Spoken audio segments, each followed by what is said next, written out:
Feng Xiu's eyes widened when he heard this. He looked at Uncle Long in shock and confusion. That. He didn't hear wrong, right? Did Uncle Long just say that they were not God Lord Fogripple's men? Uncle Long, Feng Xiu wasn't too sure. After calling Uncle Long, he stared at Uncle Long with wide eyes, as if he was asking for an answer. Uncle Long looked at Feng Xiu's shameless expression and smiled happily. He continued to lower his voice and said, "We're not people from Rimice." "Then who are you?" After confirming it, Feng Xiu asked in shock.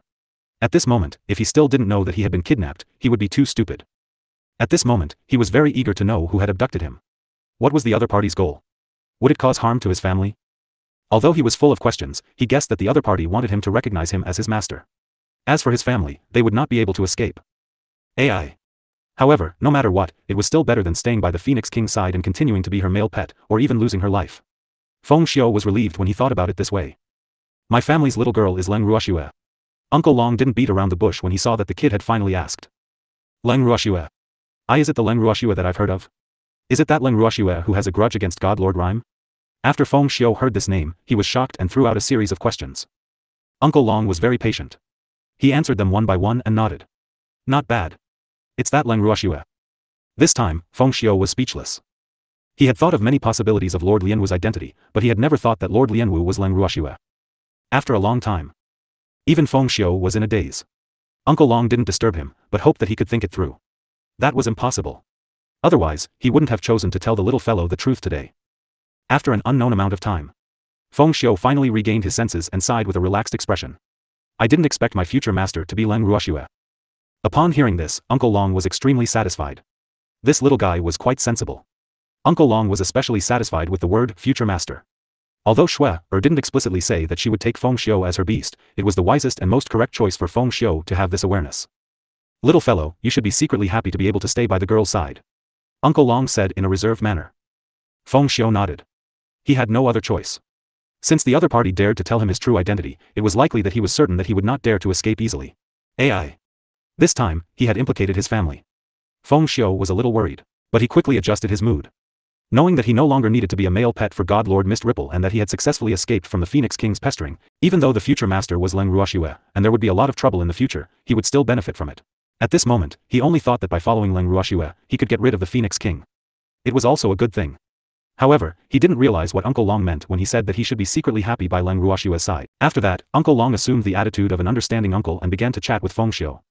Knowing that he didn't need to go to God Lord Fogripple's place, Feng Xiu relaxed and was happy to cooperate. The two of them chatted from noon to night. When it was time for dinner, Uncle Long pulled Feng Xiu to Leng Ruoxue's room. As soon as they entered the room, Uncle Long immediately got straight to the point. Girl, we're hungry. Ugh. Feng Xiu was a little embarrassed. Well. Could he say that he wasn't hungry? Glancing at the slightly blushing Feng Xiu, Leng Ruoxue smiled and said, then let's go eat. With that, Leng Ruoxue immediately moved Uncle Long and Feng Xiu into the bracelet. She knew that Uncle Long had already told Feng Xiu about her identity. In this case, she would naturally let Feng Xiu know her secret. Otherwise, how could she settle this little phoenix's heart? Just as Leng Ruoxue had expected, Feng Xiu felt his vision go blurry. Then, he realized that he was no longer in his room. As he was new here, he was not used to it at first, but when he saw what was in front of him, he could not help but widen his eyes. Where was this place? Why were there so many beasts? He knew the peacock race, the eagle race, the condor race, and many others. Ugh. This was definitely not the phoenix territory. In just a short moment, Feng Xiu's mind was in a whirl. The expression on his face changed from the initial shock and disbelief to extreme calmness. As for the other beasts, they were also surprised for a moment when they saw Feng Xiu. However, they regained their senses before Feng Xiu and went back to their own business. Little guy, let's go and eat.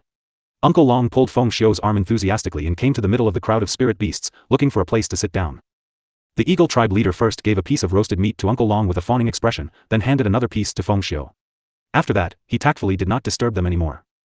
Although Feng Xiu had calmed down, he was still full of questions. He held the roasted meat in his hand and was in no mood to eat it. He just stared at Uncle Long. Uncle Long felt very uncomfortable under Feng Xiu's fiery gaze. He pretended to be unhappy and growled, hurry up and eat. Oh. Although Feng Xiu responded, he was still absent-minded. While gnawing on the roasted meat, his mind had long flown away. When Uncle Long finally finished eating and drinking, Feng Xiu couldn't help but ask, Uncle Long, quickly tell me what this place is. How can there be such a beautiful place? While Uncle Long was eating, Feng Xiu had already looked around the surrounding scenery. The more he looked, the more amazed he became. He couldn't help but want to know where this place was. However, he didn't dare to disturb Uncle Long while he was eating. This is the little girl's space. Before Uncle Long could reply, a woman's voice rang out. When Feng Xiu heard this familiar voice, he immediately stood up and looked at the owner of the voice, the mother parasol tree, with a respectful expression.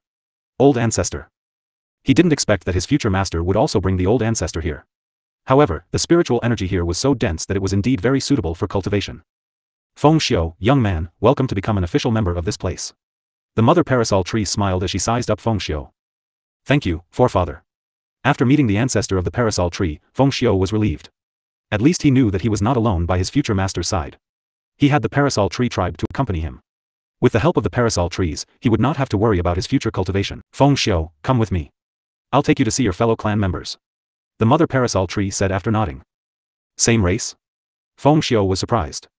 Could it be that there were clansmen here? Who could it be? Although he was curious, he still followed the mother parasol tree closely. Feng Xiu was petrified when he found out about Feng Zhan and the others. He had never expected that his future master would have so many phoenixes by his side, and these phoenixes were the sinners of the Phoenix clan. Of course, they weren't really sinners. They were the subordinates and guards of the previous King Feng. Although Feng Xiu had heard about the past, he didn't know much. But now, he knew almost everything. Because when Feng Zhan and the other old phoenixes finally saw a little one of the Phoenix clan, they all pulled him aside and began to tell him about their past, so Feng Xiu couldn't help but know. The more he heard, the more shocked Feng Xiu became. At the same time, he was even more aware that if he were to board the pirate ship of his future master, he would definitely have to become enemies with God Lord Fog Ripple and the Phoenix King. However, as their future master, he was not a small character. He believed that with the help of so many beasties, and their side being the representative of justice, victory would definitely belong to them. After thinking it through, Feng Xiu suddenly became excited. Wasn't this the life he wanted? He never dreamed that such a hot-blooded and exciting thing would actually fall on his head. In the future, he would definitely not be bored, but it would also be very dangerous. With this thought, he made up his mind to cultivate properly. Otherwise, with his current strength, he would not be able to help his future master. The Phoenix clan was a proud clan, and he was not willing to be the one who dragged them down. At the thought of this, Feng Xiu said to the mother parasol tree, Feng Zhan, and the other old phoenixes, great ancestors, I've decided to enter closed-door cultivation from today onwards. Not bad. It's good for you to know that it's good to work hard. We'll help you.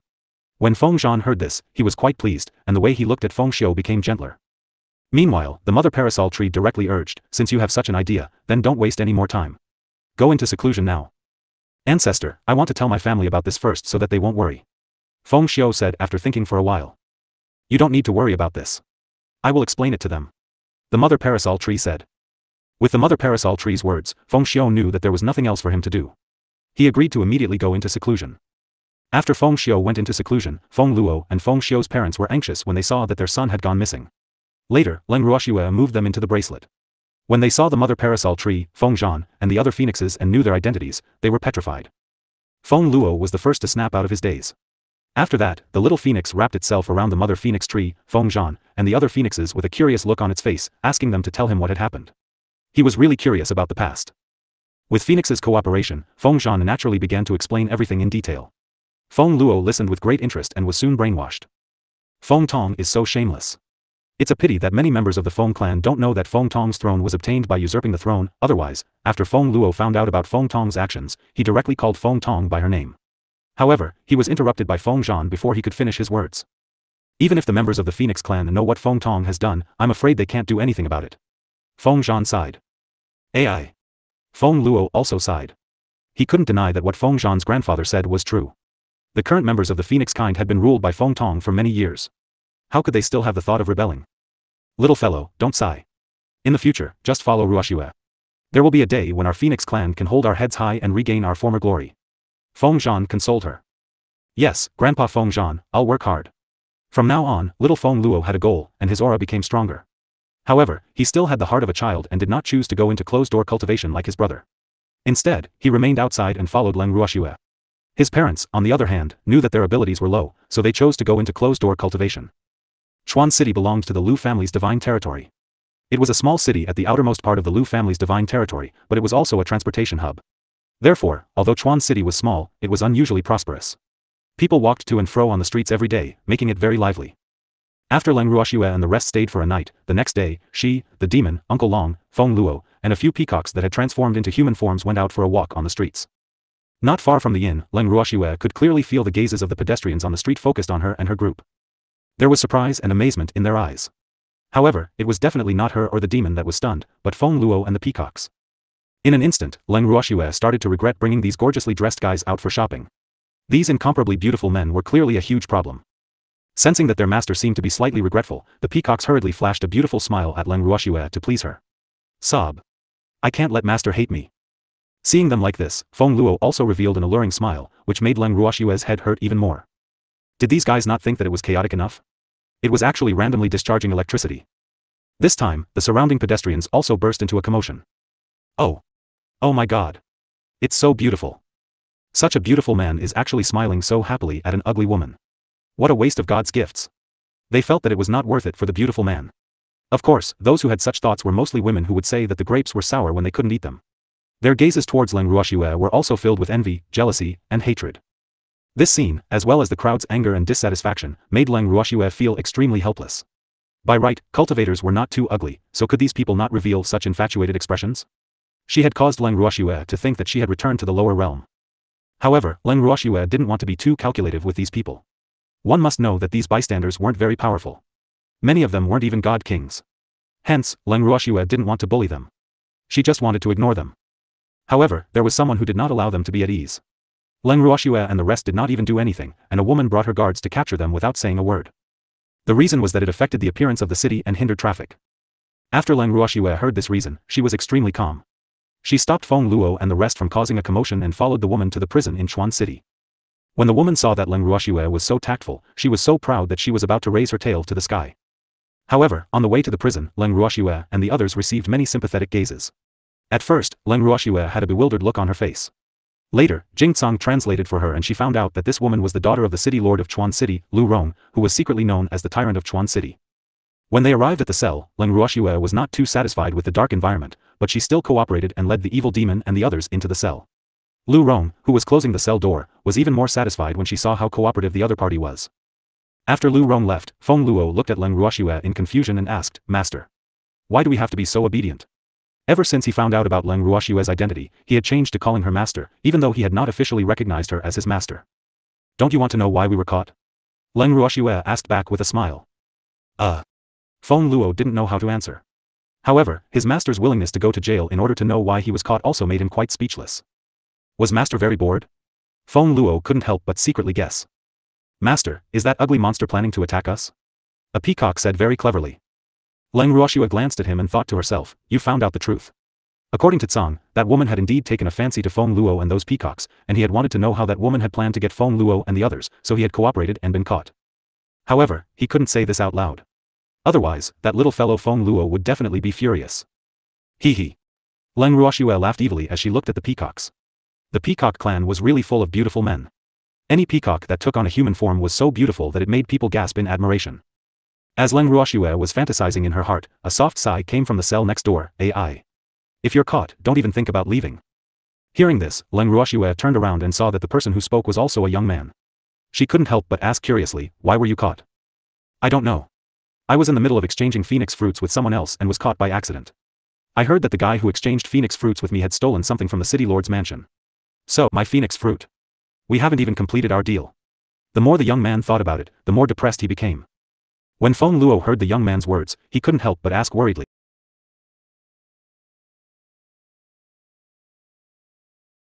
What did the person who exchanged the phoenix fruit with you look like? Male or female? He's a male, very handsome. The young man said honestly. Master, the one he mentioned might be a member of our Phoenix clan. Let's go to the city master's mansion and have a look. If he's really from the Phoenix clan, we have to find a way to get him out. Feng Luo anxiously transmitted his voice to Leng Ruoxue. Are you sure? Leng Ruoxue asked. 80% of them are from the Phoenix clan. The Phoenix fruit is the most precious fruit of the Phoenix kind, except for the members of the Phoenix kind, no one else has a chance to get it, unless our Phoenix kind is willing to trade with them. Since that's the case, let's find an opportunity to sneak into the city lord's mansion and take a look. When are you going? Feng Luo asked, burning with anxiety. In the dead of the night. Leng Ruoxue laughed evilly. That was the best time to do bad things. Late at night? Feng Luo was a little dumbfounded. Wouldn't that still take a long time? They had just had breakfast not long ago. By the time it was late at night, would the suspected Phoenix clansman's innocence be lost? He was really worried. Seeing through Feng Luo's thoughts, Leng Ruoxue turned to look at her cellmate in the cell next door and asked, how long has it been since the man who wanted to trade the Phoenix fruit with you was brought into the city lord's mansion? It's been so many days. The young man said after thinking carefully. I'm finished. Feng Luo thought to herself, it's been so many days, her innocence must have been lost. In fact, after the peacock's reminder, he immediately thought of the purpose of capturing their woman. However, with his master around, he was not worried about his safety. If there was really danger, he could just enter his master's space. But now, he was a little worried about the man who seemed to be from the Phoenix clan. For any man, it was unbearable to be forced to lose his innocence. Feng Luo seemed to have already foreseen the tragic fate of that man. As he thought about it, his eyes turned red and tears welled up in his eyes. Leng Ruoxue took a look and jumped in shock. Was this child worried about his situation? Don't be afraid. I'm here. I won't let that woman touch a single hair on you. Leng Ruoxue quickly consoled him. When he heard her say this, Feng Luo burst into tears. Leng Ruoxue was dumbfounded. What? What was going on? Feng Luo, this child. Was he scared? AI. That woman was the daughter of the city lord. Unruly, overbearing, and unreasonable. A helpless sigh accompanied by Feng Luo's crying could be heard again. Leng Ruoxue was speechless. Why was this person adding fuel to the fire? Can't you see that your child is crying? After hearing what the man said, Feng Luo cried even harder. Upon seeing this, Leng Ruoxue's icy dagger-like eyes shot towards the cell next door. However, perhaps her neighbor's reaction was too slow, for he did not sense that danger was coming. I won't be able to get out easily. The man continued to speak. Leng Ruoxue couldn't take it any longer. She immediately roared, "You shut up." This time, the young man finally reacted and looked at Leng Ruoxue with a face full of fear. He had been shouted at. In fact, he was so talkative just because he wanted to find someone to chat with. He had been locked up for several days, and he had been the only one in the empty cell. He had been lonely and unbearable. However, after being yelled at by Leng Ruoxue, he became much more obedient. That woman was so fierce. Tears welled up in the young man's eyes as well. However, he was not Feng Luo. Leng Ruoxue would not feel sorry for him. She glared at the young man before turning around to coax Feng Luo. "Little Luo, don't cry. Didn't I say that I would protect you? What are you afraid of?" Leng Ruoxue was a little vexed. Did this little fellow not believe that she could protect him? Look at how sad she was crying. "I'm afraid that the person who was brought into the city lord's mansion will be bullied." Little Luo, that person might not have anything to do with you. I have a feeling that that person should be one of my clansmen. Don't think about it. We'll go take a look tonight." "Yes." Feng Luo nodded. In the following waiting time, Feng Luo was like an ant on a hot pan. The peacocks were already dizzy from his antics. It wasn't easy for her to sneak into the middle of the night, after giving everyone a look, Leng Ruoxue and the rest were about to leave when their neighbor called out to them, "Save me. Don't leave me alone." The young man didn't expect the woman in front of him to have a way to open the lock. At this time, he didn't care about his fear and directly asked for help. "Lower your voice." Leng Ruoxue only shot him a cold glance, and the young man immediately shut his mouth. "As long as you keep your mouth shut, I'll consider it as you've repaid my kindness." Ugh. The young man was speechless. He didn't know when he had become so unpopular. "My name is Cheng Mu, and I'm from the Cheng family. I'll always remember your kindness in saving my life. If you need my help in the future, just come to the Cheng family to find me." Cheng Mu's wish was beautiful, but the truth was absolutely. After hearing the young man's name, Uncle Long sized him up seriously. In the end, he said helplessly, "As a member of the Cheng family, you can still be arrested. It looks like you're quite useless." Cheng Mu burst into tears. How could these people hurt other people's glass hearts like this? In fact, what he wanted to say was, "Weren't you all caught too?" At this moment, he heard Leng Ruoxue agree, "It's quite useless." He even claimed to be a member of the Cheng family. After knowing the young man's identity, not only did Leng Ruoxue not think highly of him, she even looked down on him. They were caught on purpose because they didn't want to reveal their identities. In reality, Leng Ruoxue had found out the truth. Before Cheng Mu was arrested, he had indeed said that he was a member of the Cheng family. Unfortunately, Lu Rong did not believe him at all. Who asked Cheng Mu to not have any evidence at all?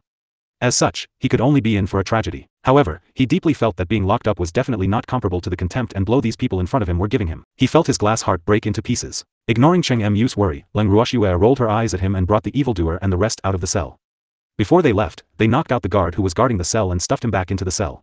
Her movements were as smooth as flowing water. Cheng Mu was dumbfounded and couldn't even care about her. These people were obviously repeat offenders. Previous chapter. "Wait for me." Cheng Mu was panting heavily. After finally catching up to Leng Ruoxue and the rest, who knew that they would suddenly increase their speed? Now, the distance between him and the other party had widened again. That guy is following us. Don't mind him." Leng Ruoxue said indifferently. She pulled the evildoer along and gave Uncle Long, Feng Luo, and the peacock a look. The few of them started to speed up again. When Cheng Mu saw the other party's speed, he was dumbfounded. Woo! How could they be like this? He had already told them to wait, so why would the other party turn a blind eye to it? However, Leng Ruoxue could not care less about what he was thinking. They could not wait to get rid of this shadow. After walking for a long time, Feng Luo turned back and saw that Cheng Mu's figure was no longer behind him. He asked curiously, "Master, why don't we wait for him? He looks very scared." "Wait for him?" It was too troublesome. That guy is from the Cheng family. Although he's been locked up by the daughter of the city governor of Chuan City, he'll definitely find a way to ask the Cheng family for help, so we don't need to care about him. Oh. Yes, Feng Luo replied. After walking for a while, Leng Ruoxue was surprised to find that they seemed to be lost. Ugh. This was not a good sign. I've finally found you guys. Sob. It wasn't easy. Leng Ruoxue furrowed her brows and turned to look at Cheng Mu, who, I want to go to the city lord's mansion with you. I still need to find that person to trade the phoenix fruit. When Leng Ruoxue saw the other party's stance, she felt her head throb. Little Luo, trade a phoenix fruit with him. Alright, he said. Feng Luo nodded obediently. When Cheng Mu saw this, his eyes immediately widened. Cheng Mu's face was filled with joy. She reluctantly took out a small bottle of pills and handed it to Feng Luo. You can leave now. Don't follow us. He had to find a way to build a good relationship with these people. After thinking about it, Cheng Mu said with a thick face, I still have to go with you to the city lord's mansion. When she heard this, Leng Ruoxue was slightly enraged. Damn it. So what if he was really entangled with her? Then go your way, don't follow us. No. I saw that you seem to be walking in circles and seem to have lost your way, so let me lead the way for you. There was a maze formation in Chuan City. At night, the maze formation would be activated automatically. He didn't take Leng Ruoxue's cold face seriously at all, and his mental endurance was also extremely strong. Damn it, if he wasn't a member of the Cheng family, she probably wouldn't have been so conflicted about whether to knock this guy out. You lead the way. Alright. I'm very familiar with the city lord's mansion, so I'll definitely bring you there safely. The demon nodded and gave Leng Ruoxue a consoling look. Sure enough, Cheng Mu was very familiar with the roads in Chuan City. The place Cheng Mu was pointing at was a small hole that was less than half the height of a person. When Leng Ruoxue realized where Cheng Mu was pointing at, her expression turned ugly. The beast cave here was not a cave for contracted beasts. At the thought of this, Leng Ruoxue's anger grew even more. She looked at Cheng Mu with an even more unpleasant expression. She had decided that regardless of whether this guy was a member of the Cheng family or not, she would teach him a lesson. He was really too annoying. However, when Cheng Mu heard Leng Ruoxue's words, tears welled up in her eyes. She said with a slightly choked voice, this is the safest place. We won't be discovered. If we don't go this way, we won't be discovered either. With that, she teleported Ling out of the bracelet and gave Ling a look. Ling immediately cast an invisibility spell on Master and the rest. Then, Leng Ruoxue and the rest left Cheng Mu and teleported into the courtyard. When Cheng Mu saw that the person had disappeared, leaving only a small golden snake to stare at her, she was quite surprised. How did they disappear? After hesitating for a while, Cheng Mu couldn't hold back her curiosity and asked the question in her heart. They've already entered. Ling said with a smile. It had stayed behind to admire this man's expression. Arg. It can't be. Cheng Mu swallowed her saliva and asked shamelessly, how did they get in? Aren't you afraid of being discovered by the people of the city lord's mansion? It's okay. I've cast an invisibility spell on them. As long as they don't expose themselves, no one will discover their existence. Sure enough, when Cheng Mu heard this, he widened his dark, starry eyes in disbelief and looked at it. Was an invisibility spell. That fiery gaze almost melted Ling. Ling Chen couldn't help but shiver as he warned, I'm telling you, little brat of the Cheng family, don't you dare have any ideas about me. Ugh. Cheng Mu, whose thoughts had been exposed by a little golden snake, quickly said with an embarrassed look, I'm not interested in you. However, he still felt a little guilty when he said that. Woo. He was actually threatened by a snake. This fact made Cheng Mu quite depressed, but he was still very self-aware. As long as you don't have any ideas about me, invisibility is a piece of cake. I won't have any ideas about you, I promise. That's a good girl. Ling Mani said. Then, he also cast an invisibility spell on Cheng Mu. However, Cheng Mu could not see any effect at all and kept asking Ling, am I invisible? Is he invisible? Hidden. You've hidden yourself. Other than my master and I, no one can see you. Don't worry. Hearing the little golden snake's repeated assurance, Cheng Mu finally felt at ease. The two beasts were staring at him with their bronze-like blood-red eyes. Ugh. Although these beasts were not very powerful, they were more than enough to deal with cultivators below the God King level. Sob. Why was he so unlucky? Seeing this, Ling whispered into his ear, don't be so useless. You really can't see? But why do I feel like they're looking at me? That's just an illusion. They really can't see you. Oh. Cheng Mu was a little suspicious of the words of this golden snake. I'm going to find my master, you're on your own. However, at this time, Cheng Mu was not willing to let the other party leave him. Then, Cheng Mu quickly hugged Ling's small body and said with a fawning expression, don't leave me, I need you. You bastard. You're taking advantage of this young master. This is too mushy, don't you think so? Cheng Mu saw that the little golden snake's body had turned from golden to dark yellow. Cheng Mu pretended to be pitiful. After thinking for a long time, Ling couldn't stand the pitiful look of this man and agreed to bring him along to find his master. At this moment, Leng Ruoxue had already found the courtyard where the suspected Feng clansmen were being held under Tsang's guidance. It was undeniable that Cheng Mu was a person with a good sense of direction. Leng Ruoxue, who was waiting for Ling outside the courtyard, saw that Cheng Mu had actually followed her. Her face sank and her mood instantly became unhappy. Master. Ling didn't notice Leng Ruoxue. Seeing Ling Aojiao's small appearance, Cheng Mu secretly envied her. He had a beastie, but unfortunately, that beastie didn't even bother with him and often gave him a hard time. Previous chapter. Go in. Leng Ruoxue couldn't be bothered to question why the other party had followed her here like a shadow. As soon as he entered the courtyard, Feng Luo immediately ran towards one of the rooms. After Leng Ruoxue walked closer, she didn't say a word and immediately knocked out the guard at the door with the demon. In the room, a handsome man was tied up. At this moment, the man's head was lowered, and he was surrounded by a bleak atmosphere. The man had his head lowered and didn't realize that the door was pushed open. Upon hearing these words, Leng Ruoxue immediately looked up at the handsome man. When he heard someone call out his name, Feng Shao jerked his head up. However, he did not see anyone in front of him. Thinking that he had heard wrongly, Feng Shao immediately lowered his head again. AI. How could anyone here recognize him? Feng Shao was very worried. Thinking of his recent misfortunes, his mood became even worse. Seeing that elder Feng Shao was not paying any attention to him, Feng Luo? Where are you? Only then did Feng Luo remember that he was invisible. It really was Feng Luo. No, I didn't. I walked in on my own. Little Feng Luo, you should quickly leave this place before anyone finds out. Elder Feng Shao, I'm here to save you. Save me? Little Feng Luo, you're too weak. Seeing that Feng Shao obviously didn't believe that he had come to save him, Feng Luo was very worried. Your master? Lord Lianwu. His heart was full of questions, but after seeing Feng Luo's confident expression, Feng Shao had to admit that if Lord Wu was here, it would. However, he didn't have much confidence in his heart. Seeing his reaction, Leng Ruoxue immediately appeared and smiled. Feng Shao, right? Feng Hu told me your name and asked me to take care of you. Not only do we know each other, but we're also very familiar with each other. These words successfully caused a confused look to appear on Feng Shao's face. Feng Shao was petrified. Cheng Mu, who heard Leng Ruoxue reveal her identity, was equally shocked. Leng Ruoxue? This ugly woman was actually the legendary Leng Ruoxue? The Leng Ruoxue that old grandmadam always mentioned? No wonder she didn't put him in her eyes at all after hearing his identity. Sob. He must hug onto this thick leg. With Leng Ruoxue's support, he believed that his clansmen would not dare to look down on him anymore. The moment such a thought appeared, Cheng Mu's mind was instantly on fire. He did not do anything but throw himself onto the ground and hugged Leng Ruoxue's leg.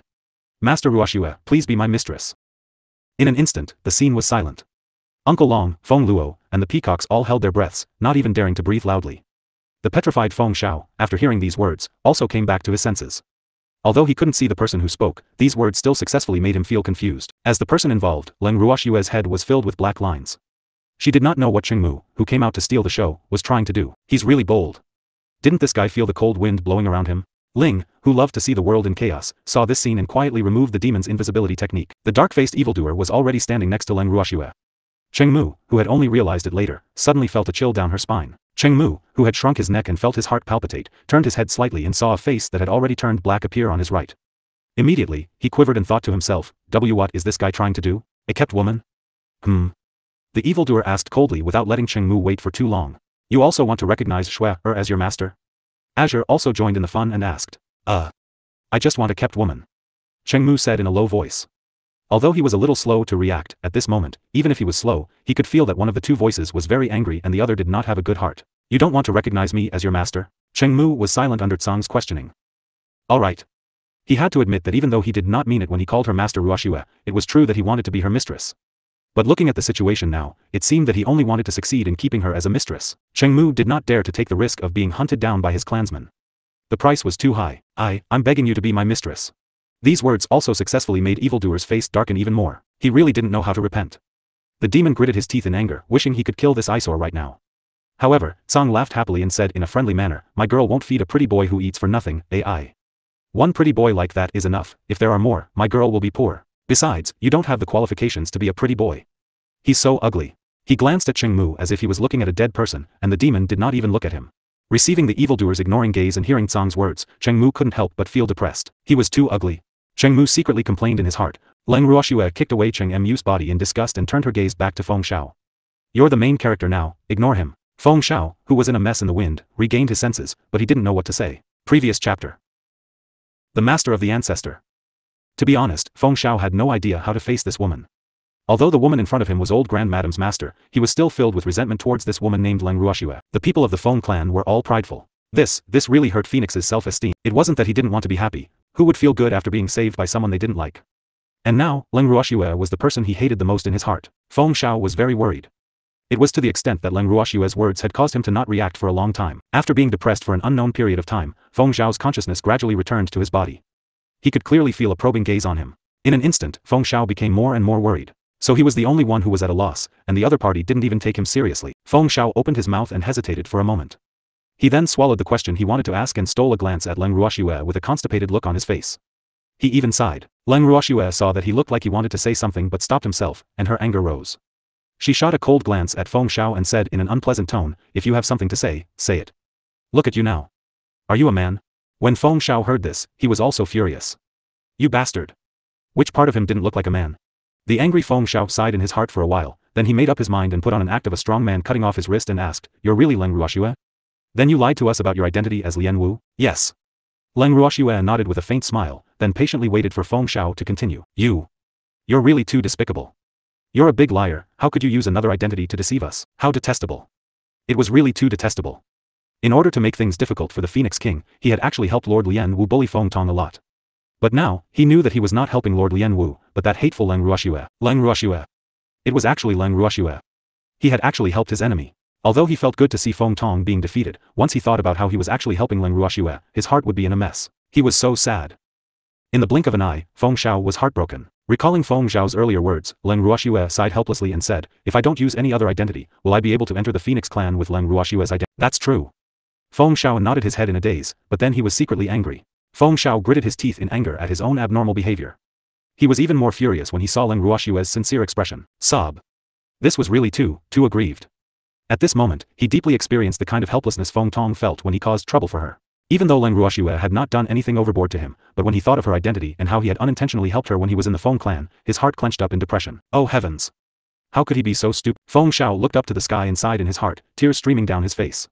After that, he didn't say a word and lowered his head in a daze. The atmosphere in the room became silent again. Leng Ruoxue and the rest were also silently admiring Feng Shao, who was tied up like a dumpling. The moment Leng Ruoxue heard this, she did not even think and raised her leg to kick the fellow in front of her. However, someone was faster than her. With a loud bang, Cheng Mu's entire body was smashed into the snow-white wall. There was no need to ask. The one who kicked him was naturally the evildoer with a black face. Seeing that the walls were very sturdy, other than a human-shaped hole, there were no other cracks. Leng Ruoxue could not help but exclaim that the quality of the buildings in the city lord's residence was not bad. Seeing through Leng Ruoxue's thoughts, Zhang said with a face of disapproval, "Girl, the walls of the city master's mansion are definitely not as strong as the walls of the divine master's mansion." Azure's words implied that this evildoer was useless. He couldn't even break the walls of the city lord's manor with a single kick. The moment Leng Ruoxue heard this, black lines immediately formed on her forehead. Just as Leng Ruoxue was about to comfort her man, she saw the evildoer turn around and walk out of the room. She was shocked and quickly ordered Feng Luo to bring along the dazed Feng Shao. She also asked the peacocks to help fish out Cheng Mu, who had been smashed into the wall. The moment they left the room, Ling quickly cast an invisibility spell on Leng Ruoxue and the rest. After that, everyone saw the demon throw out a ball of black divine power.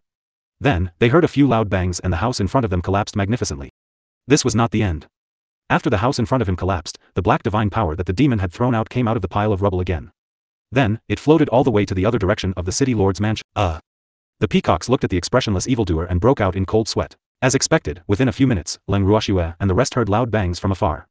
It was followed by sounds of panic, wailing, and extremely angry. After hearing all this, the demon only said indifferently, "You can leave now." As for what would happen to the city lord's mansion, it was not within their scope of concern. When they arrived at the inn, Leng Ruoxue and the rest went straight into their rooms. At this moment, Dongfang Yu and the others were chatting in the room. When he saw them return, he couldn't help but smile and tease, "Shui, you've been gone for so long. You must be having so much fun that you've forgotten about home." "Who said that?" "We were caught and thrown into prison." Dongfang Yu was stunned. There were people who were not afraid of death and dared to capture them? After that, the surprised Dongfang Yu observed the expressions of the others. Other than Uncle Long, who looked calm, and the demon who had a straight face, Feng Luo and the peacocks all looked shocked. It seemed that something had really happened. At this moment, Dongfang Yu saw a man who was tied up on Feng Luo's shoulder. A few beautiful peacock men were also carrying an unconscious man. Who were these two people? Dongfang Yu was very curious, but he didn't ask. He only stared at Feng Luo with his dark, starry eyes, hoping that this little boy could answer his question. It was too terrifying, wasn't it? In the past, he had never felt that Master's man was so terrifying. Sob. He knew that one couldn't judge a book by its cover. How could the people around Master not be violent?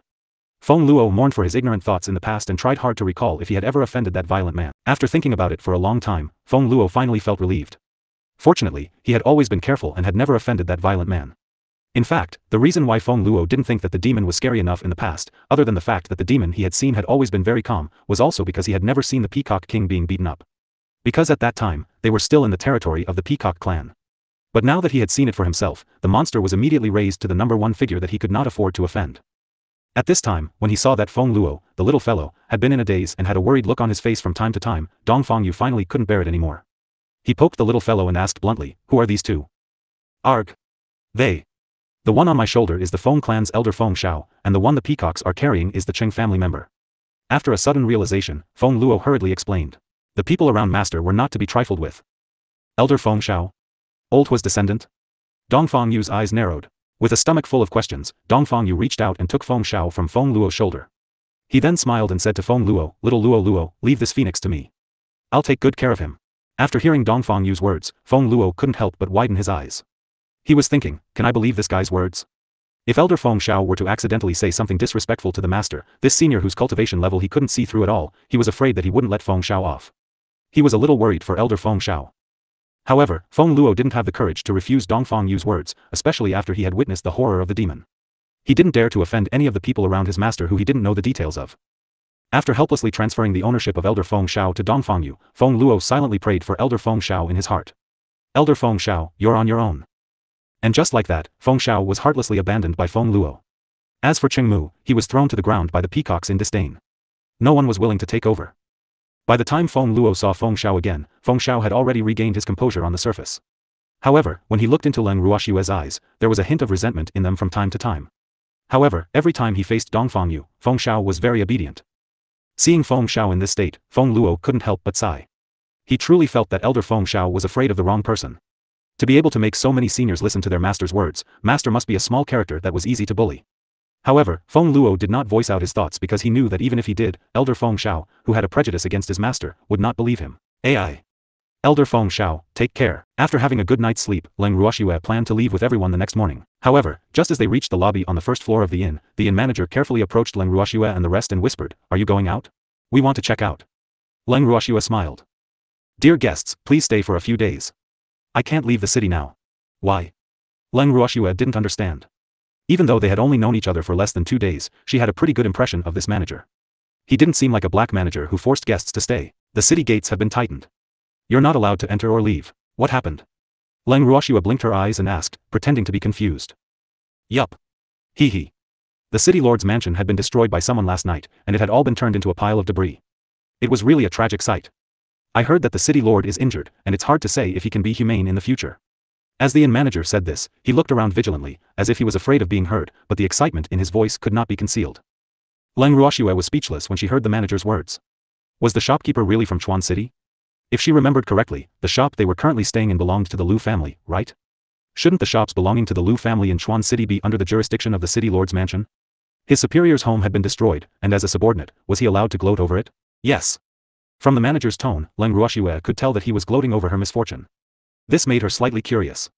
As the fire of gossip burned in her heart, Leng Ruoxue could not hold it in any longer and asked directly, "Shopkeeper, are you gloating? The city lord's mansion has been destroyed, and the city lord is injured, but you seem to be quite happy." Even though Leng Ruoxue's voice was not loud, it still caused the innkeeper to break out in cold sweat. With a pale face, the innkeeper said in fear, "I didn't Sir, you can't wrong me like this. If the people of the city lord's mansion heard this, I'll be in deep trouble." "You don't have any?"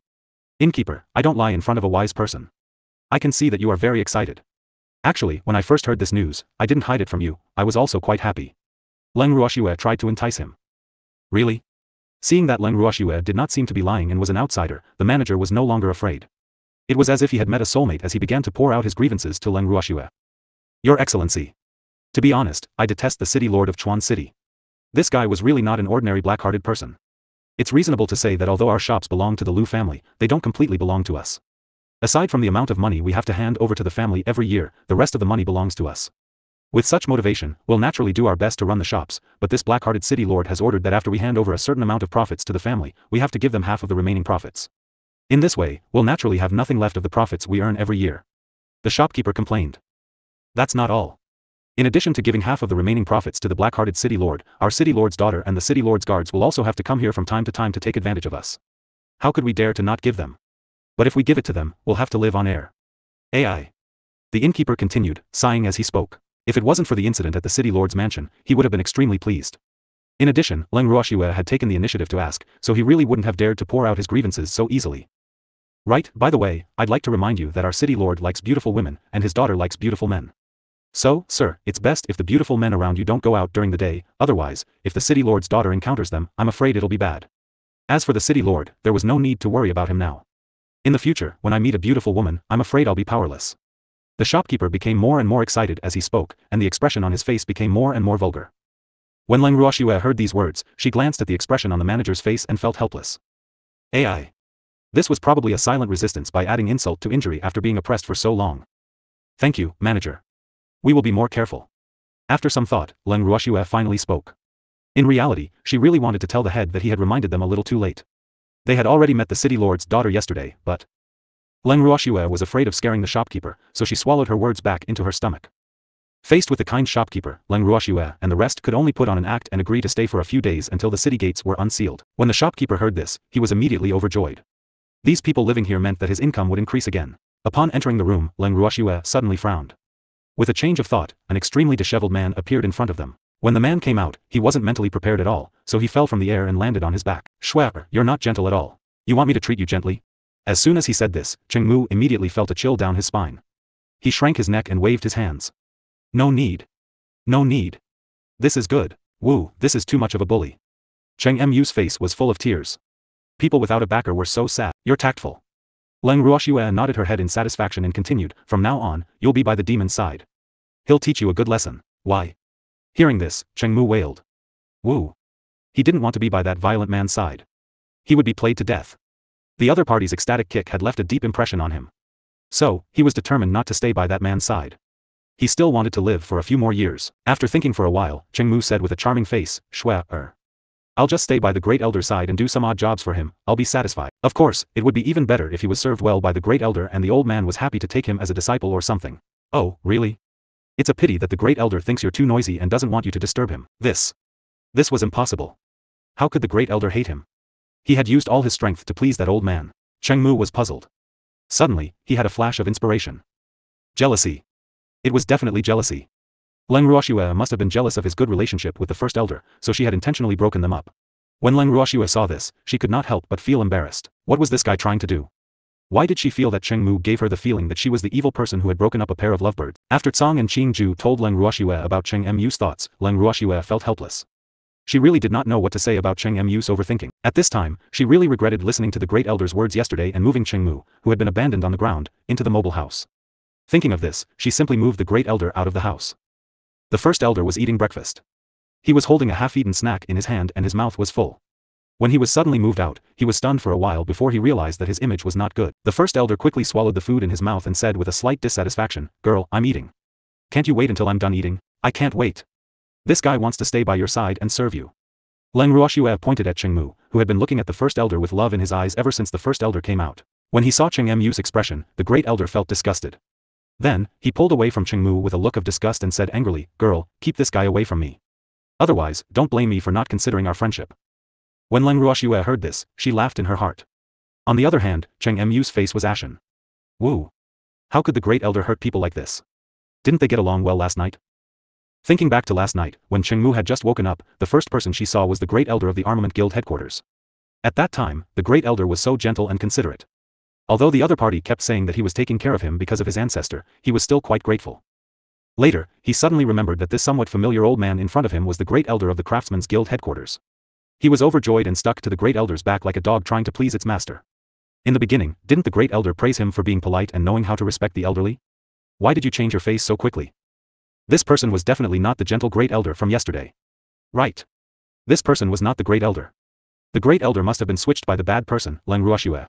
The more Cheng Mu thought about it, the more he felt that this was possible. Cheng Mu thought that he had always been very careful and had never offended the great elder. At the thought of this, Cheng Mu immediately glared at Leng Ruoxue with a face full of hatred. However, he still bravely pounced towards Leng Ruoxue. Woo. Schwa. How can you treat me like this? This scene caused most of the people in the room to be dumbfounded. She really didn't learn. The evildoer was furious and walked straight in Cheng Mu's direction. Uncle Long and the others who were frightened saw this scene and unconsciously made way for the evildoer.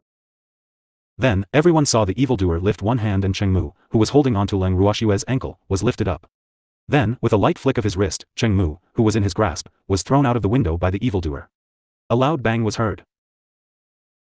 This action of lifting and throwing was as smooth as floating clouds and flowing water, leaving everyone dumbfounded. For a long while, everyone did not know what to say. However, at this sensitive moment, no one would stupidly speak up for Cheng Mu. Even the Armament Guild's chief elder, who had originally planned to take care of Cheng Mu for the sake of the Cheng clan head, had unsurprisingly shut his mouth. At first, the great elder had thought that he would have done it. He didn't want that silly boy to slaughter him like a fat sheep. However, before he had the chance to do so, someone had made the first move. In this way, for the sake of old man Cheng, he naturally couldn't hit him when he was down, although he really wanted to do so. Who asked that idiot to be so infuriating, to actually say that he was a fake? The more the great elder thought about it, the angrier he got. Fortunately, Cheng Mu was not in front of him at this time. Otherwise, he could not guarantee that he would not be so violent. Seeing the evildoer sit down as if nothing had happened, everyone hurriedly sat down as well. They did not want to make him unhappy and throw them out of the window. Although it was only a third floor and they would not die from the fall, it was undoubtedly embarrassing. Thinking of this, everyone couldn't help but sympathize with Cheng Mu. You've lost all the face of the Cheng family.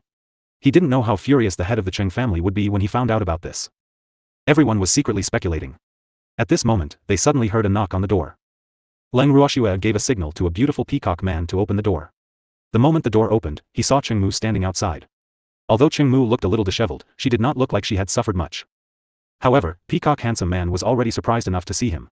More importantly, the kind Peacock Handsome Man didn't know if he should let this guy in. Just as Peacock Handsome Man was hesitating, Cheng Mu pushed him away and made way for him. Then, he immediately ran into the room.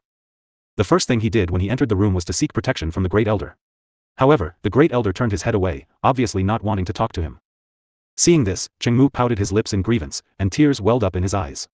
Before he could cry out, the demon had already stood up and grabbed his collar.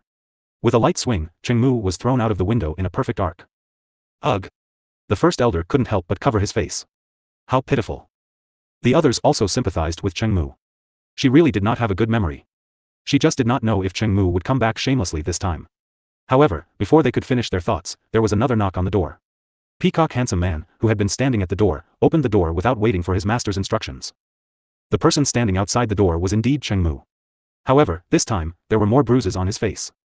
As expected, Cheng Mu was thrown out of the window by the demon in the same way. However, after a few minutes, Cheng Mu came up again as if nothing had happened. He was thick-skinned and naturally had more injuries on his body. Just like that, one of them kept on throwing people out while the other spared no effort to come back. After an unknown number of times, Leng Ruoxue and the rest were already numb from watching. In the end, Tsang could not stand it anymore and directly kicked Cheng Mu far away. This time, it wasn't as simple as throwing Cheng Mu out of the window. With Tsang's move, it was obviously impossible for Cheng Mu to climb back easily. Just like that, everyone saw Cheng Mu turn into a stream of light and finally become a small black dot, disappearing in the sky. Ugh! Senior Tsang was really ruthless. Everyone quivered. Tsang was once again on the blacklist of the #1 person not to be offended. Seeing this scene, Feng Luo's heart also reversed the position of Tsang and evildoer. At this time, he really felt that this cat was 100 times more ruthless than his master's man. Seeing everyone's fearful expressions, Cold gave evildoer a provocative look and then smiled. Human. You're cruel to yourself, but you have to be even more cruel to others.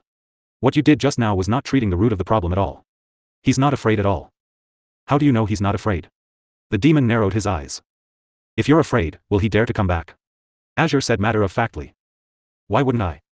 Are we going to kill him? The evildoer said indifferently. If that kid wasn't a member of the Cheng family, he really wanted to kill that idiot. What a pity. There were too many people here, and it was inconvenient to do anything. Hearing this, Azure looked at the people present and felt a sense of powerlessness. There were so many people here, so it would not be easy to make a move. AI. The man and the beast looked at each other and felt a sense of appreciation for each other. Leng Ruoxue looked at their expressions and knew that these two fellows must be feeling regretful that they could not teach Cheng Mu a lesson. However, on account of the Cheng family head, she naturally could not let these two willful fellows cut Cheng Mu off in a fit of anger. After all, other than being a little silly and unable to see the situation clearly, Cheng Mu did not seem to have done anything that would anger the heavens and cause resentment. At the thought of this, Leng Ruoxue quickly changed the topic and asked, are we going to stay here until the city gates are unsealed? Anything. I'm fine with anywhere. First Elder was the first to express his opinion. We are the same. Dongfang Yu and the others quickly said. Then just stay. I also want to see what kind of trouble the city lord's mansion is going to cause. However, to her disappointment, after staying in the inn for another 3 days, there was no movement from the city lord's mansion. They only posted a notice for the reward. After learning about the bounty notice, Leng Ruoxue decided to take a trip to the Divine Master's residence in the name of accepting the bounty. Dongfang Yu and the others immediately expressed their desire to follow. Leng Ruoxue had no choice but to bring along many of her family members. When they reached the ground floor, the innkeeper saw them coming down again and thought that they wanted to check out. The shopkeeper's eyes immediately lit up when he heard this and he said with joy, are there any alchemists among you? No, I didn't. Hearing her answer, Uncle Long and the others, as well as the inn's shopkeeper, were all speechless. However, they had different thoughts. What Uncle Long and the others were thinking was, girl, you're obviously one. Meanwhile, the inn manager was thinking, without an alchemist, how could he still be so confident? He really didn't know where these people got their confidence from. Although the inn manager's curiosity was piqued, he still kindly reminded, Your Excellency. If you don't have an alchemist, I advise you not to accept the city lord's bounty. If you don't handle it well, you might die. Is the city lord a homicidal maniac? Leng Ruoxue blinked her beautiful eyes as she asked curiously. No. What I mean is, if you can't cure the city lord's illness, he might do something in a fit of anger. So, you'd better not accept this bounty and just stay in the inn. My inn belongs to the Liu family, so it's relatively safer. The inn manager advised earnestly. But it's too boring to stay in the inn. We want to find something to do and take a trip to the city lord's mansion. Leng Ruoxue asked with anticipation. However, the inn manager who heard this was in a state of confusion. Bored? Looking for something? He still had to go to the city lord's mansion. These people were really bored to death. One had to know that this was a critical period. Most people couldn't wait to get as far away from the city lord's mansion as possible. How would there be anyone willing to take the initiative to court death? But these people really made him, a kind inn manager, powerless. After a long while, the inn manager did not know what to say. He could only stare at Leng Ruoxue and the rest. Finally, he made up his mind and put on an expression that said he was going to risk everything. He whispered to Leng Ruoxue and the rest, "My esteemed guests. To tell you the truth, the city lord's illness is not light. If you are not alchemists and can't cure his illness, he will definitely not leave you alive in a rage. You're my customers, and I really don't want to see you die. AI. You'd better listen to me and not go to the city lord's mansion to join in the fun. I promise that if there's any news from the city lord's mansion, you'll be the first ones to know. Is that not enough?" The inn manager's words were extremely sincere. Even though it was suspicious that he was siding with an outsider, he was truly concerned about the safety of Leng Ruoxue and the others. He did not want anything to happen to the guests who were staying in his inn, as it would affect the reputation of his inn. With this thought in mind, the manager of the inn hoped to keep these people in the inn. At least, their lives would not be in danger. However, these people in front of him did not look like good people who knew their place.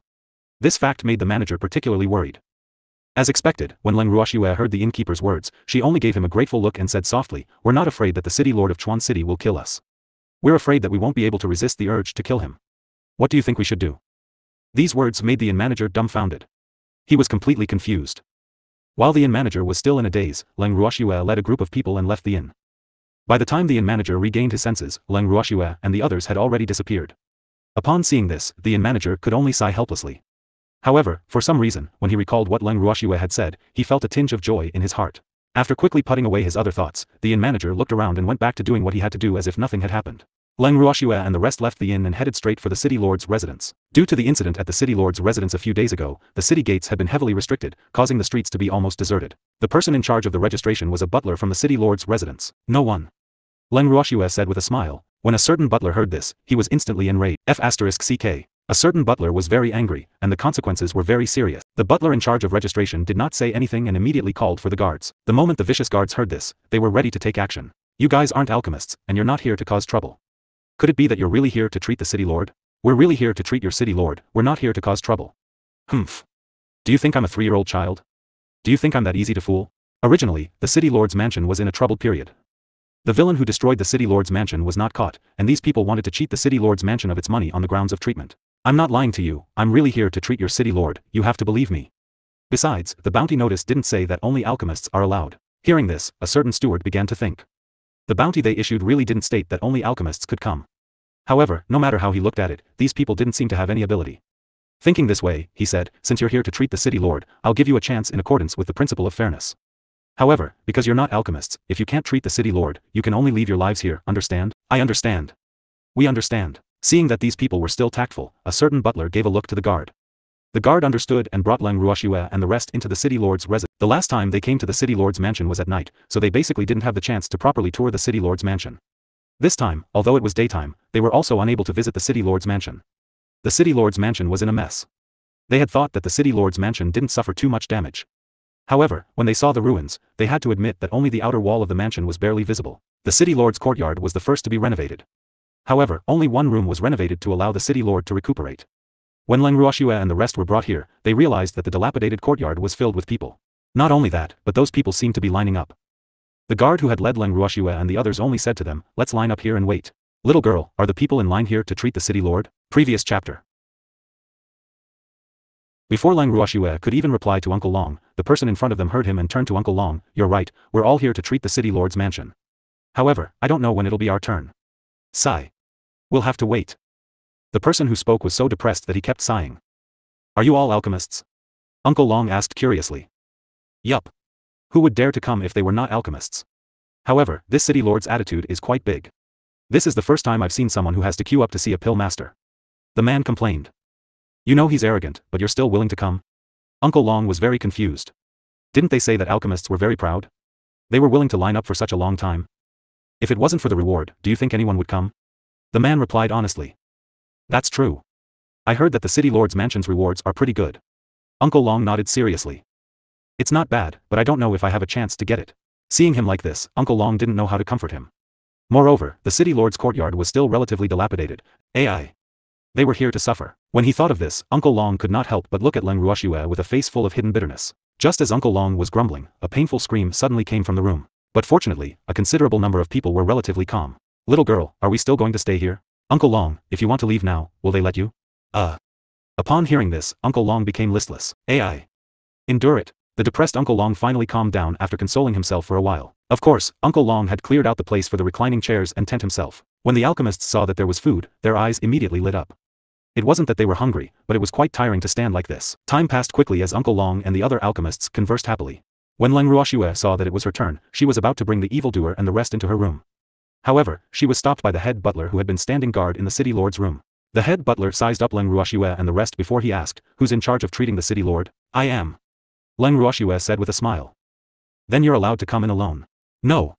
They are all my assistants. Without their help, I can't save your city lord by myself." "Then what are you waiting for? Come in quickly." Leng Ruoxue could not help but roll her eyes at the head butler when she heard him urging her. He thought to himself, if it wasn't for your insistent refusal to let them in, they would have already gone in. When they entered the room, Leng Ruoxue and the others were shocked to see the city lord of River City lying on the bed. Oh my god. Was he still human? The city lord's entire body was festering, and he was beyond human shape.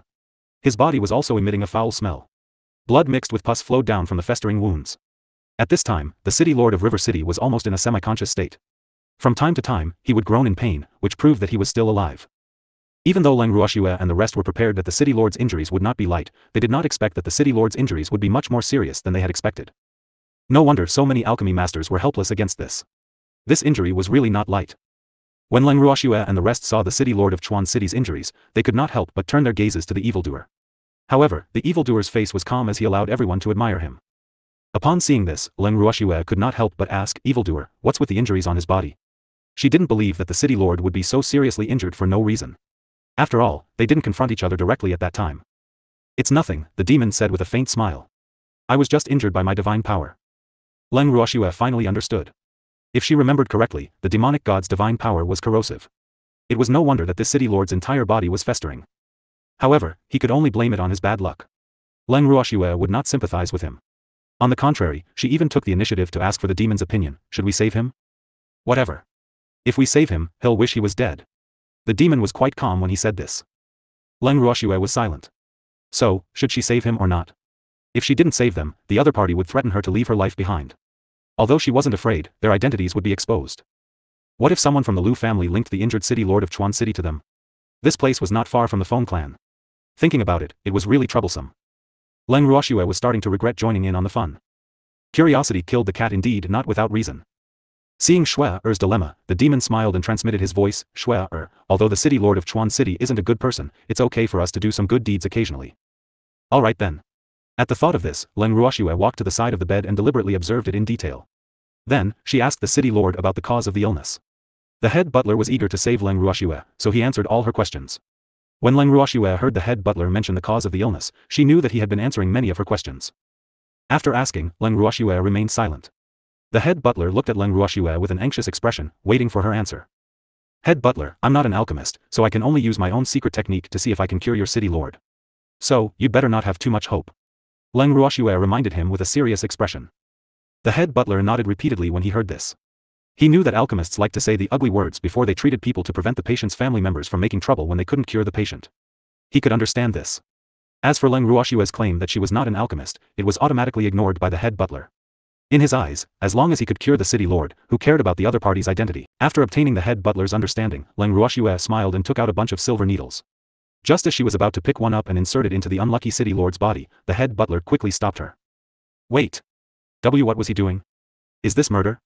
The head butler couldn't help but wipe the cold sweat from his forehead and asked. Looking at the cold and flashing silver light, he felt a chill down his back. It wasn't that he had never seen silver needles before, but wasn't the silver needle in this person's hand a little too thick? If the silver needle, which was at least as thick as an adult's little finger, were to pierce the city lord's body, would the city lord, who was already weak, still be able to live? Furthermore, the other party had even taken out a gun. It was obvious that his little heart was trembling with fear. "Head butler, calm down." Leng Ruoxue threw a discontented look at the head butler. When the head butler heard this, he immediately expressed that he couldn't stay calm. Was this to save people or to save lives? If such a thick silver needle were to be inserted, the city lord's little life would probably be gone. This was no small matter. Seeing the head butler's firm objection, Leng Ruoxue could only patiently explain to him, "Head butler, look at your city lord's injuries. Not a single piece of skin on his body is intact. If you want to cure him, you'll naturally have to use extreme methods. My silver needle technique is definitely the right cure. You have to believe me." Even though Leng Ruoxue's words were said with great patience, the head butler of the city lord's residence still had a frown on his face. He looked very hesitant as he looked at the giant silver needle in Leng Ruoxue's hand, then at the city lord who was lying on the bed like a half-dead man. The head butler was in a dilemma. The head butler didn't know if he should believe the words of this ordinary woman in front of him. He kept feeling that this woman's words were so unreliable. Would the city lord be able to withstand such thick silver needles? Just as the head butler was hesitating and could not make up his mind, Leng Ruoxue struck while the iron was hot. "Head butler, look at your city lord's appearance. What are you afraid of? Even if I can't cure the city lord of Chuan City, the result will be worse than now. I suggest you give it a try. My silver needle technique is quite amazing." "Really? I guarantee it's true." Then let's try." Hearing this, Leng Ruoxue nodded her head in satisfaction. She then continued, "There's one more thing that I need your help with." "What is it?" the head butler asked curiously. "Looking at your city lord's current state, there's an 80% chance that he needs to change his blood. Hence, I can only trouble the head butler to help me find someone with healthy blood." Leng Ruoxue said this very cautiously. However, before she could finish her sentence, she was interrupted by the head butler. "No problem, I'll go find them now," the head butler said impatiently. If the blood exchange could really cure the city lord, then what did it matter if 1 or 2 people were sacrificed? "Head butler, not just anyone can do it. It has to be someone who is blood related to city lord Lu. Moreover, the closer the blood, the better." Leng Ruoxue smiled as she reminded him. Hearing this, the head butler was stunned. What did this woman mean? Blood related? And the closer, the better? It wasn't what he understood, was it? If that was the case, then wouldn't only the city lord's daughter be able to change the city lord's blood? When the head butler thought of this possibility, he couldn't help but feel a headache. Ever since the city lord's mansion was destroyed by an unknown person and the city lord fell ill, the city lord's daughter had moved to the inn for safety. If the city lord's daughter were to change the city lord's blood, I'm afraid that the young miss might not be willing. It could be said that the chief butler had watched Lu Rong grow up, so he was quite clear about his young lady's selfish character. So, he didn't need to think to know that the young lady would definitely not agree to this matter, even if the other party was her father. Moreover, something like changing blood sounded mysterious. If something happened to the young lady while she was changing the city lord's blood, he would not be able to explain it to the city lord. One had to know that the city lord usually doted on the young miss very much. Thinking of this, the head butler was conflicted again. Leng Ruoxue could tell that he was hiding something from her, so she continued, "Head butler, think carefully about which is more important, the life of your city lord or the blood of the city lord's daughter." Of course, the city lord's life was more important. Was there a need to think about this? As the saying goes, every emperor changes his courtiers. Without the city lord, they, as his subordinates, would naturally not have a good future. The city lord's daughter could forget about continuing to call the shots in Chuan City. Even though this was obvious. However, when he thought about the need for Lu Rong's blood transfusion, he could not make up his mind. It would be fine if the castellan recovered after the blood transfusion, but if he didn't, wouldn't Miss Lu Rong's sacrifice be in vain? That. I want to know, after the blood transfusion, will the person's life be in danger? After hesitating for a long time, the head butler could not help but ask. That's hard to say. Leng Ruoxue laughed evilly. Why did you say it when it's not convenient? Such uncertainties made the head butler frown again. Head butler, what are you hesitating for? I'm not using your blood. When the head butler heard this, he almost fainted. F***ck. It's easy for you to say that, but the person who's going to have her blood replaced is the city lord's daughter. For a moment, the head butler only thought that the city lord would be angry if Lu Rong was in trouble. Humph. She dared to provoke her. In this way, not only did he save the city lord, but he also punished Lu Rong. At the thought of this, Leng Ruoxue smiled faintly and put on an expression that said she would not make things difficult for the head butler. She then suggested, Head butler, I know it's hard for you to make the decision. Why don't you ask your city lord for his opinion? This. Looking at the half-unconscious city lord on the bed, the head butler didn't know if the city lord would understand. At this moment, a guard suddenly came to report that someone from the main family had arrived. The head butler's face turned pale when he heard that. How did the main family find out about this so quickly? The sudden arrival of the main family made the unprepared head butler anxious like an ant on a hot pan, and he kept running in circles on the ground. Leng Ruoxue felt a little dizzy from his spinning. After sighing helplessly, she urged, Head butler, your decision is final. You don't have time to waste. Don't say I didn't warn you, but if the Lu clan's main family sees your city lord in this state, it's hard to say if he can keep his position. The head butler knew that the other party's words were not without reason. After hesitating for a few seconds, a determined look suddenly flashed across his face. He then walked to the city lord's bed and whispered, City lord, if I want to cure you, I need a direct relative to change your blood. If you agree, I'll send someone to find Miss Lu Rong. When he said this, the head butler's voice was very soft. The city lord, who was in a semi-conscious state, did not give any other reaction other than the slight twitching of his fingers. Leng Ruoxue saw this and quickly said, "Your city lord has already tacitly agreed. Quickly go and find your city lord's daughter." Silent consent? The head butler was speechless. The other party actually dared to say such words? The city lord clearly didn't have any reaction. However, this was not the time to argue with the woman in front of him. At the same time, he did not hesitate and directly ordered the guard who had just passed him the news to bring Miss Lu Rong, who was living in the inn. When the guard heard this, he couldn't help but widen his eyes and ask, "Head butler, what about the people from the main family? What's the arrangement?" Ugh. Only then did the head butler remember that he had actually forgotten about the representative sent by the main family. However, the city lord's current appearance could not be seen by the main family. Otherwise, he might not be able to keep his position. After some thought, the head butler whispered a few words to the guard, and the guard left with a troubled and conflicted expression. Not long after, Lu Rong, who did not know the truth, was brought in. When Leng Ruoxue saw Lu Rong, she fixed her gaze on her, and Lu Rong was instantly scared out of her wits. Lu Rong shouted angrily, "Damn you, ugly freak, why are you looking at me? If you dare to look at me again, don't blame me for not being polite." Had this guy forgotten about her? Leng Ruoxue was speechless. Looking at Lu Rong's face, it was clear that she didn't remember who she was, and she didn't remember being locked up by her. This person's memory was really not ordinary. However, this was also good. In this way, Lu Rong would naturally not think that she was taking the opportunity to take revenge. In reality, it was excusable that Lu Rong did not recognize Leng Ruoxue. For one thing, Lu Rong would only remember the beautiful man. Moreover, after the incident at the city lord's mansion, Lu Rong's mind had been in a state of tension. There was no beautiful man in front of her that could awaken her memory, so she had completely forgotten that she had once locked a group of people in prison. Facing Lu Rong's impoliteness, Leng Ruoxue displayed a magnanimous expression. She then turned to the head butler, who had been frowning ever since Lu Rong was brought in, and said, "Head butler, tell the city lord's daughter what she needs to do." The head butler nodded and directly told Lu Rong that he needed her blood to treat the city lord's illness. Lu Rong's expression changed drastically when she heard this and immediately wanted to rush out of the room. However, at this time, the inside and outside of the room were tightly sealed off by the guards arranged by the head butler. Lu Rong could not escape even if she had wings. He had already expected Lu Rong's reaction, so he did not give her a chance to refuse. "How dare you? I'm the city lord's daughter, and you guys actually dare to treat me like this?" However, the head butler wasn't afraid of her threats. He calmly said, "Miss Lu Rong, you've seen the city lord's current state. I hope you can take the big picture into consideration and sacrifice some blood for the city lord." Although the butler's words seemed to be a question, his tone was unquestionable and certain. However, Lu Rong didn't hear it at all and continued to shout angrily, "I have no problem with changing father's blood, but you can't use my blood.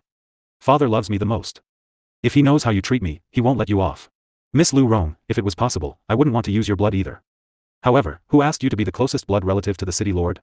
Using other people's blood isn't as effective as yours." The head butler said helplessly. "Then shall we use mine?" Lu Rong was furious. "I can only use yours." Upon seeing this, Leng Ruoxue smiled and said, "Head butler, you should have done this earlier. Why are you talking so much nonsense with her?" The head butler was silent for a moment. He thought to himself, that's the daughter of the city lord, not some random nobody. Seeing him like this, Leng Ruoxue didn't waste any more time. She ordered the guards to carry Lu Rong to the bed and placed her beside her father. Then, she took out the tools that Qing Ju had prepared for her. Oh. She didn't do things like bleeding often.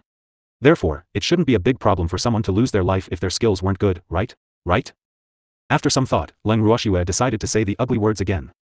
After she patiently explained the possible accidents that might happen, the head butler's face twitched. He kept nodding his head to urge Leng Ruoxue to hurry up with the treatment. He even expressed that he was already mentally prepared. Tell her not to worry. In reality, if it wasn't for the fact that he was afraid of affecting Leng Ruoxue's treatment, he really wouldn't want to be so patient. However, he was well aware that now was definitely not the time to offend Leng Ruoxue. His city lord was still counting on her to make a last resort in a desperate situation. After Leng Ruoxue received the head butler's assurance, she immediately jubilantly inserted a silver needle the size of a pinky finger into the arm of the unconscious Lu Rong. When the head butler saw this, he quickly turned around and covered his face. It's really too terrifying, isn't it? The head butler's little heart couldn't help but tremble at the sight of such a thick silver needle. When he turned around, he was surprised to find that there was no blood coming out of Miss Lu Rong's hand, even though there was a thick silver needle in her hand. This fact surprised him. In an instant, the head butler turned into a curious baby as he stared at Leng Ruoxue's hands without blinking. Acupuncture. Inserting a tube. Not long after, the city lord's body was covered with spikes like a porcupine. Lu Rong's body was also pierced with 5 silver needles, each of which was connected to a transparent tube. The tube connected the city lord and Lu Rong's body, and bright red blood flowed from Lu Rong's body to the city lord's body through the tube. The head butler could not help but hold his breath when he saw this miraculous scene. He did not even dare to breathe loudly for fear of disturbing Leng Ruoxue's treatment of his city lord. In comparison, the demon and the rest were much calmer.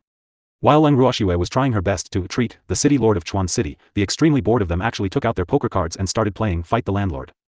Of course, this fight the landlord was taught to them by Leng Ruoxue. Furthermore, they had only learned it in the past 2 days. The few of them had not completely lost their passion for playing cards. Now that they had free time, they were naturally not willing to let it go. When the head butler unintentionally turned around and saw this scene, his face immediately darkened. F***ck. What were these people doing? Don't you know that it's time to treat the city lord's illness? The head butler was very angry. These people were really too uncouth. However, evildoer and the rest did not care about the butler's feelings. They sincerely felt that they had already given him face by not making any noise during the fight the landlord.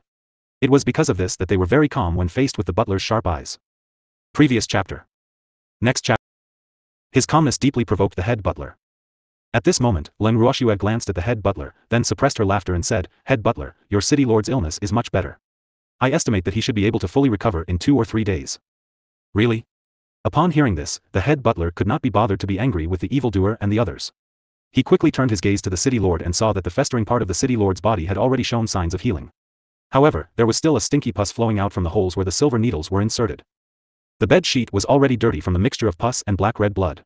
However, the head butler did not care whether the bed sheet was clean or not. All his thoughts were on the city lord. Only when the city lord's illness was cured would they, the people who depended on the city lord, have a good life. Thinking of this, he turned to look at Lu Rong, only to see that her face was as pale as snow. The chief butler couldn't help but worry. Will Miss Lu Rong be alright? Can you hold on until the city lord recovers? Hearing this, Leng Ruoxue started to pity Lu Rong. From the look on the head butler's face, she knew that he wasn't concerned about Lu Rong's life at all. He was mainly worried that Lu Rong wouldn't be able to hold on until the city lord of Chuan City recovered from his illness, delaying the city lord's recovery. AI. Poor Lu Rong, who no one loved. Miss Lu is very healthy, she'll be fine. Leng Ruoxue said with a smile after sympathizing with Lu Rong for a while. That's good. When the head butler heard Leng Ruoxue's words, he was relieved. Head butler, city lord Lu is fine now. We should take our leave. Leng Ruoxue continued. With that, she was prepared to leave with the evildoer and the rest. However, the head butler was not willing to let them go just like that. After all, in his heart, the city lord's illness had not fully recovered. The head butler thought for a moment and immediately said, "Everyone, don't be in a hurry to leave. You've saved the city lord, so our city lord mansion will definitely reward you handsomely. Take them to rest." When Leng Ruoxue saw the situation, she knew that she could forget about leaving today. She followed the guard summoned by the head butler calmly and left the city lord's room. The guard brought Leng Ruoxue and the others to the guest house that was only half repaired and told them that they would be staying here temporarily. Then, as if there were evil ghosts chasing after them, he immediately turned and left. "We're city lord Lu's saviors. They're letting us stay here?" Uncle Long said in dissatisfaction as he looked at the broken guest house. "Giving us a room to live in is already a high standard of treatment." Leng Ruoxue couldn't help but tease him as her beautiful eyes sized up the simple and crude guest courtyard. This guest courtyard was very small. The few of them standing in the courtyard took up almost half of the space in the guest courtyard. Moreover, to put it nicely, the guest courtyard was half repaired, but in fact, there were only 2 rooms that were barely enough for people to live in. But he didn't even prepare a bed for them. This was the rhythm of making them set up tents. Just as Leng Ruoxue was at a loss for words and Uncle Long and the others were feeling indignant, a familiar voice suddenly rang in everyone's ears, "I've finally found you." Woo-woo. Leng Ruoxue and the rest turned their heads at the same time and happened to see the owner of the voice, Cheng Mu, who had been kicked away by Tsang. At this moment, she looked as if she had found her team. Her eyes were filled with tears and she was looking at them with endless resentment. The next moment, Cheng Mu pounced towards Leng Ruoxue and the rest like a bird returning to its nest. "I've missed you so much," Cheng Mu shouted. Then, there was a loud thud and Cheng Mu fell to the ground in a sorry state. Originally, Cheng Mu had planned to pounce on Leng Ruoxue. However, when he saw the evil man's sinister gaze from the corner of his eye, he immediately changed his direction and pounced on the seemingly kind Uncle Long. Who knew that Uncle Long would dodge, causing Cheng Mu to pounce on empty air. At the same time, Cheng Mu felt his legs go soft. Then, he was in a tragedy. Woo! Cheng Mu, who felt embarrassed again, wailed and cried. Leng Ruoxue and the rest felt helpless at this sight. This Cheng Mu. AI. Although Leng Ruoxue knew very well that Cheng Mu had fallen because Tsang had done something to him, she did not expect Cheng Mu to burst into tears. This guy was a member of the Cheng family. Would the Cheng family allow their descendants to be so disgraceful? Leng Ruoxue couldn't understand. If the Cheng family found out about Cheng Mu's current state, would he still have a good life in the Cheng family? "You guys are bullying me." Sob. "I'm going to tell my brother. You're all bad guys." At this time, Cheng Mu was crying and threatening her. When Leng Ruoxue heard this, she was completely speechless. "What can you do to us if you tell your brother?" "Child, even if we tell your ancestor, that old man can't do anything to us, right?" At this moment, Leng Ruoxue started to doubt Cheng Mu's intelligence. However, seeing that Cheng Mu seemed to be quite confident in her brother, Leng Ruoxue felt embarrassed to strike at his fragile glass heart. However, she really did not want to bother with Cheng Mu. So, she turned around and pulled the evildoer into an empty room. Uncle Long and the others saw this and followed him in. The poor Cheng Mu, who was crying like a pear blossom bathed in rain, was ignored by everyone in the blink of an eye. After Leng Ruoxue and the rest entered the room, Cheng Mu immediately stopped crying. However, the gloominess in his heart only increased. Woo! He was already an adult. Didn't they see him? How could he do this to him? Humph. He was definitely going to tell his brother. At the thought of this, Cheng Mu got up from the ground and left in a sorry state. Seeing Cheng Mu leave through the window, the demon glanced at Tsang, who was occupying Shue's arms, and mocked, who was the one who said that kicking yourself would work? This was just an accident. Next time, I'll kick him further away. It withered. Do you still have a chance next time? The demon laughed evilly. At this time, Cheng Mu's voice was heard by everyone again. Brother, it's here. I found them. This voice sounded very excited. When everyone heard it, they looked at each other. He really called for help. However, this helper was actually an acquaintance. Upon seeing the familiar faces, Leng Ruoxue and the rest took the initiative to walk out of the room. Is young Master Cheng here to avenge Cheng Mu? Glancing at Cheng Xian, Leng Ruoxue said with a smile. When he heard this voice, Cheng Xian quivered. He had heard from Cheng Mu about Leng Ruoxue's disguise and had no doubt that the person he was talking to was not Leng Ruoxue. He was all too familiar with her tone. Especially with his tone right now, it definitely meant that someone was going to be in trouble. The smart Cheng Xian didn't want to be one of those unlucky fellows, so he immediately said, no. I heard that my old friend is also in Chuan City, so I'm here to see him. When Cheng Xian said this, his eyes would occasionally sneak a glance at the evildoer standing beside Leng Ruoxue, as well as the snow-white cat in her arms. He was finally relieved when he saw the calm expressions on the two of them. Long time no see. At this moment, Ning Haolan, who had come to look for Leng Ruoxue with Cheng Xian, also greeted her with a smile. Leng Ruoxue nodded and could not help but ask curiously, why are you in Chuan City? It's all because of this idiot. He was caught by Lu Rong and couldn't escape, so he sent me a voice transmission to ask for help. After giving Cheng Mu a daggers-like look, Cheng Xian said with a face full of disappointment. As for Cheng Mu, under Cheng Xian's sinister and fierce gaze, she was as obedient as a little white rabbit. Her eyes were still red, and she did not dare to say a word of rebuttal. He's quite stupid. Leng Ruoxue glanced at Cheng Mu and nodded in agreement. This time, Cheng Mu felt even more aggrieved. He realized that he was wrong. You're wrong. Look at his brother's lackey appearance, not to mention avenging him, it would be good enough if he didn't hand him over to the enemy to be slaughtered. Sob. Why was he so miserable? As expected, just as Cheng Mu thought of this, he heard Cheng Xian looking at Leng Ruoxue with a fawning expression. This brat is idle all day and only knows how to stir up trouble. If he has offended you in any way, you must not be polite. No need to be soft-hearted. Brother. You're my brother. Hearing these words of betraying others, Cheng Mu wanted to cry to death. This was really bullying. How could he do this? Cheng Mu couldn't help but look up at the sky and sigh. His heart was infinitely depressed. However, when Leng Ruoxue heard this, she only nodded her head lightly, indicating that she would not stand on ceremony.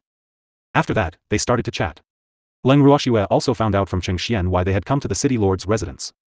It turned out that the main Lu family had sent people to Chuan City not because they knew that something had happened at the city lord's estate, but because Cheng Xian and Ning Haolan had come to the Lu family together after Cheng Mu's arrest. When the Lu family saw that the young masters of the Cheng and Ning families had come to settle the score, they did not dare to ignore it and immediately sent an elder to Chuan City to handle the matter. Before they arrived in Chuan City, Cheng Xian and the others inadvertently met Cheng Mu, who had been kicked away by Tsang. After hearing Cheng Mu personally say that she had been caught and sent to prison, the Lu family elder immediately said that he would give Cheng Mu an explanation. Of course, Cheng Mu was not stupid enough to tell the elder of the Lu family about her escape from the prison. She only said that she had tried her best to escape from the prison. Later, when they arrived at Chuan City, they found out that the city was under strict security. That was when the Lu family elders found out that something had happened to the city lord's mansion. After learning about this, the Lu clan's elder temporarily split up with Cheng Xian and the others. Cheng Mu wanted to look for Leng Ruoxue and the others, so she found an excuse to stay in the inn where Leng Ruoxue and the others were staying. Naturally, she also found out from the inn's manager that Leng Ruoxue and the others had come to the city lord's mansion to save the city lord. When Cheng Mu heard the news from the inn manager, he was stunned for a long time. He could not figure out what Leng Ruoxue was trying to do. If he didn't remember wrongly, they couldn't escape responsibility for his injuries, right? He actually went to the city lord's mansion to treat someone's illness. Wasn't this sending sheep into the tiger's mouth? At that time, in his eyes, Leng Ruoxue was just a sheep. As a friend of Leng Ruoxue's, he naturally could not watch Leng Ruoxue and the others be in danger. Hence, when he found out about this matter, he strongly requested his brother to bring him to the city lord's residence to look for her. That was why the scene above had happened. In the city lord's mansion, Cheng Mu did not have to search for long before she found Leng Ruoxue and the rest. It was really easy to find as there were many places in the city lord's mansion that were not hidden. However, never in his dreams did he expect that he would be ignored like that. This fact made him quite depressed. The brother that Empress called to support her was actually a traitor. This was definitely a heavy blow to Cheng Mu. Unfortunately, at this moment, Leng Ruoxue and the others were only focused on reminiscing about the past. No one paid attention to Cheng Mu's gloominess. By the time they realized it, Cheng Mu was already wishing she could hide in a corner and draw circles. You're all bad people. They're all bad people. They saw Cheng Mu crouching among the ruins and mumbling non-stop. When Leng Ruoxue and the rest heard this, they did not know whether to laugh or cry. Who are you talking about? Leng Ruoxue chuckled as she asked. Humph. Who else could it be? Of course, it's that hateful woman. When he heard someone talking to him, Cheng Mu did not even raise his head and answered reflexively. When he realized that something was wrong and raised his head, he saw Leng Ruoxue looking at him with a faint smile. Instantly, he was so frightened that he quivered. That evil woman? Me? Leng Ruoxue asked shamelessly with a smile. No, no, how could it be you? It was Lu Rong. Right. It's that evil woman, Lu Rong. Cheng Muxiao's heart was trembling, and she was so scared that she quickly said. Are you going to see Lu Rong? Leng Ruoxue suddenly asked, and she heard him mention Lu Rong. Why are you looking at her? Cheng Mu blinked her eyes in confusion. If you don't watch it now, you might not be able to in the future. Leng Ruoxue laughed evilly. No way. Then I'll go take a look. Cheng Mu immediately perked up when she heard that. But when he saw City Lord Lu and Lu Rong, he was still shocked even though he had already prepared for the worst. What's wrong with them? In City Lord Lu's room, Cheng Mu's hand trembled as he pointed at the father and daughter, whose bodies were covered with silver needles. He was so scared that he stuttered. Oh my god. Was he still human? He did not know why, but he suddenly sympathized with the father and daughter. Looking at their situation, Cheng Mu really felt that compared to them, he seemed to be considered lucky. When he thought of this, he turned his head carefully to look at Leng Ruoxue, and he became much more well-behaved. These people were not to be offended. He had to be careful in the future. Cheng Mu went to Leng Ruoxue's side and asked with a smile, Shue, can we go back now? He didn't want to stay here any longer. This place was too terrifying. Go back? The head butler didn't allow us to go back, saying that they would only let us go when their city lord is well. More importantly, the city lord's mansion hasn't paid me for my treatment yet. That's why we can't leave now. Leng Ruoxue said calmly. Although her voice was neither too loud nor too soft, the head butler, who was being scolded and not far away, could still hear her clearly. Instantly, the head butler could not help but burst into tears. Woo! If he had known that these people were old friends with the young masters of the Cheng and Ning families, he would not have dared to force these people to stay in the city lord's mansion even if he was beaten to death. Now, not only had he been exposed, but the main family had also charged him with the crime of not reporting the information. The unlucky chief butler, who thought that he could hide the matter flawlessly, now knew that his life in the family would not be easy in the future. In addition, there was the city lord. Even if he was cured, he was afraid that he would not be able to keep his position. As for the young lady, he did not know what would happen to her. However, just based on the fact that the young lady had dared to put the Cheng family in prison, the Lu family would not let her off easily in order to give the Cheng family an explanation. After thinking clearly about their crimes, the head butler could only plead guilty and try his best to admit his mistakes, hoping that the elder sent by the main family would spare him on account of his good attitude in confessing. Unfortunately, no matter how well he admitted to his crime and how clearly he confessed, the elder sent by the Lu clan did not intend to let him off easily. He could only blame it on his bad luck. After that, the elder of the Lu family apologized to Leng Ruoxue and made it clear that he would pay Leng Ruoxue back as soon as possible. Leng Ruoxue saw that this Lu clan's elder was rather sincere, so she did not make things difficult for him. She only told him to send the reward to the inn, then she left the city lord's residence with the demon and the rest. After hearing some of Leng Ruoxue's glorious deeds from her brother, Cheng Mu thought that he could see Leng Ruoxue show off her might and ruthlessly beat up the Lu family. Unfortunately, his wish did not come true, and he could not help but feel disappointed. When they returned to the inn, Cheng Mu immediately followed Leng Ruoxue and the rest into the room. She asked shamelessly, Shue, you're just going to let the Lu family off like this? What else?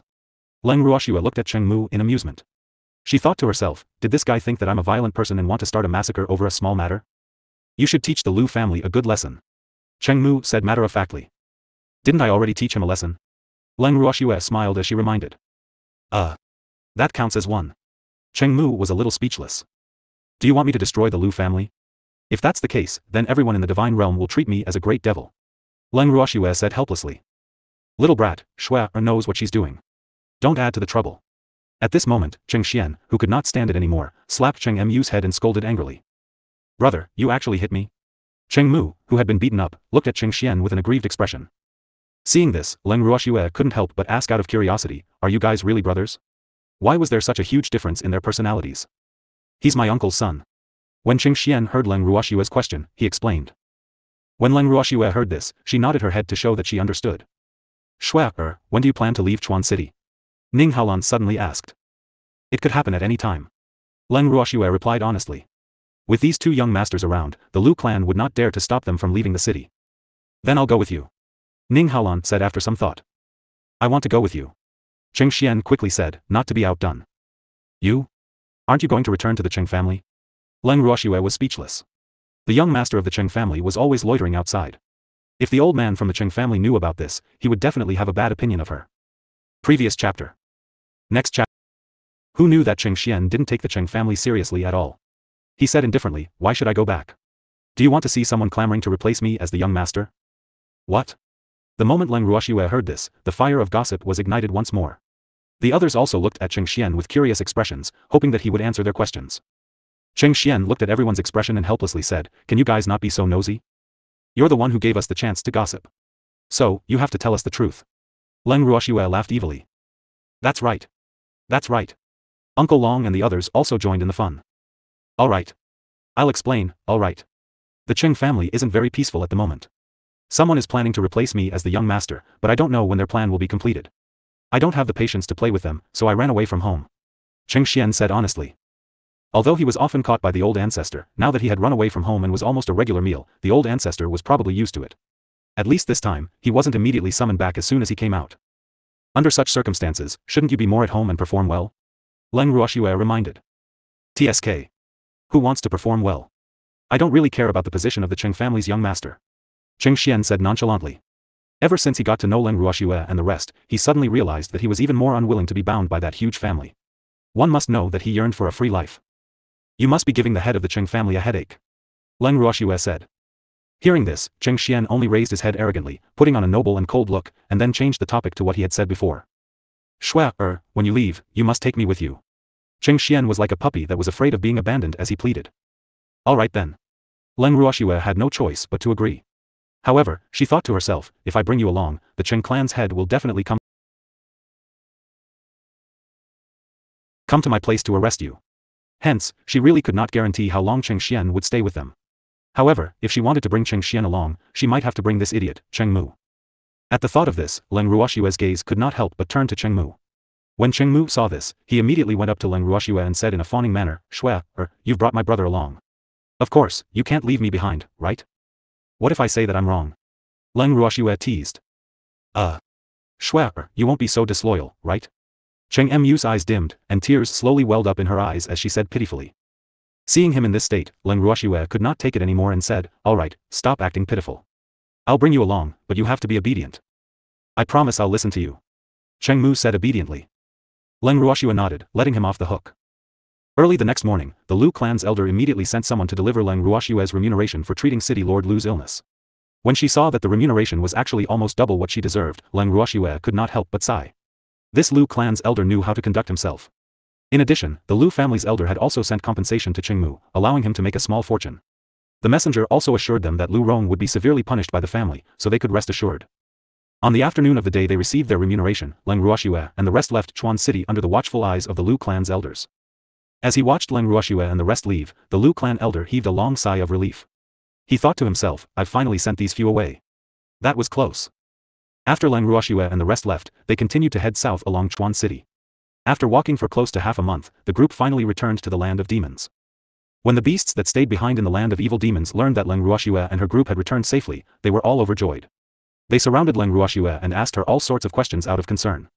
When they learned that Leng Ruoxue and her group had won, they were so happy that they howled at the top of their lungs to show their excitement. Seeing this, Cheng Mu was even more surprised. He had never expected Leng Ruoxue to have such a good relationship with the beasts of the land of demons. Such a harmonious relationship was almost impossible in his knowledge. However, he had actually seen it with his own eyes today. For a moment, his admiration for Leng Ruoxue was like a surging river, endless. After returning to the demonic land, Leng Ruoxue and the rest returned to their original appearances. When Cheng Mu saw them, he was completely dumbfounded. No matter how stunning Leng Ruoxue was in the rumors, it was not as real as seeing her with his own eyes. After seeing Leng Ruoxue, he deeply felt that the women he had seen in the past who he thought were beautiful were not even worth showing off. However, he did not dare to have any improper thoughts about Leng Ruoxue. It was because the eyes of the demonic man beside her were too penetrating and too terrifying. Moreover, the demonic man's otherworldly beauty made him feel inferior. Sigh. A man actually looked like this, how were those women supposed to live? However, it was undeniable that the outstanding couple in front of him was a match made in heaven. After secretly observing them for a long time, Cheng Mu really felt that if anyone dared to come and ruin their perfect couple, he would be the first to disagree. At this moment, he automatically ignored the extra-large light-bulb cat in Leng Ruoxue's arms and turned to look at the Devil's Land with a curious expression, as if he was looking at a grand view garden. The beasts in the Land of Demons showed a high level of enthusiasm for Cheng Mu's arrival. Every day, some beasts would bring Cheng Mu around to play. In just a few days, Cheng Mu was so happy that she forgot about home. On a certain day, Leng Ruoxue, who was sitting in the garden and chatting with Uncle Long and the others, finally caught up with Cheng Mu. She could not help but tease, "Cheng Mu, it looks like you've been playing with your heart these few days." Hee hee. No. No way. When Cheng Mu heard Leng Ruoxue's words, he immediately blushed. In reality, he was just as Leng Ruoxue had said. He was so happy that he had lost his sense of direction. However, he did not dare to let Leng Ruoxue and the others know about his thoughts. Otherwise, what if they were jealous and wanted to chase him away? He hadn't had enough of this place. Since you don't have it, then don't run around in the future. Cultivate well. Look at how weak you are. With your current strength, I'm afraid no one will believe you if you tell them that you're from the Cheng family. Leng Ruoxue's beautiful face was filled with disdain. Don't. Sister, please let me go. I don't like to cultivate. When Cheng Mu heard this, he immediately cried and begged. If he liked to cultivate, he would not have run away from home. Ugh. Back then, he had also run away from home like Cheng Xian. However, he did not dare to say this in front of Leng Ruoxue. Otherwise, what if this person decided to send him home on a whim? There were good food and fun things here. He didn't want to go back to the Cheng family's cage. I won't go back even if I'm killed. I don't keep idle people here. With your strength, you can't even compare to the beasts in the land of evil demons, and you're not as useful as them. You'll only be a waste of food if you stay here. If the ripple of fog comes to you one day, you'll just be cannon fodder. So, if you really don't want to cultivate, for the sake of your safety, you'd better return to the Cheng family. Leng Ruoxue sighed helplessly. Of course, Cheng Xian had asked her to say this. Ever since Cheng Mu had arrived at the Devil's Land, she had been like a wild horse that had lost its reins. She was nowhere to be seen. How could Cheng Xian not be anxious? Previous chapter. Next. Not only that, but Cheng Xian also asked her to give Cheng Mu special training. Evildoer and Azure took the initiative to accept this task and planned to train him and the Peacock King together. Leng Ruoxue thought of the pitiful Peacock King who was locked up in some unknown place by the demon. She felt that it was not a bad idea to arrange for a companion to train with the Peacock King so that he would not be lonely. As such, she would not let Cheng Mu pass the test so easily. When Cheng Mu heard that Leng Ruoxue wanted to chase him away, he immediately looked at her pitifully, his eyes glistening with tears. However, Leng Ruoxue was unmoved. She only told him again and again, if he doesn't want to cultivate, send him back to the Cheng family. In the end, Cheng Mu had no choice but to compromise. As soon as Cheng Mu agreed, the demon immediately moved Cheng Mu into a small dark room. That room was the one he had locked up the Peacock King in. The Peacock King, who had been locked in the small black room for an unknown amount of time, immediately perked up when he sensed an unfamiliar aura. However, he immediately felt that something was wrong because he was too familiar with one of the auras. Woo, it's that guy. Master's man. After the Peacock King recognized this fact, he cowered and hid in a dark corner, trying to lower his presence. Seeing this, the demon snorted coldly, "What are you hiding for? Get out here." Upon hearing this, Cheng Mu, who was in darkness, suddenly realized that there was someone else here. Looking through a faint light, Cheng Mu found that there seemed to be a figure moving in the shadows. She opened her eyes wide curiously to look at the trembling figure, and her face was full of question marks. Who was this person? It looked like he was very afraid of this evildoer. Suddenly, Cheng Mu seemed to have found a soulmate, who asked him to be quite afraid of evildoers. However, that person seemed to be even more useless than him. After being shouted at by the demon, that person slowly moved his feet and seemed to be very reluctant to reveal his head. Why you're here? What? The question marks on Cheng Mu's face increased. What kind of greeting was this? Get out here. It's been so long, why haven't you grown any courage? The demon said with a look of disdain. I. The Peacock King was so depressed that he was about to cry. It wasn't that he didn't have the courage, okay? However, he was too afraid of this man. You? Hurry up and come out, I'll introduce you to a new friend. The demon couldn't stand the Peacock King's submissive look and roared again. Peacock King trembled in fear. However, this time, he moved faster and immediately jumped out of the shadows. This is Cheng Mu, your future partner. He will be trained with you. The demon said to the Peacock King. Oh. Hello, I'm the Peacock King. The Peacock King nodded at Cheng Mu in a friendly manner. The Peacock King? Cheng Mu was shocked. He thought that his training partner was human. He didn't expect it to be the Peacock King, or was he just a human named Peacock King? Seeing that Cheng Mu was looking at him curiously, the Peacock King smiled and added, I am the king of the peacock race. It was really as he thought. Cheng Mu was overjoyed. Although it was dark here and she couldn't see the Peacock King's appearance clearly, she had heard that the Peacock clan was full of handsome men and beautiful women. The Peacock King in front of her must be quite good looking. More importantly, he felt that if he could get along well with the king of the peacock race, the Peacock King would be happy and let his own clansmen recognize him as their master or something. That would be quite good. Cheng Mu was daydreaming happily. His gaze towards the Peacock King became even more fervent. However, his passionate eyes made the Peacock King's heart tremble. He was too familiar with this human's eyes. It was clearly the gaze that the Phoenix King would have when he had designs on him. Woo! Master, save me. Someone has bad ideas about you, little peacock. The Peacock King, who originally wanted to live in peace with Cheng Mu, was frightened by Cheng Mu's fiery eyes. He could not help but be wary of him. He even thought that the human in front of him was a bad guy who was deliberately arranged by his master's man to destroy his relationship with his master. With this thought, he naturally did not have a good expression on Cheng Mu. However, the overly excited Cheng Mu did not feel the Peacock King's sudden coldness. Instead, he was still immersed in his excitement. Looking at the two people's completely different reactions, the demon's eyes flashed and he laughed evilly. You guys stay here and get to know each other. Your special training will officially begin in 3 days. After saying that, the demon's figure flashed and he left immediately. As soon as the demon left, Cheng Mu immediately went to the Peacock King's side to please him. He looked at the Peacock King with a burning gaze and laughed. Peacock King, we'll be partners from now on. Please take care of me. Go away. Get away from me. After hearing Cheng Mu's words, the Peacock King said without giving her any face. Cheng Mu was dumbfounded. He didn't offend the Peacock King, right? Why did the Peacock King have such an attitude towards him? Cheng Mu, who was puzzled, looked at the Peacock King with an aggrieved face and choked. Peacock King, I really want to be your friend. We will be training together in the future. It is only natural for us to help each other. So, don't keep me at arm's length. I will be very sad if you continue to act like this.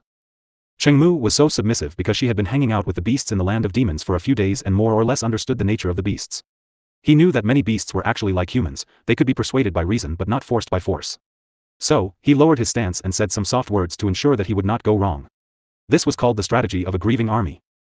However, it was a pity that the Peacock King thought that Cheng Mu was here to destroy his relationship with his master. Therefore, he had long been wary of Cheng Mu. Therefore, when he heard Cheng Mu's soft and gentle words, he not only did not feel Cheng Mu's sincerity, but he even felt that this human was unscrupulous in order to leave a good impression on him. This was really too detestable. However, Cheng Mu did not know that he had overreached himself and was still trying to please the Peacock King. Cheng Mu kept trying to find out the Peacock King's preferences, but the Peacock King seemed to be indifferent. Although Cheng Mu felt a little helpless about this, it also made him braver. The next 3 days were spent with Cheng Mu's boring questions. In these 3 days, the Peacock King only hummed and laughed in response. He had never answered Cheng Mu's questions directly. This result made Cheng Mu so depressed that he almost scratched the wall. The demon once again descended into the small black room. What he saw was the Peacock King putting on a noble and cold expression, while Cheng Mu was drawing circles in the corner, sighing sadly. He knew that the two of them didn't seem to get along well, but that wasn't what he was concerned about. The demon quickly gathered the two of them together and told them that the special training officially began today. As soon as he finished speaking, the originally dark room instantly lit up. Only then did Cheng Mu see the Peacock King's appearance clearly. She was truly a stunning beauty. Although she couldn't be compared to that devilish man, she was still beautiful enough to make people unable to look away. AI. No wonder the Peacock King was so difficult to deal with. Beauty should have special privileges, regardless of gender. After seeing the Peacock King's appearance, Cheng Mu was relieved that the Peacock King had ignored her. However, the Peacock King still did not give Cheng Mu a good look. When the Peacock King turned his gaze to his master's terrifying man, he was stunned and could not come back to his senses for a long time. How could master, this man, look so handsome? Was he still human? Even the Peacock King, who was quite confident in his own beauty, felt inferior when he saw the heaven-shaking, earth-shattering, and God-weeping beauty of this demon. The demon ignored the Peacock King's stunned expression and announced the rules he had set. Only by defeating the person he had arranged would the two of them have the chance to leave this place. After that, a black figure appeared in front of Cheng Mu and the Peacock King. The figure was wrapped up tightly from head to toe, leaving only a pair of cold eyes outside. Seeing this, Cheng Mu could not help but widen his eyes. This guy's strength is so powerful. She only glanced at him lightly. He felt endless pressure and immediately felt breathless. In particular, the other party's sinister cold eyes made him feel like prostrating himself in worship. Who exactly was this person? Cheng Mu's heart trembled uncontrollably. He was very curious about this person's identity, but he did not dare to ask. Ant. A cold and disdainful male voice rang out. Then, the owner of the voice looked at the demon with a respectful expression and said, Master, please give these 2 ants to me. I'll let them know what the hell like training is. Good. As long as you don't die, you can do anything. The demon irresponsibly left such a sentence and disappeared without a trace. An ant? Was she talking about him? Cheng Mu's face was full of disbelief. There were only these 2 words in his heart. He ignored everything that the evildoer had said before he left because these 2 words were too much of a blow to him. Their Cheng clan was a powerful clan with a reputation and status in the divine realm. However, how could he be considered an ant in this person's eyes? This made the proud Cheng Mu unable to accept such an insult no matter what. Previous chapter. Next. Cheng Mu was very angry, and the consequences were very serious. The serious consequence of this was that Cheng Mu impulsively attacked the man who was tightly wrapped and only left a pair of cold eyes outside. Looking at the weak Cheng Mu, who was like a sharp sword, rapidly flying away to avoid the attack, the Peacock King could not help but curl his lips in disdain. He secretly thought in his heart, he really overestimates his own ability. That scary man subordinate even dared to provoke him. He, who was tactful, could already foresee Cheng Mu's tragic situation. However, he was happy to watch the show. After all, with Cheng Mu, this silly guy, as the first bird to stand out, he believed that his life would be better. Sure enough, when Cheng Mu rushed out and the divine power in his hand was ready to be released, the mysterious man caught a glimpse of Cheng Mu's movements. He did not even dodge. A contemptuous smile appeared in his eyes. Then, he gently lifted a leg and kicked in Cheng Mu's direction. With a bang, the two forces collided. After that, the mysterious man in black elegantly retracted his leg. Cheng Mu was like a falling meteor. Before she could shoot out her divine power, she was kicked and flew to the wall behind him. Cheng Mu was in the shape of a Chinese character. After being kicked to the wall, she quickly slid down from the smooth wall. Her entire person fainted from the violent collision. "Wake him up," the mysterious black-robed man ordered coldly. The Peacock King, whose face had already turned pale from fear, nodded his head rapidly. He could tell that this man was not someone he could offend. That was why he would not challenge his authority like Cheng Mu. When the Peacock King received the order, he first walked to Cheng Mu's side and gave him 2 hard kicks to avenge his coveting. Then, he softened his strength and continued to kick him. After a while, Cheng Mu finally woke up from the Peacock King's torture. Cheng Mu, who had just woken up, was still a little confused. However, in a flash, he remembered everything that had happened and immediately glared at the mysterious man in black. However, under the man's cold, knife-like gaze, Cheng Mu's little heart trembled and she became listless. Wu, where did this pervert come from? He had defeated him with 1 kick. Cheng Mu was very worried, but he did not dare to challenge other people's authority easily. At this time, he suddenly realized that there were a few more footprints on his body. Then, he saw that 1 foot was only a few centimeters away from his clothes. F***ck. He looked up angrily at the owner of his feet, the Peacock King. He thought to himself, I can't afford to offend that perverted man in black, but I can't afford to offend a peacock. After thinking about it this way, Cheng Mu really felt that he needed a punching bag. There were only 3 people present now. One of them was someone he could not beat, and the other was himself. Therefore, the position of punching bag should naturally fall on the Peacock King. Suddenly, Cheng Mu's eyes looked at the Peacock King fervently again. He felt that as long as he could defeat the Peacock King, his status would definitely be ranked before the Peacock King in the future. In that case, wouldn't the Peacock King have to listen to everything he said? At that time, not to mention ordering the Peacock King to give him a peacock for him to recognize him as his master, the Peacock King might even recognize him as his master under his domineering aura. Cheng Mu was having a sweet dream. When the Peacock King received the message from Cheng Mu's eyes, the unhappiness in his heart immediately rose to another level. He did not withdraw his foot in time because Cheng Mu suddenly woke up. This time, he did not intend to withdraw it immediately. Instead, he kicked Cheng Mu's body again. This time, he was provoking him. Aya. You're quite bold. Seeing the Peacock King like this, Cheng Mu was so happy that he wanted to roar out. He had come to the door himself. Cheng Mu, who was overjoyed and hot-headed, had completely forgotten that he could not see through the Peacock King's cultivation. This could only prove that the Peacock King's strength was above his. However, under such circumstances, he could not think too much. He was bent on subduing the Peacock King and finding an honest and obedient beast for himself. Cheng Mu had completely lost his mind with this thought. He looked at the Peacock King as if he was a high-grade crystal mine, and his eyes were burning with fire. However, the Peacock King's eyes were full of disdain. However, Cheng Mu ignored this disdain. After all, in his eyes, beastie should be this kind of noble and cold type. He would not like a beastie that was too casual. The more Cheng Mu looked at the Peacock King, the more he liked him. His desire for the Peacock King was like a kitten living in his heart. It was so itchy that he scratched his heart and liver. He had a strong desire to subdue the Peacock King. He did not think much and immediately pounced on the Peacock King. The Peacock King, who was already mentally prepared, naturally would not let him succeed so easily. However, he also did not want to let him go. In an instant, the two of them started to fight. Not only did they fight with their fists and legs, but their Shen power also dazzled everyone. The mysterious man in black, who was watching their interaction coldly, did not stop the two of them from fighting in front of him. However, the corner of his mouth under the mask could not help but twitch. These two guys were really. He didn't know when the people of the divine realm had become so barbaric. They even used their fists and legs in a fight. This had greatly subverted his understanding of the people of the divine realm. However, he was only surprised for a moment before he calmed down. In his hometown, he had seen a lot of barbarians who used their fists and kicks, so he didn't really care about the fancy fists and kicks of these two ants in front of him. But what he didn't know was that the reason why these two people used divine power and fought in close combat was mostly because they had learned from his master. Whether it was the Peacock King or Cheng Mu, both of them had enjoyed the freakish treatment of fists and legs, which had left a deep impression on them until today. From the moment they were beaten up, the two of them had secretly vowed that in the future, when they fought with others, they would also try the feeling of punching and kicking people. However, they had only learned the tip of the iceberg of the evildoer's skills. They had not learned the essence of the evildoer's skills. In the eyes of the mysterious man in black, the fight between the two of them was just a show of fancy moves that could not be put on stage. After watching for a while, the mysterious man in black could not help but feel a little impatient when he saw that the two of them had yet to decide the winner. The people of the divine realm were really weak. There was still no winner after such a long time. It seemed that he had a long way to go. The man in black sighed. He had a general understanding of the strength of these two people. However, with their mediocre talents, he was more or less worried. He was very afraid that he would not be able to complete his master's task and would disappoint his master. No. He was the famous devil instructor of the Nine Nether prison. No matter what, he couldn't let two weak people from the divine realm ruin his reputation. With this thought, the mysterious man in black's momentum was greatly boosted. As the battle between the Peacock King and Cheng Mu went deeper, the man in black, who was known as the devil instructor, had already formulated a detailed plan to improve their strength in his heart. This also decided the dark and gloomy life of the two. Previous chapter. However, at this moment, the two of them still didn't know what kind of life they were about to face.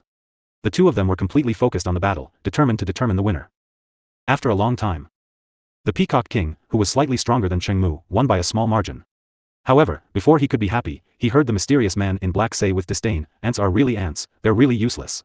You took so long to defeat your opponent." Hearing this, the Peacock King was completely listless. Sob. Could he be blamed for this? He wasn't a beastie who was good at fighting, so he definitely didn't have enough combat experience. So, wasn't it understandable that he had fought for a long time? However, it was clear that the mysterious black-robed man was someone who only cared about the results. It was impossible for him to understand the Peacock King's thoughts. This also destined the Peacock King to be disappointed. However, before the Peacock King could display his sorrowful mulberry, he heard the mysterious man in black say, "I've decided, your training load will be twice as much as this human's. Double the amount?" Was he talking about him? The Peacock King, who had his head lowered, did not dare to raise his head to confirm that these words were directed at him. Thus, he could only deceive himself and pretend to be an ostrich. However, how could the black-clothed man allow him to act dumb? After seeing that the Peacock King was acting dumb, the black-clothed man directly called out, "Peacock King, your training load will be double that of this useless human." The Peacock King was silent for a moment. He couldn't help but sigh to the sky. Oh heavens! Why was that? Immediately after, his face was covered in tears. Since he could no longer pretend to be an ostrich, should he accept this fact? The Peacock King became even more worried and blamed Cheng Mu for the treatment he received. Humph. If this guy didn't want to fight with him, why would the man in black complain about his slow speed and increase the training volume? Sob. He felt so wronged. This was definitely an undeserved calamity. The Peacock King felt that he had been implicated by Cheng Mu and was even more unhappy with him. However, the mysterious black-clothed man didn't give the Peacock King too much time to let his imagination run wild. With a slight wave of his hand, the Peacock King and Cheng Mu immediately separated a certain distance. Then, both of them heard the mysterious man in black say, "Your training starts now." Ah. It's starting now? The depressed Cheng Mu was not mentally prepared at all. He was still silently licking his wound, so when he suddenly heard the black-shirted man's words, Cheng Mu immediately panicked. Could he wait for him to finish healing before he started? Cheng Mu was begging in his heart. The defeat in the battle with the Peacock King was a huge blow to him. He had not even recovered from that battle. He was not ready yet. It was a pity that the man in black would not give him the chance to prepare. Cheng Mu did not dare to say what he was thinking, mainly because he did not have the chance to. As soon as the man in black finished speaking, two more men in black appeared in front of him. Like the previous man in black, the two men who appeared only revealed a pair of cold eyes and attacked Cheng Mu without a word.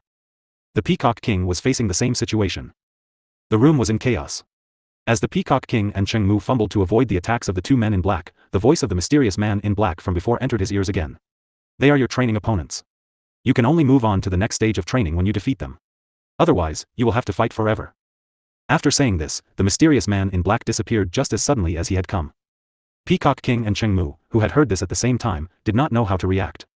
At this moment, they could not think too much. Although the two black-robed men in front of them were on par with them in strength, they were fighting 2 against 1. Therefore, the two of them could only hide in confusion. They could not even touch the corner of their opponent's clothes. This fact made the two of them extremely depressed. As the battle went on, Peacock King and Cheng Mu suddenly realized that the original room had been separated. There was a transparent wall between the two of them. With this wall, although the two of them could see each other's battle, they could not touch each other. As such, even if the two of them wanted to give up on their previous enmity, they wouldn't even have the chance to fight hand to hand.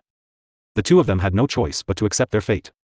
The endless battle officially took place in the mysterious room.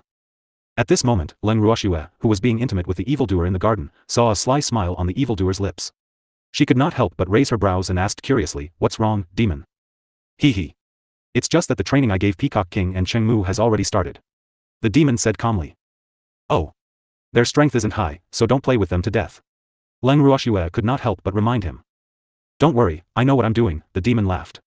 His eyes flickered as he changed the topic and asked, Xue, do you want to come with me to the 9 nether prison? Upon hearing this, Leng Ruoxue was momentarily stunned. 9 nether prison? Could she go now?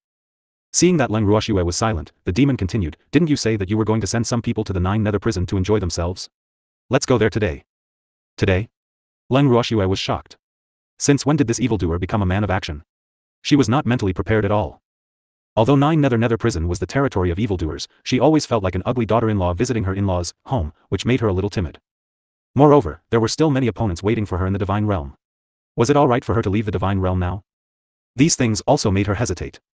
She had thought of sending Black One and the others to the 9 nether prison to enjoy themselves, but she had no intention of going there herself. However, facing the demon's expectant eyes, she couldn't refuse no matter what. Sob. What should she do? Seeing that Leng Ruoxue was in a dilemma, the demon's fiery heart felt as if it had been doused with a sea of ice shards. However, he was not a man who was easily defeated by difficulties, so he quickly regained his spirits and planned to persuade Xue to go with him. However, before he could persuade her, he heard an angry voice ring in their ears, don't go. No. I won't allow you to go to the netherworld jail. Why can't you? Hearing this, the demon was furious. He couldn't bear to get angry at Xue, but why would he care about a cat? The divine realm needs Nyo very much now, so Nyo can't leave. Azure said confidently. Oh, really? But I also need Xue. The prisoners in our hands also need to be sent to the 9 nether prison to enjoy their lives, so Xue has to come with me. The evildoer's reason was also very good, and he clearly expressed that he needed Xue to accompany him. You're not a child. Azure said angrily. The divine realm isn't like that either. Don't tell me that you want Xue to duel with the mist ripple right now. The demon said with a face full of ridicule. Unless Tsang he could make a move, otherwise, the current Xue would not be a match for Fog Ice. However, if he wanted them to make a move, he would have to suffer the punishment of the laws of heaven and earth. He knew that Xue would never allow this. Nyo needs to improve her strength. Besides, don't those prisoners have a place to go? I don't think we need to send them to the 9 nether prison. It's the same to leave them in the divine world. Tsang quibbled. How can that be the same? If we leave them in the divine world, they might be saved by Wu Xian at any time. However, if we lock them in the 9 nether prison, Wu Xian will have to pay a great price if he wants to help us. Therefore, it is the safest to lock them in my territory. What do you think, Xue? As the demon spoke, he shifted his gaze to Leng Ruoxue and asked her directly. There's no need for Xue to say. If you're afraid it's not safe, it's the same to lock them in the god-protecting pagoda. Tsang didn't even give Leng Ruoxue the chance to speak and rushed to speak. Seeing the two of them arguing endlessly over this, Leng Ruoxue was so conflicted that her head hurt. Don't fight anymore, she said helplessly after some thought. Why don't you draw lots to decide? Drawing lots? The two of them looked at each other, but they both felt that this was a good idea, so they nodded in agreement. And the person who drew the lots was naturally Leng Ruoxue. The two of them quickly made several identical bamboo sticks and mixed them together. Then, they stared at Leng Ruoxue with anticipation. Faced with the two's expectant gazes, Leng Ruoxue instantly felt immense pressure. After thinking for a while, Leng Ruoxue still hadn't decided which stick to pick. This made Evil Demon and Azure a little anxious. The two of them naturally hoped that Leng Ruoxue would pick the place they provided. Xue, hurry up. The demon couldn't help but urge. Yeah, girl, quickly smoke one. Azure also urged. Let's make this clear first. No matter where you get chosen, you can't fight. Leng Ruoxue reminded him worriedly. Yes, yes. Evildoer and Cold nodded in tacit agreement. After that, Leng Ruoxue closed her eyes and reached out to feel around the stone table. In the end, she chose one of the pillars. Without waiting for Leng Ruoxue to look at it, Evildoer and Tsang impatiently snatched the bamboo stick from Leng Ruoxue's hands. After looking at it, Evildoer's face revealed a smile, while Tsang's little face instantly darkened. Seeing their reactions, Leng Ruoxue knew the result without even looking. AI. It seemed that this was all fate. This ugly daughter-in-law of hers still had to visit her in-laws' house. Even though Leng Ruoxue was still a little timid at this moment, she quickly forced herself to calm down. After he told Uncle Long and the others about this, they were petrified. 9 nether prison? It was the legendary hell. Apart from the natives of the 9 nether prison, only the dead or gods could go there. Speaking of which, they were also quite curious about that place, but they didn't know if the Dark Lord would be willing to bring them along. Everyone had a certain level of tacit understanding regarding this matter. After carefully explaining their thoughts to Leng Ruoxue was so happy that she almost jumped up. She knew that Uncle Long and the others would not let her down. In fact, when she told Uncle Long and the others about this, she had been hoping that they would join in the fun. This would give her courage, wouldn't it? Otherwise, she would feel extremely uneasy in her heart. However, since Uncle Long and the others had suggested it, she did not dare to casually agree. Otherwise, if the evildoer were to get angry, she would have to think of ways to coax him. With a fawning smile, Leng Ruoxue turned to look at the evildoer, using her eyes to seek his opinion. The demon saw how cautious Shui was, afraid that he would be angry. He couldn't help but laugh in his heart. He didn't expect that Shui, who was always fearless, would be so scared when he heard that he was going to take her to the Nine Nether prison. However, it was rare to see Shui like this. Therefore, the demon decided to enjoy it for a while before telling her the result. Just like that, the demon's eyes were fixated on Leng Ruoxue. Even when Leng Ruoxue was trembling and her hair was standing on end, the demon did not say a word. Seeing this, Leng Ruoxue couldn't help but feel aggrieved. Sob. As a man and the dark master of the 9 underworlds, the evildoer could never understand how nervous and timid a woman who was cultivated from an ordinary human being would be when facing her in-laws. The fear that the other party would not like her could not be controlled and would grow in her heart. Leng Ruoxue was experiencing this feeling right now. In fact, when she was still an ordinary human in her previous life, many women around her would change their expressions at the mention of their in-laws, so she was more or less affected. She knew that it was not easy to deal with her in-laws, and she did not have such experience. As a result, she naturally fell into the strange circle of fear of her in-laws. She even forgot that her man was the master of a world, born from chaos, and was naturally different from ordinary people. Who would dare to show her attitude? However, at this time, the demon had no idea where the fear in Shui's heart came from. Even if Tsang knew, he had no intention of reminding her. What he was thinking was that he would not tell that damn demon why Shui was so unwilling when she heard that she was going to the 9 Nether prison. Humph. I'll just let him misunderstand that Shui doesn't want to go.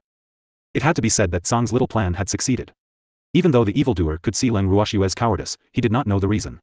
However, the evildoer's heart was too strong and did not take this matter too seriously. Naturally, he would not be angered by such a small matter. At most, he would be a little depressed. After a long time. After staring at Leng Ruoxue for a long time, the evildoer who had almost driven Leng Ruoxue mad finally nodded and said, "Since everyone is interested, let's go and take a look." After all, such an opportunity is hard to come by. It was far more than rare. If they didn't know the mistress of the dark world, they wouldn't have been able to go anywhere. Everyone was secretly thinking to themselves. They were very excited that the demon was finally willing to take them to visit the 9 Nether prison. However, even though he had decided to go there, he could not leave immediately.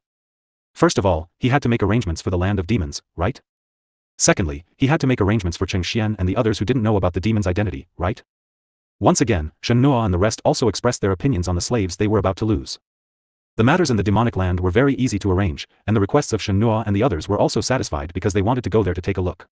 Thus, Leng Ruoxue only told them that there would definitely be no shortage of people to test medicine for them in the future, and that all the captives would be given priority for them to choose first.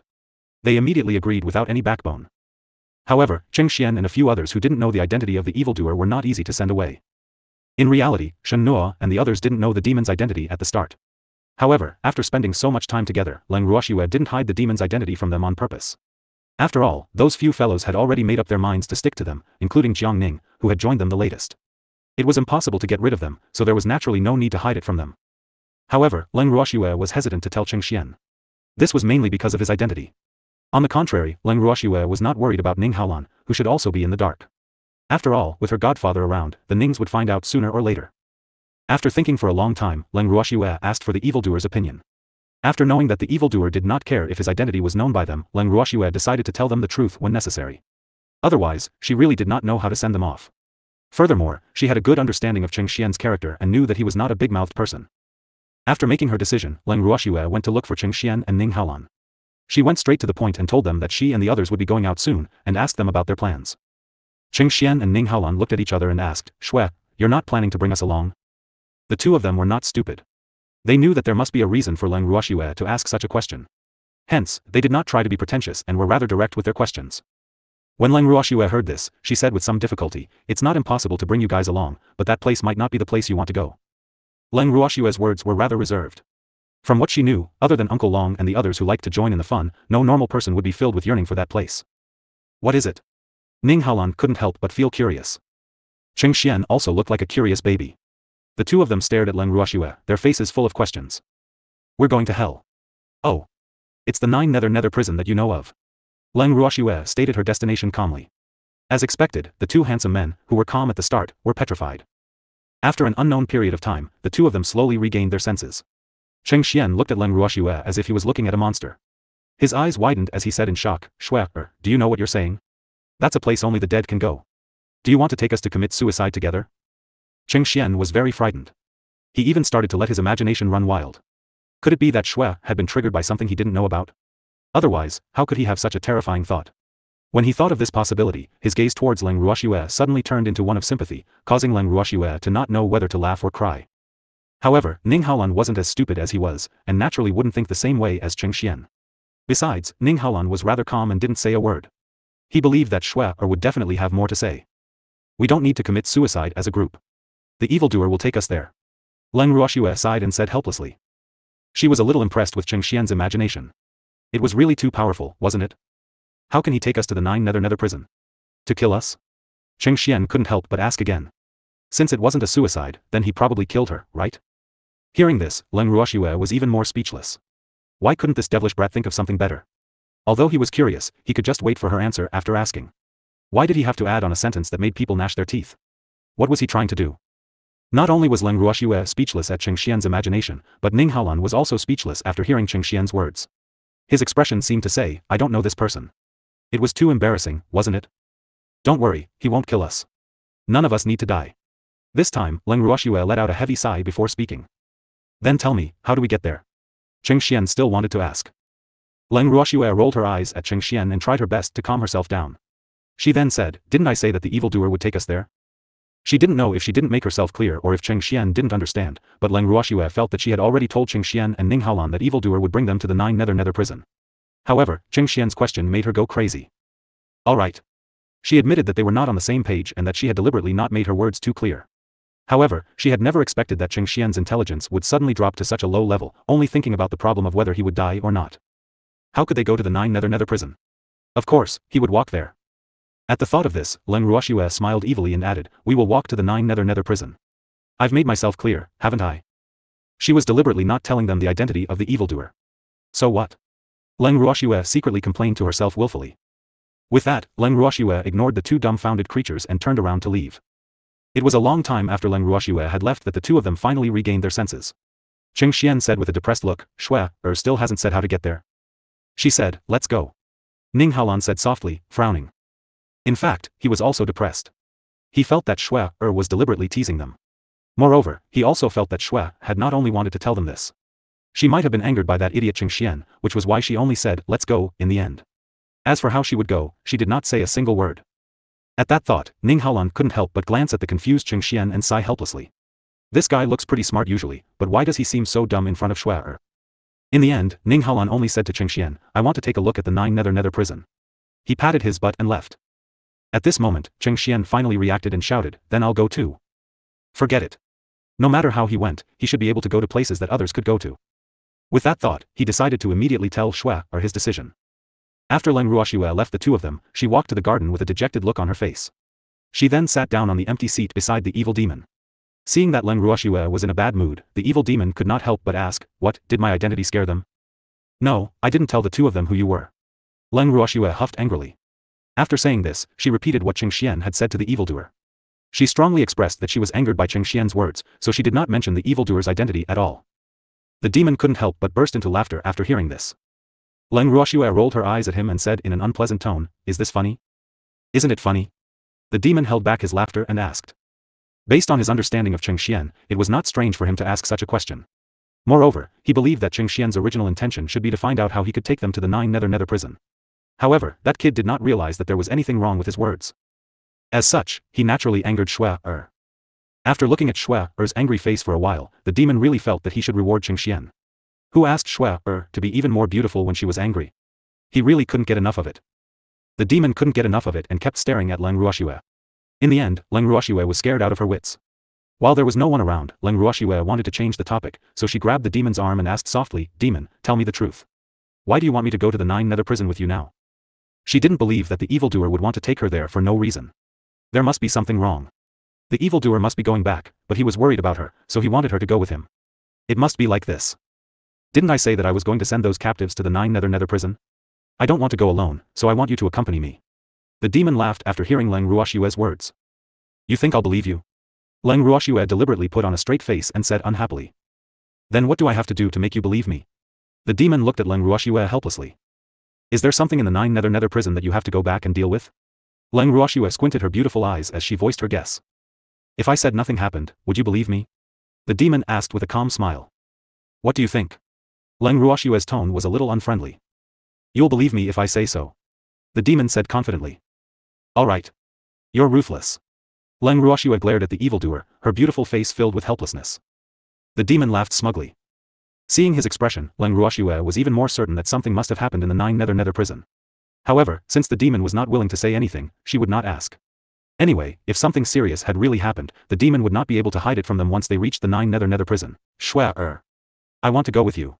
Just as Leng Ruoxue was thinking about how to punish this detestable evildoer, Cheng Xian's voice rang in their ears from afar. Soon after, Cheng Xian's men arrived and looked at Leng Ruoxue with anticipation. You won't regret it? Leng Ruoxue confirmed. I won't. He wooed T. How could he miss such a rare opportunity? However, when we go there, you have to take care of me more, I'm afraid of strangers. Cheng Xian said shyly. Leng Ruoxue was speechless again when she saw Cheng Xian's shy expression. Just how thick was this guy's skin? Only then would she have the face to pretend to be a white flower? What, you've decided to go too? Ning Haolan's voice was heard. Cheng Xian nodded seriously. Seeing this, Ning Haolan smiled and said, that's good, we have company. Then, Ning Haolan shifted his gaze to Leng Ruoxue and asked with a smile, Shue, was there something you didn't finish earlier? Did I? Leng Ruoxue blinked her bright eyes and played dumb. The ancestor said there is. Ning Haolan had betrayed his own ancestor. Then I'll let Godfather tell you. Leng Ruoxue said irresponsibly. Ning Haolan was a little dumbfounded. The old master had already said that unless Shue told him of her own accord, she would not tell him. Shue the old ancestor said that I can only ask you. Ning Haolan quickly added. Oh, really? Since that's the case, I'll tell you. Leng Ruoxue didn't keep them in suspense. After she finished speaking, she even took a look at Cheng Xian before slowly telling the two of them about the demon's identity. As she wished, she saw the two of them turn into stone again. Only then did she pull the demon back to her room in a good mood. After Leng Ruoxue and the demon left, the two of them were still in a daze for a long time. The next day, the two of them managed to regain their senses with a sneaky expression on their faces. From time to time, they would sneak a glance at the demon, trying to see how he looked different from the others, and if he had 3 heads and 6 arms. In the end, the evildoer's anger was ignited by their strange gazes. He immediately dragged the two of them to the corner and gave them a good beating. Only then did his mood improve. Damn it!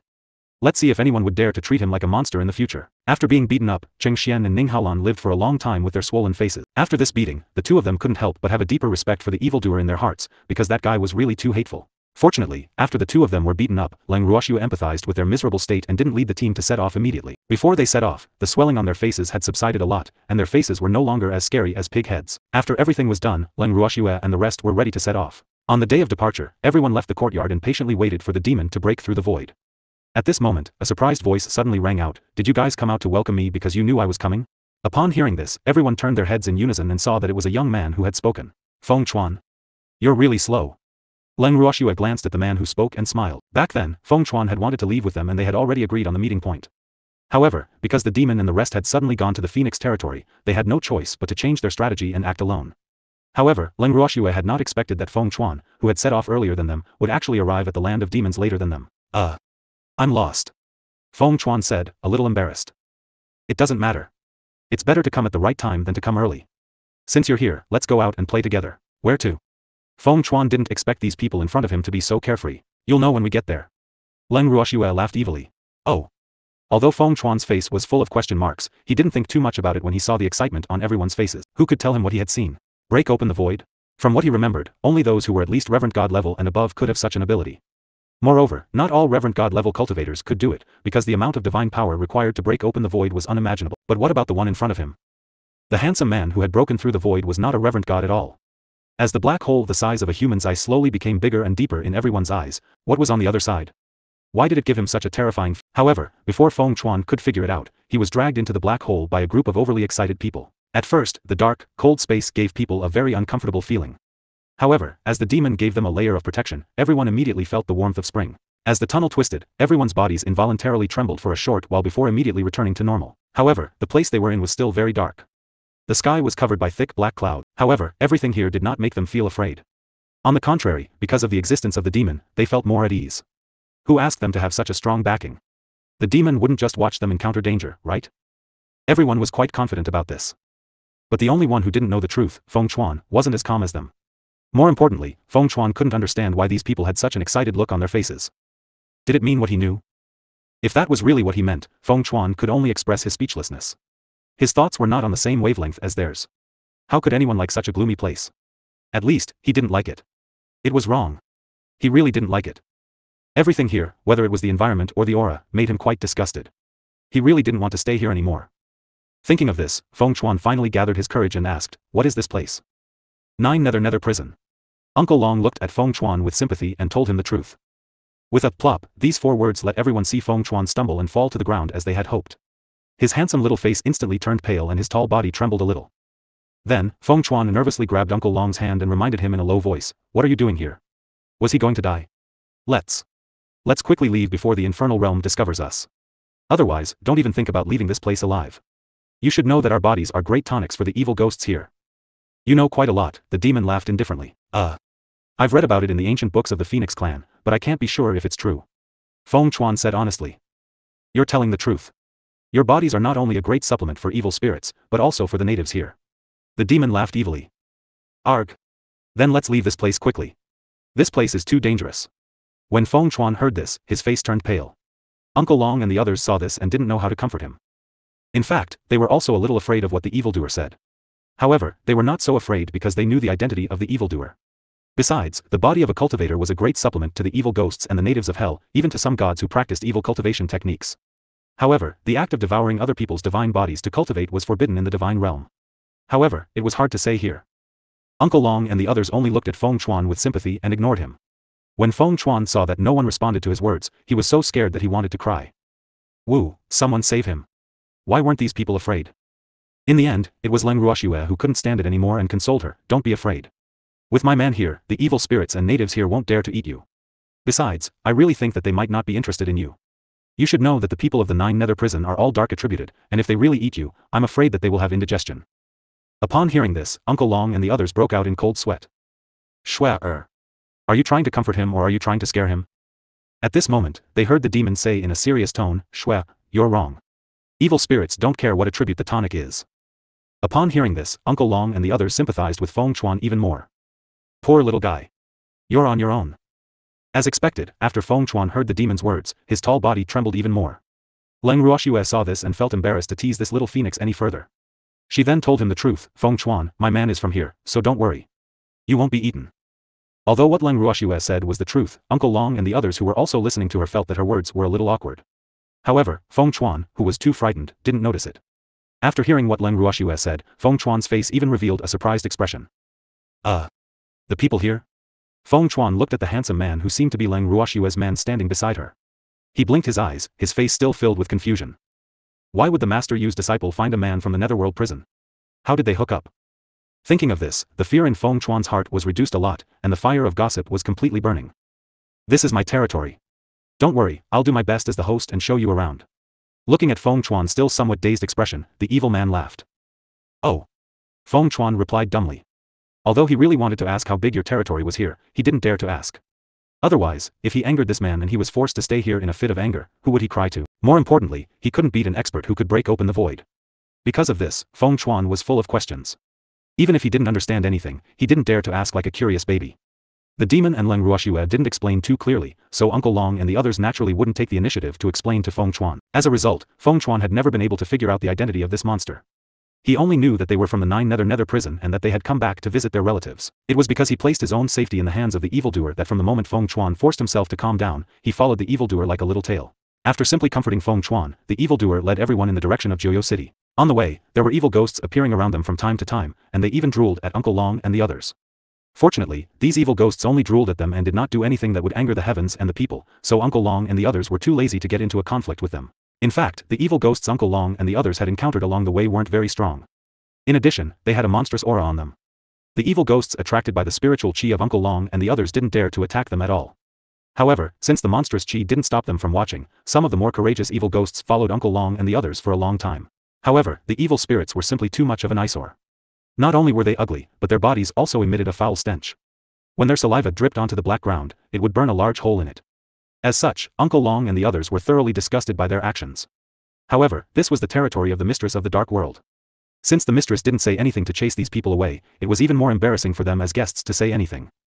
Most importantly, other than drooling at them, they didn't do anything to them, so they really couldn't bring themselves to ask. One had to know that judging a ghost by its appearance was wrong. Just like that, the evil ghosts followed them all the way until they entered the first city they encountered after arriving at the Nine Nether Prison. Only then did the evil ghosts stop following them. When everyone saw this, they finally heaved a sigh of relief. It seemed that those guys couldn't enter the city. Otherwise, they would be followed and harassed. Unfortunately, not long after they felt relieved, everyone realized that they were a little too relaxed. After entering the 9 capital city, Uncle Long and the others were surprised to find that the people following them had increased in level. If the evil ghosts from before were the lowest level of cultivators, these guys in the city were more than 1 level higher. However, no matter what kind of strength they had, they looked at Uncle Long and the others with the same eyes as the evil ghosts from before, full of drool. Fortunately, these people in the city at least had a human appearance and wouldn't affect the appearance of the city too much. So, as long as they didn't come to harass them, Uncle Long and the others decided to continue to bear with it. Unfortunately, not everyone had the eye to know that a demon was not to be trifled with. After walking 100 meters into the city, a man dressed in luxurious clothes but with a wretched appearance came forward and said to the demon, "What's the price of these things?" "I'll buy them all." Things? Were they talking about them? Uncle Long and the others were quite unhappy when they heard this. One should know that they were all respected and powerful experts in the divine world. The man's tone was rather arrogant and rude. His pair of murky and gloomy gray eyes sized up Uncle Long and the others from time to time, and he would nod his head in satisfaction. When he saw Leng Ruoxue, the man's eyes were even more sinister and green. It was a look of determination. "I want this woman." Without waiting for the evildoer to reply, the man immediately spoke again. He could not help but gulp as he stared at Leng Ruoxue. Beautiful. It was really too beautiful. She was even more beautiful than the most beautiful woman in the 9 nether prison. If he could get his hands on this beauty and gift her to his father, his status in the family would surely be even higher. The man pondered happily and decided on Leng Ruoxue's location in a few seconds. Although he was a little reluctant to give away such a beauty, with his strength, if he did not take the initiative to give away this beauty, he was afraid that he would not be able to keep such a beauty. It was definitely the best choice to give it to his father, because he might have the chance to take advantage of the beauty. With this thought, he was even more eager to get the beauty. Looking at the beautiful Leng Ruoxue in front of him, the man could not help but reach out his hand, wanting to touch Leng Ruoxue's tender and beautiful face. Leng Ruoxue dodged slightly to the side, and the man pounced on empty air. Not being able to take advantage of the beauty made the lecherous man quite dissatisfied. Immediately, the man said angrily, "Damn it, you actually dared to dodge. If I don't dodge, the pig's trotter is going to touch me." Leng Ruoxue glanced at the man who was trying to take advantage of her and said indifferently. When Uncle Long and the others heard this, they couldn't help but burst into laughter. Pig trotters? It was quite an image. The man in front of him was slightly chubby and his claws were chubby. He looked like a pig waiting to be slaughtered. In the eyes of Uncle Long and the others, he was already a dead pig. He dared to flirt with their schwager, dying once would be letting him off easy. However, this place was the 9 netherworld prison. They were very curious about where this guy could go. Thinking up to this point, everyone's gazes couldn't help but float to the demon's body, wanting to see what kind of reaction he would have. However, to their disappointment, they actually didn't see anything, because the dignified mistress of the dark world actually had a calm expression on her face. Could this be the legendary calm before the storm? It definitely was. They didn't think that the evildoer would let go of the guy who teased schwager. With this thought in mind, no one planned to step forward so easily. They had to give this chance to the man who saved the beauty. They just had to wait for a good show. At this time, the perverted man did not realize that danger was coming. He saw that only the beauty seemed to have the intention to resist, and the others did not even dare to make a sound. Suddenly, the perverted man's momentum was greatly boosted. This was the rhythm of their fear. Furthermore, he didn't realize that the pig's feet Leng Ruoxue was referring to was his claws. He asked with a puzzled look, "Where did this pig trotter come from that dares to touch my woman? I'm definitely going to chop off that pig's trotter." When everyone heard this, they fell silent. They didn't object to you wanting to stomp your pig trotters, but how did their schwager become your woman? Where do you place the Dark Lord? As they secretly complained in their hearts, Uncle Long and the others once again turned their eyes to the demon without changing their expressions. Still no reaction. Still so calm. Ugh. I'm finished. This is a big deal. This man, who would usually fight with schwager and his beasts for favor, actually had no reaction to a scoundrel who was teasing his woman. This was clearly the rhythm of wanting to make a big deal out of it. Tofu was not that delicious. Uncle Long and the others glanced sympathetically at the wretched man who didn't understand the situation and continued to pretend to be invisible. At this moment, Leng Ruoxue spoke again, "Then chop off the pig's trotters." As Leng Ruoxue's voice fell, a dark light flashed and disappeared. Following that, a howl that sounded like a pig being slaughtered rang out, causing Uncle Long and the others to tremble in fear. The sound was too horrifying. But what was even more tragic was the wretched man's hands. At this time, both his hands had been cut off from his wrists. The wounds were smooth and neat. One look and one could tell that the cut was done with great skill. There was not even a bit of hair. The dark red liquid spurted out from the wound on his wrist, shocking the people nearby so that they jumped a few meters away to avoid being affected. The wretched-looking man, who was in unbearable pain, quickly passed out. "Young master." At this moment, a few servants ran over from the distance and helped the vulgar man up in a flurry. One of them glared at Uncle Long and the others with a resentful expression and said, "Just you wait, you're going to be in big trouble." After shouting, the servants carried the unconscious man and quickly left the dangerous place without daring to stay. Of course, they did not forget to pick up the man's hands before they left. As he watched them leave, Feng Chuan blinked and repeated, "We're going to be in big trouble. What should we do now? Should we stay here and wait for them?" With so many people around, Feng Chuan didn't think they needed to be afraid of them. However, he didn't expect that the demonic man would attack so quickly. They didn't even have time to react. They only saw a ray of light and that lecher's hands were cut off. He was really ruthless. While sighing, Feng Chuan was also a little excited. For so many years in the Feng clan, their lives had been quite dull. Now that they were in Nine Nether prison, their lives must be a lot more exciting, right? Just think about it, they had just arrived at the first city, and they had already provoked a guy who might have a powerful background. How could this not make them feel excited? Feng Chuan could clearly feel that a liquid called hot blood was already boiling in his body, and it was roaring to fight. He had not felt this way for many years. Just thinking about it made him excited. However, Feng Chuan's words were unanimously despised by everyone. "Why should we wait for them?" Uncle Long asked directly. "So what if he's a big shot? Why do we have to stand here and wait for him to come back?" "Humph. It's fine if they want us to be unlucky, but let them take the initiative to find us. Let's find an inn to stay in, we won't be leaving for the time being." Hearing this, Feng Chuan couldn't help but wipe the cold sweat on his forehead. He thought to himself, this Uncle Long's aura is so strong. Could this be the legendary saying, a powerful dragon should suppress a snake in its territory? "Little Phoenix, don't be afraid. We also have people backing us." At this time, Dongfang Lin also patted Feng Chuan's shoulder and consoled him. "I'm not afraid. I just want to test the strength of the people in the Ninth Nether prison." Feng Chuan said the truth. To put it bluntly, he wanted to fight. "Let's find an inn to stay in first." Suddenly, the demon spoke, and everyone's mood instantly brightened when they heard this. Hee. They didn't expect to see such a show when they just arrived at the Nine Nether prison. Everyone was quite satisfied with this arrangement. Leng Ruoxue broke out in a cold sweat when she saw how they looked as if they wanted the world to be in chaos. However, it wasn't that she was afraid that Uncle Long and the others would be at a disadvantage, or that she felt that she and the others couldn't defeat them. She just felt that this was the territory of the evildoers. Was it appropriate for them to fight with the local tyrants the moment they arrived? Seeing through Shue's thoughts, the evildoer immediately pulled Shue into his arms and said with a faint smile, "It's okay. Some people do need to be taught a lesson." In other words, he didn't care what kind of trouble Uncle Long and the others would cause in his territory. When Leng Ruoxue heard this, she no longer felt conflicted. After that, everyone began to look for an inn in the city with excitement. Who knew that even after searching the entire 9 capital city, Leng Ruoxue and the rest could not find a single inn that was willing to take them in. He asked many inns and was told that there were no empty rooms. Leng Ruoxue and the rest were rather surprised. The 9 capital city was cold and cheerless, and it didn't look like an inn that was full of people. However, since the inn manager had said so, they couldn't say anything. When they asked about the last inn in the 9 capital city, they were also told that there were no empty rooms. Just as they were about to leave, they heard the inn manager asking another guest who had just entered the inn what room he needed. After the guest told them his request, the manager immediately arranged the room for him. When Leng Ruoxue and the rest saw this scene, what else was there for them to not understand? The furious Uncle Long rushed forward and grabbed the inn manager by his collar. He dragged him out from the front desk and questioned him fiercely, "Aren't there no more rooms? What's up with that person just now?" "Why yes, there are no more rooms." The inn manager trembled as he said, "Woo, how can this person be so barbaric? Then where did you get the room from? Don't tell me you built it on the spot." Uncle Long roared like a fiend. That room." The inn manager was so frightened by his fierceness that he couldn't even speak properly. He stammered for a long time and couldn't say a complete sentence. Uncle Long lost his patience and continued to shout, "Where did you get that room? Just say it. If you don't explain it to me today, I'll smash your shop. You, don't mess around. My boss isn't someone to be trifled with." After being threatened by Uncle Long, the innkeeper was finally able to say a complete sentence and even brought up his backer. However, Uncle Long was not afraid of the boss that he said was not to be trifled with. "Your boss isn't to be trifled with, but do you think we're to be trifled with?" Uncle Long roared. "I'm telling you, old man, you'd better quickly arrange a room for us. Otherwise, I'll really smash your shop. You're really not afraid of death." The manager was so angry that he couldn't say anything. He had never thought that these gods would not only dare to come to the 9 Nether prison, but also threaten him. These gods really didn't want to live anymore. The inn manager was very worried. Although he had not lived for a long time, he had never heard of a god who dared to be so arrogant in the 9 Nether prison. This was a heaven-defying move. No, he had to report this to his family. A deity had come to the 9 Nether prison. This was definitely a big deal. After making up his mind, the inn manager's attitude suddenly changed.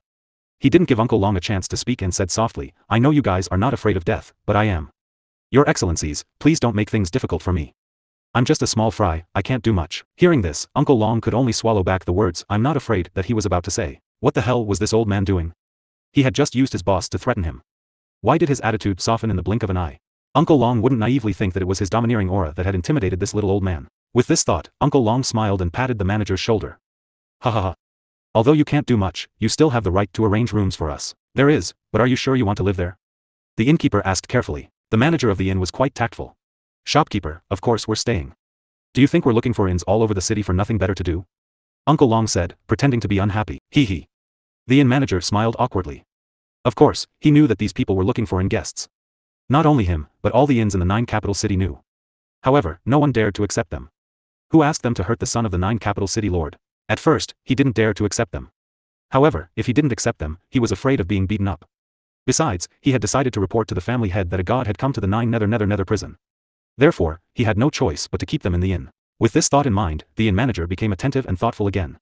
Not only did he personally arrange rooms for them, but he also personally led them to their rooms. After bringing Leng Ruoxue and the rest to the door of the room, the innkeeper could not help but ask, there are so many of you, is one room really enough? Enough. Shopkeeper, don't disturb us if there's nothing important. We like peace and quiet. I know. Have a good rest, sirs.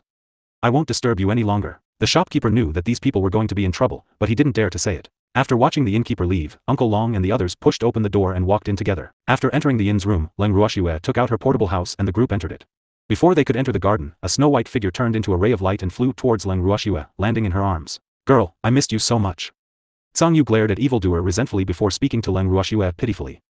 As everyone listened to a certain beast acting coquettishly, black lines appeared on their foreheads. They thought to themselves, how long has it been since we separated? A certain beast was teasing his woman in front of him. Could they say that he was looking for death?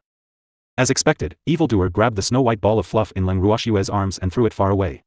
Tsang immediately drew a perfect arc and was thrown far away. After evildoer threw Tsang out, he said to Leng Ruoxue in a serious tone, Shue, ignore that fellow.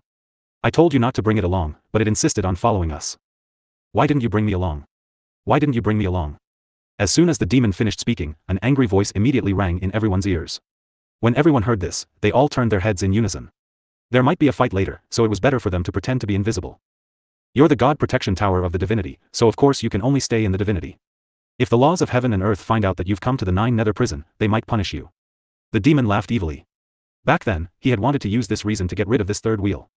Unfortunately, he didn't care and insisted on following them. As such, he could only request that unless it was absolutely necessary, he wasn't allowed to leave Shue's house. Otherwise, he wouldn't bring him along. Facing this kind of threat, there was no other way than to compromise. However, Tsang was a narrow-minded person and naturally bore a grudge in his heart. Now that Azure heard what evildoer said, he was filled with hatred. You're the master of the dark world? Aren't you going to stay in the divine realm? Azure said through gritted teeth. That's different. I've already reincarnated many times, and I'm a human cultivator now. Naturally, I can go anywhere I want. This was also the main reason why he had maintained his strength at the deity emperor level. Once he advanced to the reverent god level, his massive dark aura might be detected by some laws in the divine world. At that time, the meddlesome laws of the heaven and earth might expel him from the divine world. He did not want to leave Shue. If you can do it, I can too. Azure Fire roared. Oh, really? Have you forgotten the rules of heaven and earth? The demon reminded him with a smile. Don't mention that damn thing to me. It can't control me. Azure said hatefully. It might not be able to kill you, but it can punish you. When the demon thought of this, he was filled with hatred. This was because the laws of heaven and earth were simply too biased. They actually looked down on his darkness attribute. When he heard this, Azure immediately wilted. It was undeniable that the demonic man was right. The rules of heaven and earth had the power to punish, and that guy liked to talk about rules. He would not allow them to do this and that. It was so annoying. Seeing that Tsang had suddenly wilted, Leng Ruoxue gently touched its soft fur and coaxed, don't worry, we won't let the laws of the heaven and earth discover us. That's right. I'll be careful. Seeing that Tsang had pulled himself together, Leng Ruoxue was naturally relieved. Uncle Long and the others were relieved when they saw that the two of them didn't fight. They took the initiative to change the topic and talked about a certain perverted man. Shue, I wonder what that fellow will do to us. Uncle Long and the others asked curiously. I'm looking forward to it was written all over their faces. Leng Ruoxue saw how excited they were and really didn't know what to say. However, she wasn't worried at all that someone would come to seek revenge. At the same time, the injured man had already been carried back to the city lord's mansion.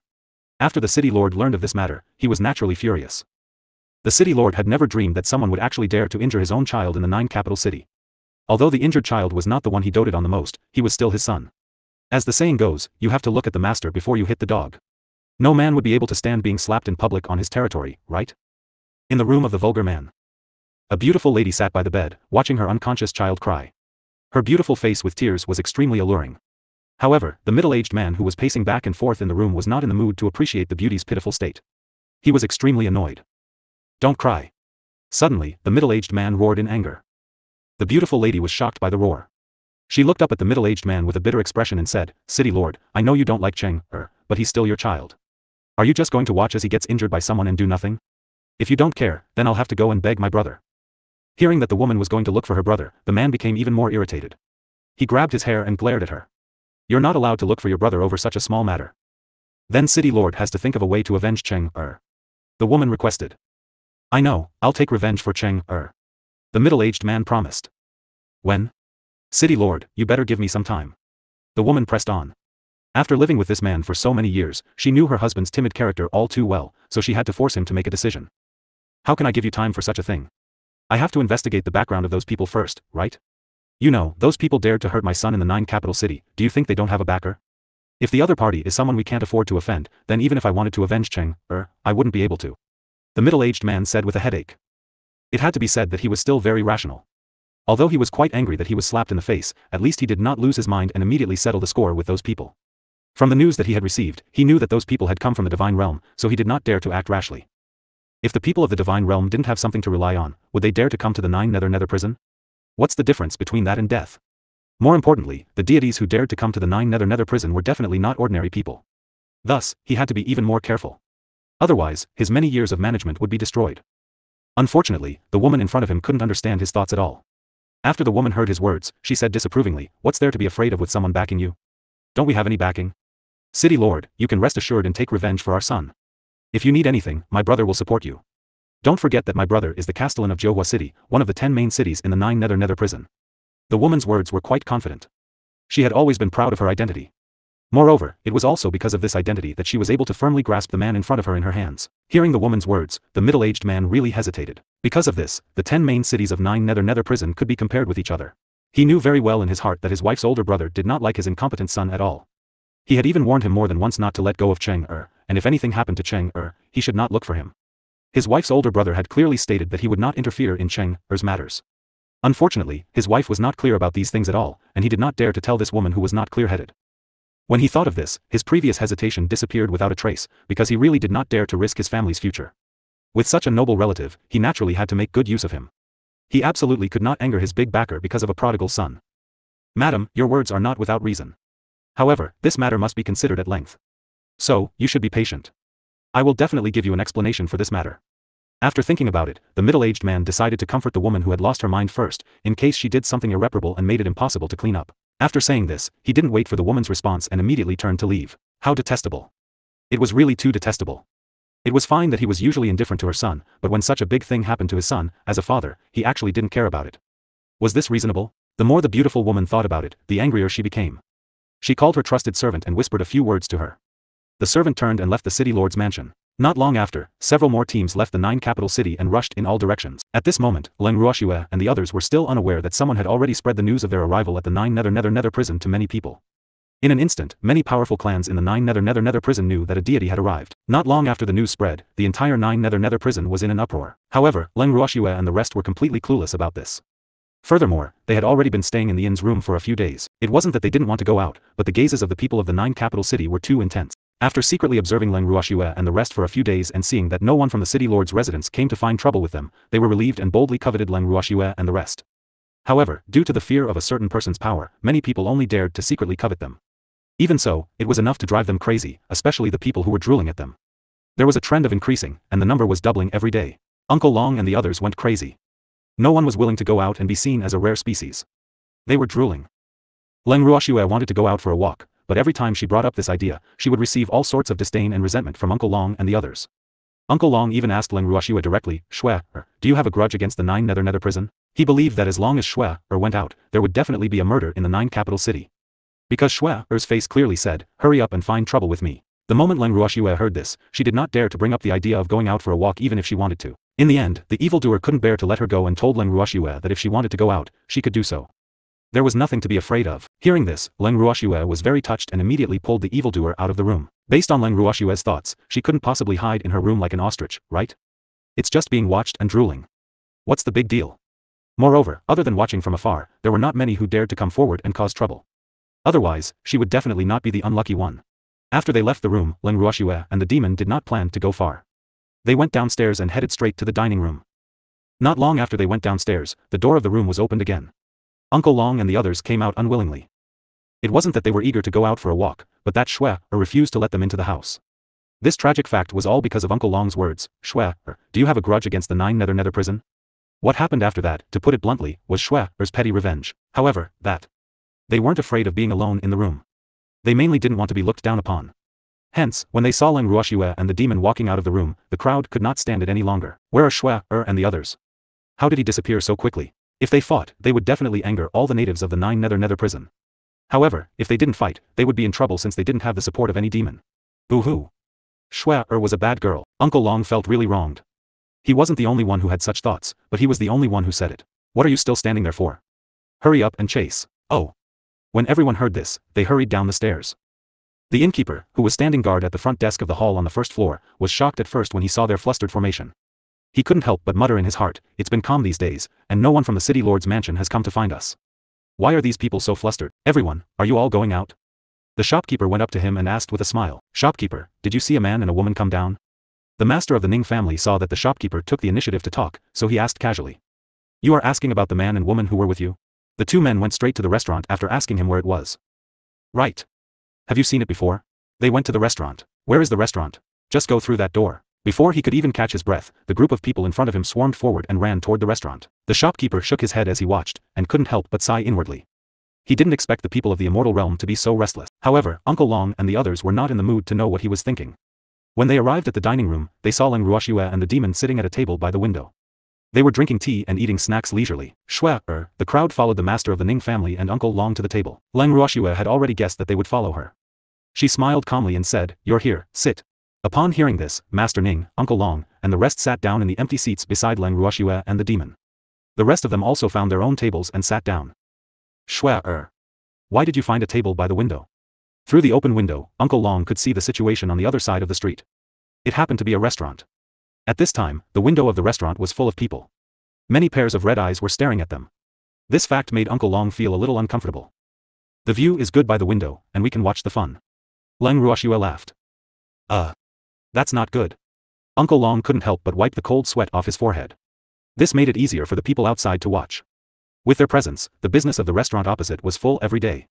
Even so, there were still many people waiting in a long line outside the restaurant. They naturally hoped to use the restaurant opposite to have the opportunity to admire their every move. Fortunately, the management of their inn was quite strict, so not all of those talents swarmed into the inn. The restaurant was also not open to the public, and only the guests who stayed in the inn could use it. Otherwise, they would be depressed to death. But what Uncle Long didn't know was that ever since they had moved into this inn, the business of this inn had been several times better than usual. Every day, the shopkeeper would smile from ear to ear and naturally wouldn't let anyone disturb them easily. But if they left this small piece of land, it would be out of his control. Uncle Long, calm down. Leng Ruoxue looked at Uncle Long's gloomy expression and laughed evilly. She was in a good mood. All right. I'm calm. Uncle Long was very worried, but then he thought, no matter what, I'm still a reverent god in the divine world. It doesn't make sense for me to become a steamed bun in the Nine Nether prison. He believed that no matter how different this place was from the immortal realm, his strength would definitely be ranked among the top here. The only thing he couldn't stand was that those people were treating them as prey. This fact would definitely drive everyone crazy. After adjusting his state of mind, Uncle Long pretended to be calm as he picked up the teacup in front of him and took a sip.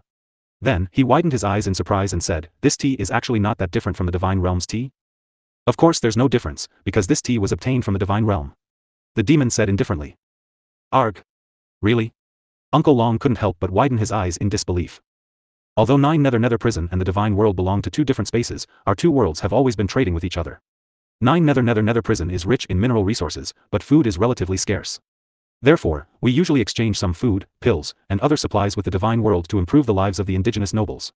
This trade has always been carried out directly by the City Lord Mansion of Nine Nether City and the Divine Lord Mansion, so it's not strange that you don't know about it. The demon explained. I see. Uncle Long and the others nodded. At this moment, Leng Ruoxue asked curiously, Demon, how did the people here know that we came from the divine world the moment they saw us?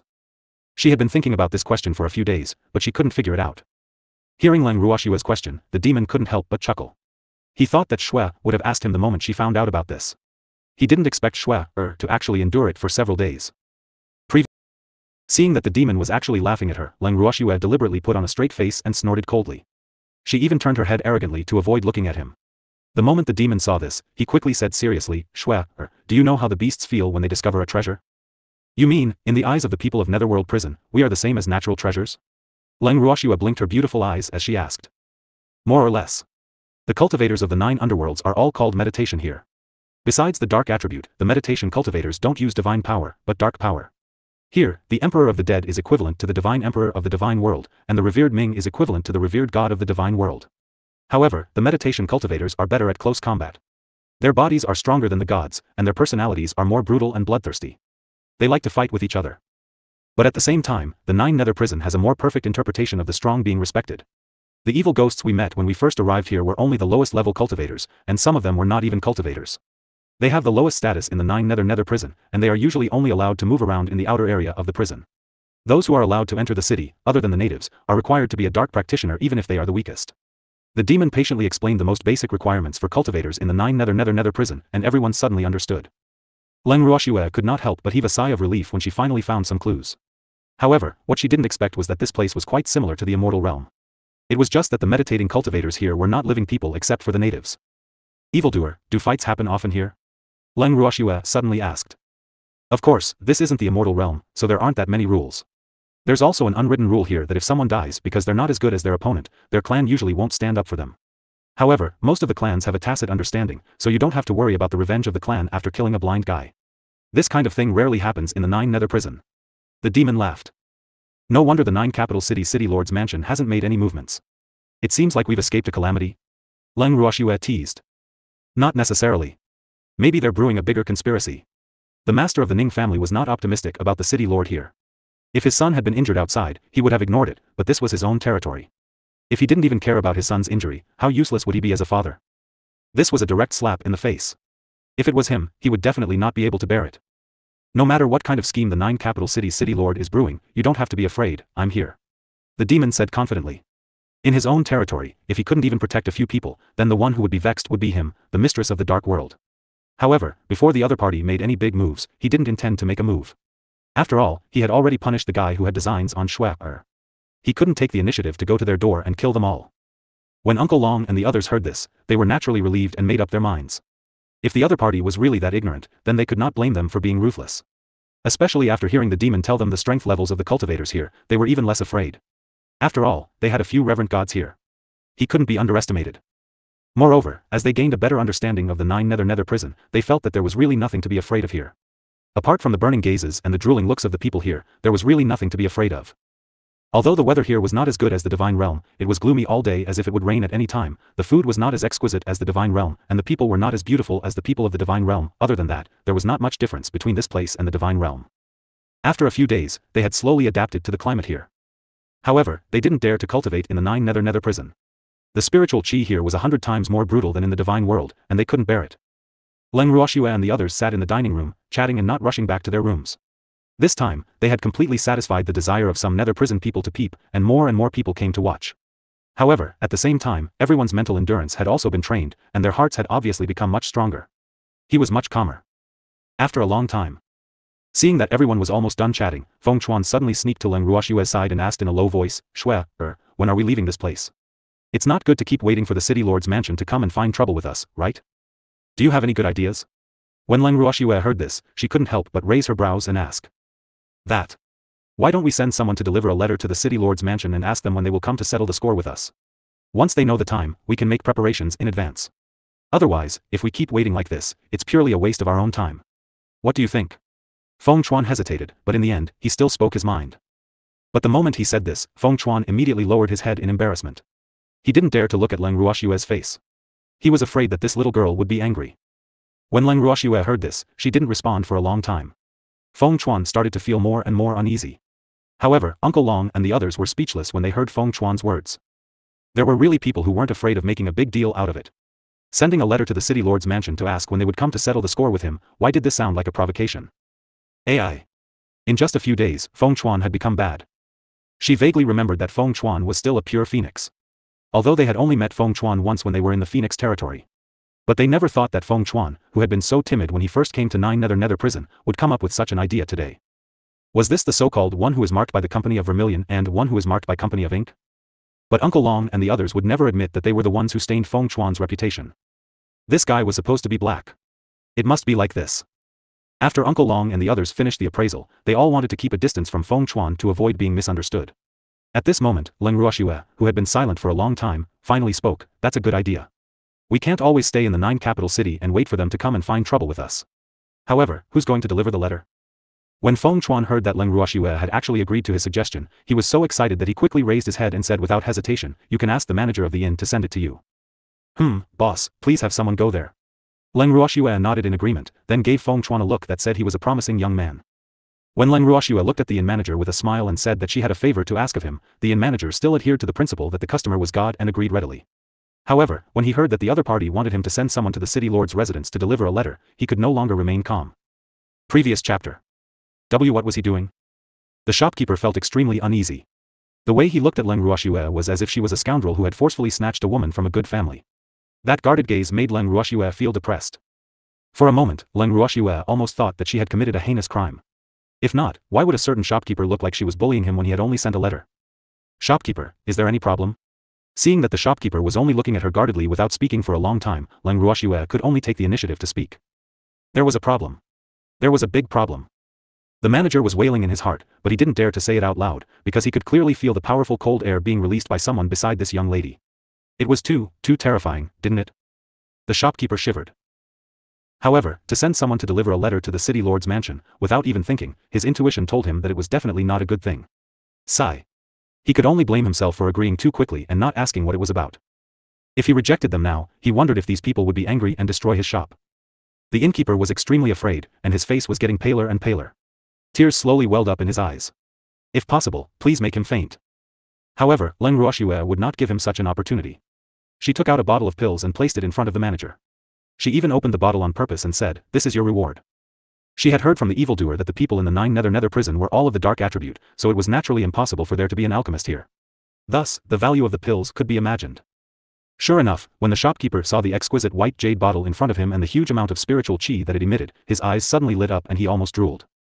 No one could resist such a temptation. Oh my god. Wasn't this asking for his old life?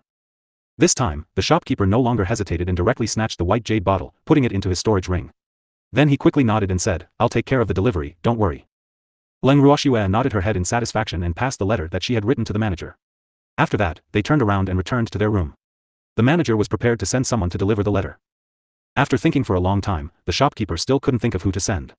One had to know that the waiters in the inn were basically all his confidants. If there was really an accident, he would be heartbroken to death. Thus, he was absolutely reluctant to send his trusted aide to deliver this letter that made him very uneasy. In the end, he decided to deliver it himself. He had made such a decision because he had the confidence. After all, he was the representative of the family in the 9 capital city. No matter how angry the city lord was, he wouldn't kill him so easily, so after thinking about it, he felt that it was the safest to send the letter himself. With this thought in mind, the innkeeper did not dawdle and immediately left the inn, heading for the city lord's mansion. When he arrived at the city lord's mansion, he handed the letter to the guard and immediately turned to leave, not willing to stay for another second. After the 9 capital city lord received this inexplicable letter, he opened it without thinking. After reading the contents of the letter, his face immediately darkened. F***ck. This was clearly going too far. Because on the thin letter, there were only 2 lines of words. May I ask when the city lord plans to take revenge for your son and deal with us? If he doesn't come in 3 days, we'll have to leave the 9 capital city. The contents of the letter almost blinded the 9 capital city lord's eyes. The provocative tone made him even angrier. In his impulse, he immediately gathered his men and prepared to go to a certain inn to teach the god who lived there a lesson. Otherwise, why would they still care about him, the 9 capital city lord? However, before he could leave the city lord's mansion, he was blocked by a beautiful young woman who had heard the news and rushed over. The woman smiled and said, City lord, where are you going? Don't worry about it. This time, I won't listen to you no matter what you say. I will definitely teach those deities a good lesson. The 9 capital city lord roared in anger. City lord, please calm down. Will you be able to solve the problem if you go in such a rush? The young woman gently advised, her beautiful eyes full of tenderness and sweetness. In an instant, the 9 capital city lord was captured by this woman's tenderness and his attitude immediately softened. Then what do you think we should do? They've come all the way here to provoke me. City lord, I still have to advise you to wait and see. How can I take this lying down? I didn't take the initiative to settle accounts with them, but they came to my door. If I didn't have any reaction, wouldn't they think that I was easy to bully? If word of this gets out, I'll be the laughingstock of the other city lords. The 9 capital city lord said angrily. City lord, I'm sure you know that the other side has a lot of people. So many deities have come to the 9 Nether prison at the same time. Have you ever thought about how they got here? There must be some top powerhouses among them, and with the strength of the 9 capital city, if we really fight with that mysterious man, I dare say that we will be the ones at a disadvantage. Therefore, we must not be impulsive. These people are tough bones for us to gnaw, we can't take them, but this doesn't mean that the other families will let them go, so we just need to wait patiently and see what happens. Ruoxue, you're truly worthy of being my think tank. After listening to the young woman's words, the 9 capital city master's previous anger suddenly changed, and his mood turned from dark to clear. He had to admit that Ruoxue's words were very reasonable. The reason why the young woman said that was because she could clearly see the attraction of those gods to the major forces of 9 Nether prison. In the eyes of many powerful families in Netherworld prison, those deities were simply a piece of good fat meat. It should be known that these deities were not only great tonics to the people of 9 Nether prison, but they were also useful slaves. Besides, in the past millions of years, there had been very few deities in the 9 Nether prison. In fact, it was just as Ruoxue had said. All the major families in Netherworld prison had received the news, and the importance they attached to this news was beyond everyone's expectations. Many families were afraid that they couldn't take on these deities alone, so they had secretly formed an alliance. They had even drawn up a plan for Leng Ruoxue and the others. However, Leng Ruoxue and the others, who were in the 9 capital city, naturally knew nothing about this. They had never thought that their arrival would cause the entire 9 Nether prison to shake. Everyone in 9 Nether prison knew about them. Mu Li, who was stationed in 9 Nether city, had also heard about this. Who would the god be? Sitting in the study of Joyo City, Mu Li pondered with a curious face. He had not received news of his master's return, so he was not sure if the gods in the rumors were his master. However, he guessed that if his lord had really returned, he wouldn't have caused such a big commotion. Could he be the master's enemy? That's wrong. If it was really his lord who brought them back, his lord would definitely ask him to take good care of them. Men. Suddenly, Mu Li shouted at the sky. My lord. A man in black appeared in front of Mu Li silently. Tell me what's going on outside. Yes. As far as I know, many families have sent people to the 9 capital city to get a share of the loot, but I don't know who will win. Has your family sent anyone? Mu Li heard the excited tone of the man in black and asked with raised eyebrows. No, I didn't. They don't dare to go. At least they're tactful. Those gods aren't steamed buns. Mu Li squinted her eyes and said, by the way, what's the reaction of the city lords of the 10 major cities to this news? My lord, the 10 city lords have not responded to this news yet. Mu Li nodded slightly. At least those guys were tactful and didn't act rashly. It should be known that the 10 main city lords of 9 Nether prison were all appointed by the city lord mansion of 9 Nether city, but now he was relieved, those guys finally had some brains. Thinking of this, Mu Li suddenly said, I'm going to the 9 capital city tomorrow. He had to personally confirm the identity of those deities. After hearing Mu Li's words, the man in black was so shocked that he couldn't close his mouth for a long time. He just looked at his superior in a daze. Seeing this, Mu Li's face turned serious and he said coldly, what's wrong? I can't go to the 9 capital city. I can. He had to. It's just that this subordinate feels that there's no need for the city lord to personally attend to such matters. It's enough to send this subordinate over to take a look. What if I say I must go? Mu Li said indifferently. Then this subordinate is willing to accompany city lord. Alright then. Mu Li was helpless and could only agree. Seeing that Mu Li had agreed, the black-clothed man finally let out a sigh of relief. AI. It's not easy to be a subordinate. On the other side, after Leng Ruoxue and the rest stayed in the 9 capital city for another 2 days, they could clearly feel that the 9 capital city was much livelier than a few days ago. Although they didn't know the reason, the people who watched them every day seemed to have become more reserved. Unfortunately, no matter how fast those people's reactions were, it could not change the fact that those people had been following them and watching them. Hence, every time Leng Ruoxue saw them trying to cover up something, she would have the urge to laugh. 2 days after the letter to the city lord residence was sent out, there was still no response from the city lord residence. Leng Ruoxue and the rest were extremely surprised by this fact. In the inn. Seeing that it was the last day of the deadline, Feng Chuan walked around in the inn's lobby like an ant on a hot pot. Young Master Feng. Are you done yet?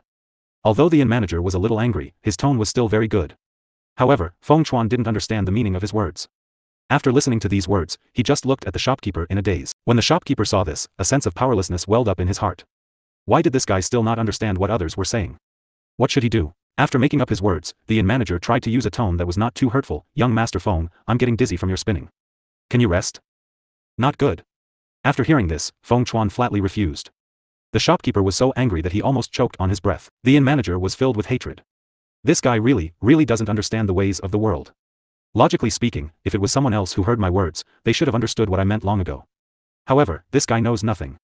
What's more infuriating is that this guy doesn't look like he's pretending to be stupid. Facing such a person, the shopkeeper's sense of powerlessness deepened. At this time, Feng Chuan, who didn't know that the shopkeeper was almost angered to death by him, went up to him like a puppy and blinked his eyes innocently, asking, Shopkeeper, today is the last day of our deadline.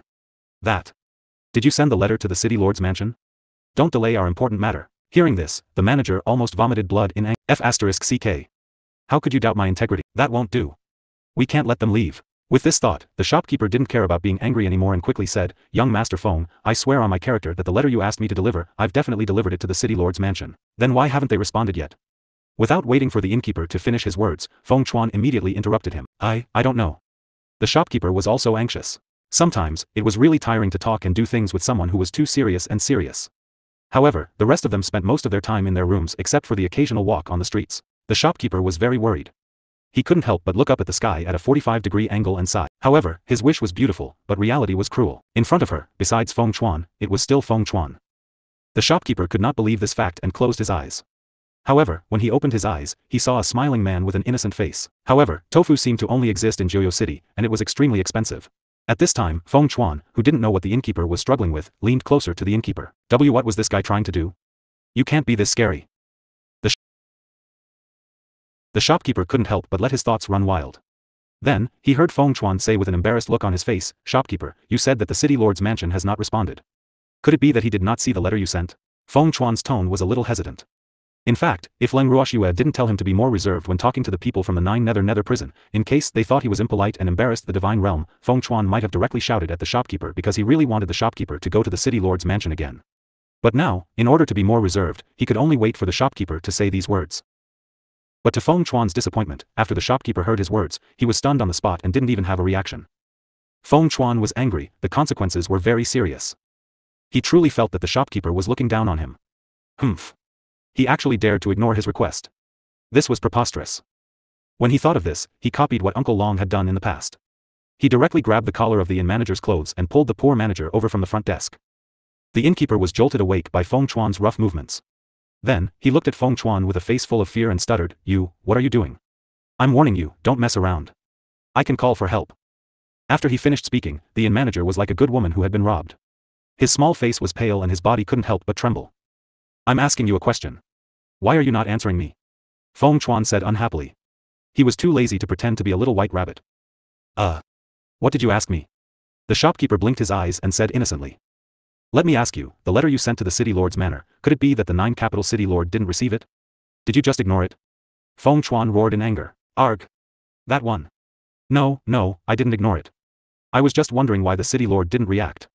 The shopkeeper saw that the situation was not good and quickly said carefully. In fact, he didn't know why the city lord didn't react. He didn't think in that direction, because what he was thinking was, what did Feng Chuan mean by this? However, it was obvious that he had been thinking for too long, and the other party could not wait any longer. Sob. Don't misunderstand him. Even though the other party was from the divine realm, he definitely did not have the intention to look down on them. He knew very well that he could not afford to offend any of those deities. He wished he could worship those people like they were his ancestors. How would they dare to ignore their words? "Oh, really? Then tell me." Feng Chuan didn't want to give up.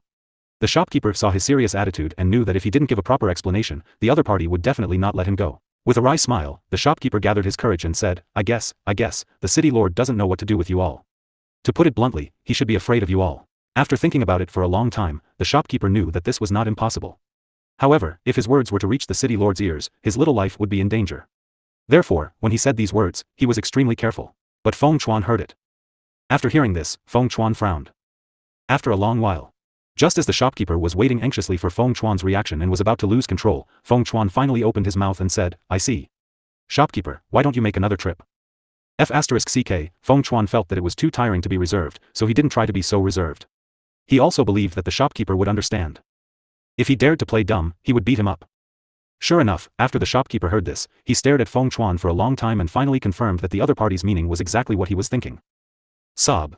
Could he refuse? The answer was definitely no. Because the shopkeeper had already seen the little flames of anger in Feng Chuan's eyes, which were slowly burning. Helplessly, the shopkeeper could only bite the bullet and agree. Feng Chuan, who had completed his task, happily patted the head of the shopkeeper and then walked up the stairs with elegant steps. Seeing Feng Chuan's back disappear at the top of the stairs, the shopkeeper wanted to cry but had no tears. He knew it was not easy to earn pills these days. They couldn't take the after-sales service lightly either. However, it was only right to take someone's money and help them get rid of a disaster, so he had to put down the work at hand and ran to the city lord's mansion. At the same time, Feng Chuan, who had returned to his room, was about to happily report the results of his work to everyone. However, he found that everyone was not interested, and some people were even yawning. Seeing this, Feng Chuan was furious. However, he immediately thought of the identity of these people and softened. Out of the corner of his eye, he saw the mother parasol tree that was chatting with Leng Ruoxue. Feng Chuan pounced on the mother parasol tree and hugged the beautiful woman's leg, crying, "Wu, old ancestor, these guys are too much of a bully. You have to help me." The mother parasol tree saw this and stared at Feng Chuan for a long time, not knowing how to react. Leng Ruoxue, on the other hand, smiled and said, "Little Phoenix, how did we bully you? It's not you, it's them." Feng Chuan could feel the terrifying cold chi that was being released not far away. He shook his body and quickly pushed Leng Ruoxue out of the way. He pointed at Uncle Long and the others. Then how did they bully you?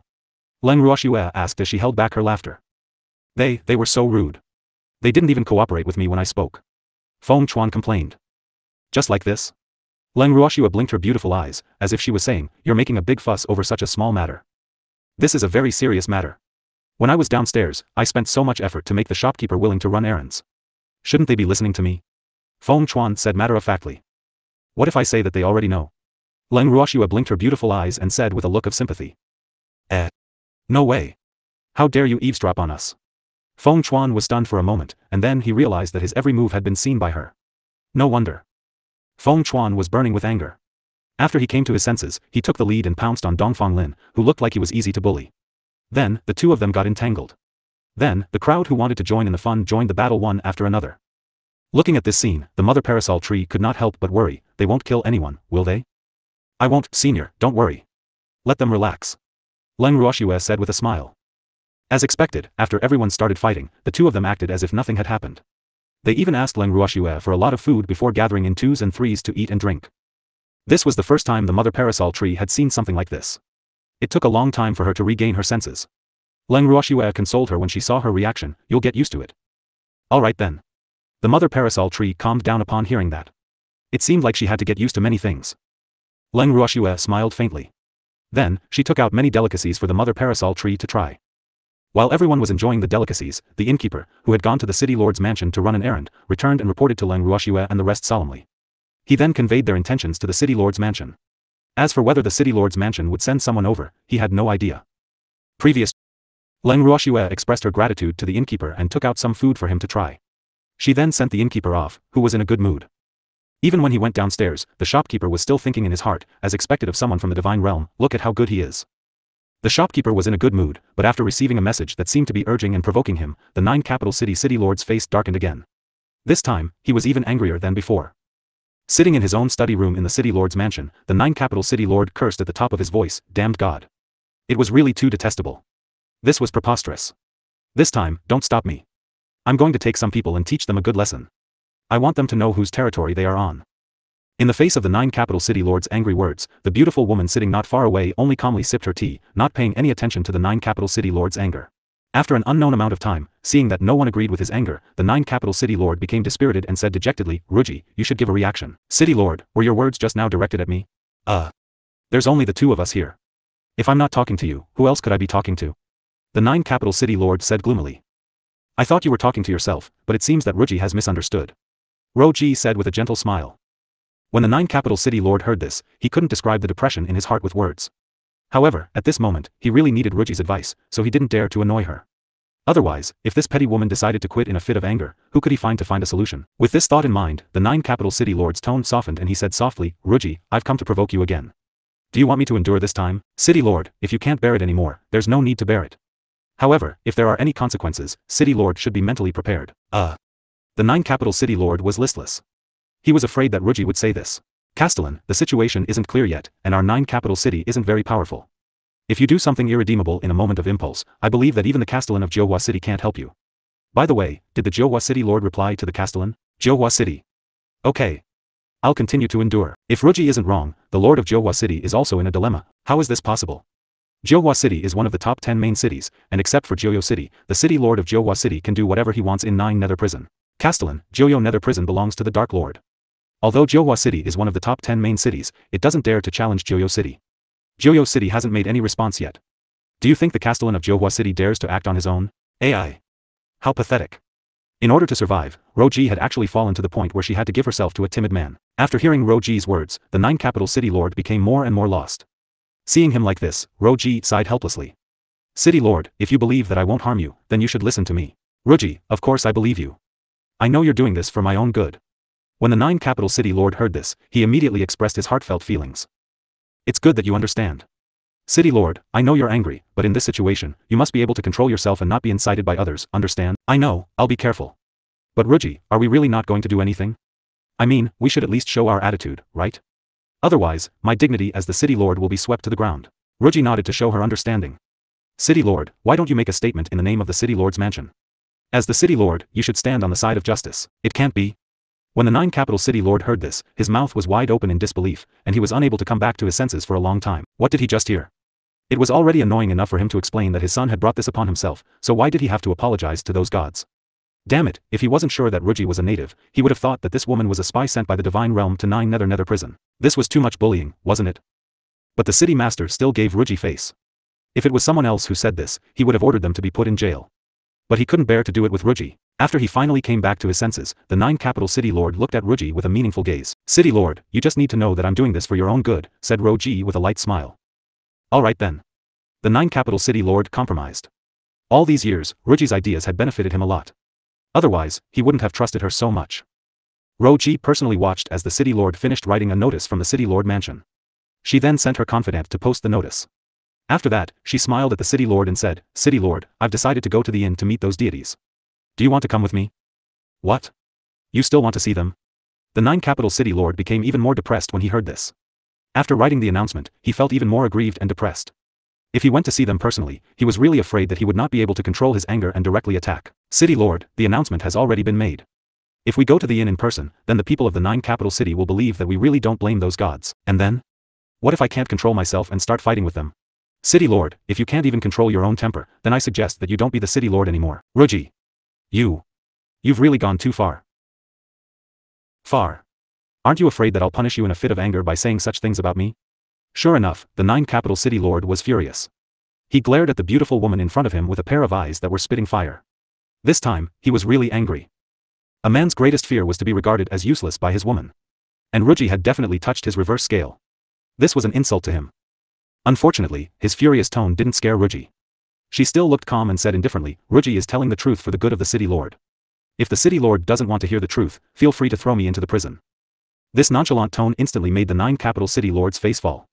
In the end, it was the nine capital city lord who lowered his posture and fawned, I know Ruoxue is doing this for my own good, hee. I'm just joking with you. I don't like to hear the truth from others, but I have to listen to you, Ruoxue. Then do you want to come with me to the inn to meet those gods? Ruoxue raised her eyebrows and asked. Go, I'll go with you. I'd like to see what kind of beauty caused my incompetent son to be in trouble. The nine capital city lord said through gritted teeth. After knowing the truth, he had been interested in the beauty his son was talking about. However, Ruoxue kept a close watch on him, so he didn't have the chance to see the beauty. This time, he could take the opportunity to see her. City lord, this time we're going to the inn to show the city lord's mansion's attitude, not to see a beauty. So, you'd better not be like your lecherous son, who wants to snatch a beauty back after seeing her. Otherwise, if you really cause trouble, don't blame me for standing by and watching. Ruoxue glanced at the nine capital city master, her attitude suddenly turning cold. With that, she immediately turned and walked out of the study room of the nine capital city lord. When the nine capital city lord saw this, he hurriedly chased after him. At the same time, he was extremely vexed. Woo! What a mistake. How could he face another woman's curiosity as a woman? This was definitely a great taboo. With this thought in mind, the nine capital city lord kept apologizing to Ruoxue on the way to the inn and did everything he could to please her. Very quickly, the two of them and a few of their subordinates arrived at the inn where Leng Ruoxue and the others were staying. The innkeeper, who was still doing the accounts, looked up and saw the people walking into his shop. His eyes instantly widened. It's here. It's here. The city lord is here. And he even brought his most beloved Madame Ro. For a moment, the inn manager did not know how to react. Were these people here to cause trouble? However, didn't he bring a little too few people with him to cause trouble? One had to know that the other party was extremely vicious. Just the people that the city lord had brought were probably not enough to fill the gaps between their teeth. At this moment, he didn't know if he should sympathize with the city lord and the others, or be envious and jealous of Leng Ruoxue and the others. Good luck. Did this city lord think that the other party was too simple? Did he think that as long as he revealed his identity as the city lord, the other party would bow his head and listen to his orders? The inn manager stood behind the front desk and kept fantasizing, so much so that he forgot to greet the nine capital city lord. The nine capital city lord stood in the corridor for a long time, but when he saw that the inn manager was still in a daze and ignored their existence, he couldn't help but be a little angry. Shopkeeper, do you think we don't exist? The nine capital city lord roared in anger. Arg. I'm sorry, city lord, I was thinking about something, and I was a little lost in thought. I've been too slow. Please forgive me, city lord. After being yelled at by the nine capital city lord, the shopkeeper immediately came back to his senses and kept apologizing. His little heart also couldn't help but tremble. Sob. Could he be blamed for this? It was the city lord and the others who came too suddenly. He didn't receive any news at all before, so why did the city lord come to the inn? At this time, the city lord's mansion's notice had just been posted, so the shopkeeper had not received the news yet. Otherwise, he would be even more surprised. Hearing the manager's words, Ruoxue smiled and comforted the 9 capital city master who was like a violent dragon. City lord, the innkeeper didn't mean to neglect us, so please don't bother with him. I was really lost in my thoughts. Please forgive me, city lord. The manager looked at Ruoxue gratefully and quickly added. Humph. I'll let it go this time. If there's a next time, don't blame me for not giving your city lord face. The 9 capital city lord roared in a dignified manner. After the shopkeeper heard this, he could only keep nodding his head, indicating that he would never do this again. In fact, the shopkeeper was not very afraid of this city lord. After all, the status of his family lord was the same as the 9 capital city lord. However, living in other people's territory, he still had to give some face to the city lord.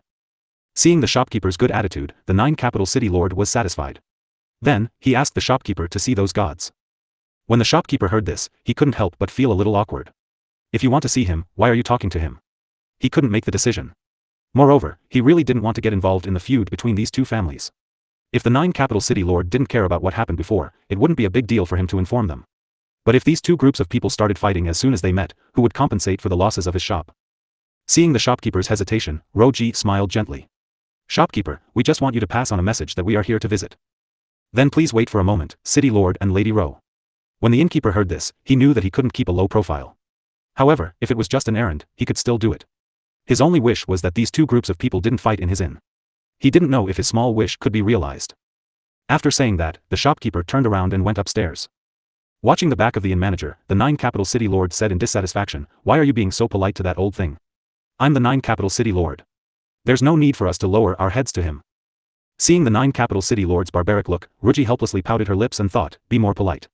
If you offend someone and they report to your master, won't you offend another city lord? As the saying goes, you have to look at the owner before you hit the dog. Unfortunately, this one-track-minded and low-intelligence 9 capital city lord didn't understand this principle. Every time this happened, it was Ruoxue's biggest headache. But fortunately, the 9 capital city lord was still obedient. Therefore, Ruoxue couldn't have high expectations of him. As Ruoxue's thoughts ran wild, the shopkeeper came down from upstairs and came to the 9 capital city lord. City lord, Miss Leng and the others would like to see you upstairs.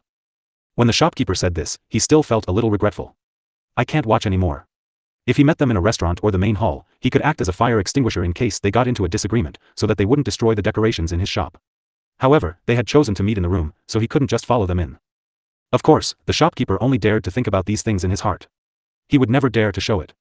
Otherwise, not to mention Leng Ruoxue and the rest, even the 9 capital city lord would be the first to beat him up. At this moment, the 9 capital city lord nodded in satisfaction after hearing the manager's words. Then, he held Ruoxue's slender waist with one hand and the two of them strode upstairs. When he found the room number the manager told him, the 9 capital city lord was just about to get the guards to knock on the door when the door opened by itself. Feng Chuan, who was standing at the door of the room, glanced at the 9 capital city lord and said lightly, City lord, please come in. Hee. He's finally here. They had not waited for so long in vain. However, looking at the 9 capital city lord's appearance, it didn't seem like he was here to pick a fight. The 9 capital city lord nodded and strode into the room. The moment he entered the living room, the 9 capital city lord was completely stunned. Oh my god. How many godly people had come? Although he had sent people to keep an eye on the situation of these gods, he had never asked about the approximate number of them. Therefore, when he saw that the living room was filled with gods, the 9 capital city lord was shocked.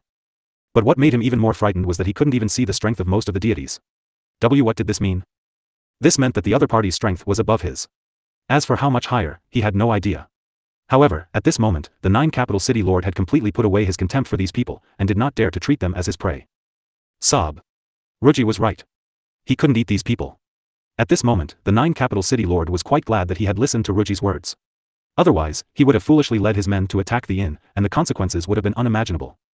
Thinking of this, the 9 capital city lord couldn't help but carefully turn his head to look at Ruoxue beside him.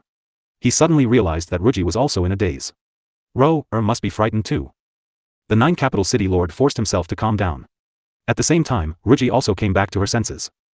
Ruoxue didn't expect that these people's strength would be beyond her imagination. Previous chapter. Please take a seat, the two of you. Suddenly, a gentle and beautiful female voice rang in the ears of the 9 capital city lord and Ruoxue. The two of them turned their heads at the same time, and their eyes brightened. They were both stunned and petrified again. This woman is so beautiful. She was so beautiful that even heaven and earth lost their color. Even Ruoxue, who had always prided herself on her beauty, felt a sense of inferiority in front of this woman. She couldn't even feel the slightest bit of jealousy. This woman's beauty had already exceeded the limits of what she could bear. Ruoxue admitted that even if she cultivated to the underworld supreme level, her beauty wouldn't be 1/10,000th of this woman's. So, what was there to be jealous about? Ruoxue finally came back to her senses. From the corner of her eyes, she inadvertently glanced at the man sitting beside the beautiful woman. This time, she was so frightened that her face turned pale and her beautiful face lost all color. Even if the man had the same devastatingly beautiful face, she was not in the mood to admire him. Who was he? Ruoxue's heart trembled, and her delicate body trembled. Whoa. She was so scared. A sense of powerlessness that she had never felt before surged in her heart. She really hoped that her eyes were playing tricks on her and that she had seen the wrong person. Because this person was slightly different from the one in his memory, but the aura on this person was something she could not forget even if she wanted to. Could it be him? Ruoxue was terrified. If this stunning man was really the one she was thinking about, then. Ruoxue didn't even dare to imagine what terrible consequences would have happened if she hadn't stopped the 9 capital city lord in time. Regardless of whether he was the one she was thinking about, Ruoxue understood that she could only befriend these divine warriors and never offend them. She also couldn't be like the other families who didn't have eyes and wanted to prey on them. That was simply courting death. Thinking up to this point, Ruoxue couldn't help but reach out to pull the stunned 9 capital city lord. The 9 capital city lord almost lost his composure and roared. But then he saw Ruoxue's face turn black. Being a strict husband, he tactfully swallowed back the roar that he almost let out. However, the corner of his eyes could not help but drift towards Leng Ruoxue. Beautiful. It was really too beautiful. He had lived for a long time and thought that Ruoxue was the most beautiful woman he had ever seen besides Piaoyao, the #1 beauty of the 9 nether prison. Today, he realized that he had been looking at the sky from the bottom of a well. There were more beautiful women in this world. Unfortunately, this woman was a divine being. She was not someone he could dream of. In the entire netherworld prison, there were countless meditation cultivators who were more powerful than him. AI. It seemed that he could only satisfy his eyes. But now, he finally knew why that useless prodigal of his family kept thinking about this woman. Even though that prodigal had been sick, he was still clamoring to capture this woman. Right, didn't that wastrel say that he wanted to give this girl to the Jiuhua city lord? If he could really do this, would he be able to benefit from it? The 9 capital city lord's thoughts started to wander. However, Ruoxue, who was standing beside him, could guess what he was thinking. She couldn't help but send him a warning. City lord, don't have any ideas about that woman, she's not someone you can dream of. I know. I don't dare to think about her. However, we still have to think of a way to get this woman. What do you want to do? Do you want to die? Why would I? I'm doing this for our future. I can't afford to have this woman, but someone else can. You. Ruoxue was so angry that she couldn't speak. But for the sake of her life, she had to remind him, City Lord, quickly dispel your thoughts. Other people can have such thoughts, but you absolutely can't. Do you understand? Otherwise, I can guarantee that you'll die even faster. Ruoxue's tone was filled with disappointment, but the 9 capital city lord didn't hear it. He continued to explain, Ruoxue, I really don't have any ideas about this woman. I only need you. Really, I promise, I don't care what you're thinking. In short, you must immediately dispel those thoughts. Otherwise, don't blame me for abandoning you. Seeing the city lord's unrepentant look, Ruoxue gritted her teeth in anger. In the end, she could only say some harsh words. When the 9 capital city lord heard this, he became anxious and explained again, Ruoxue, how many times do I have to tell you? You're the only one in my heart. However, before he could finish his sentence, he was interrupted by an angry Ruoxue. Ruoxue. You're thinking too much. I'm doing this for your own good. If you insist on doing things your way, I won't follow you anymore. You've lived enough, but I don't want to die. Ruoxue's voice carried a trace of anger as she looked at the 9 capital city lord with her beautiful eyes. Although she wasn't sure of the man's identity, her intuition told her that he was extremely dangerous, regardless of whether he was the one she was thinking of.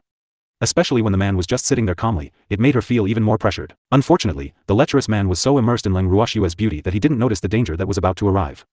This fact made Ruoxue really want to go up and bite him hard, so that this idiot wouldn't be so unconscious. However, this wasn't the place for a couple to fight. No matter how angry Ruoxue was, she could only suppress her anger. After a long while, Leng Ruoxue, who was also silent, observed the two's affectionate looks for a long time before she finally smiled and said, It seems that the two of you have a good relationship. So many of us seem to be invisible in front of you. Hearing Leng Ruoxue's teasing, Ruoxue felt extremely embarrassed. She knew that she had indeed lost her composure, but she couldn't be blamed for it. Who asked this man to be so disappointing? However, the 9 capital city lord, who didn't hear Leng Ruoxue's teasing tone, saw that the others didn't speak, and only allowed a woman to speak. He felt like he was being looked down on, so he angrily said, Who's in charge here? How could he let a woman stand up for him? A woman should go home to give birth to a child and warm the bed for a man. It's really unruly to open her mouth in public. Uncle Long and the others were silent. Could they say that women were the masters of their family? When Ruoxue heard the brainless 9 capital city lord's words, she wanted to go up and kick him again. What an incompetent guy. Ruoxue was filled with hatred, but at the same time, she kept winking at the 9 capital city lord, trying to get him to speak less.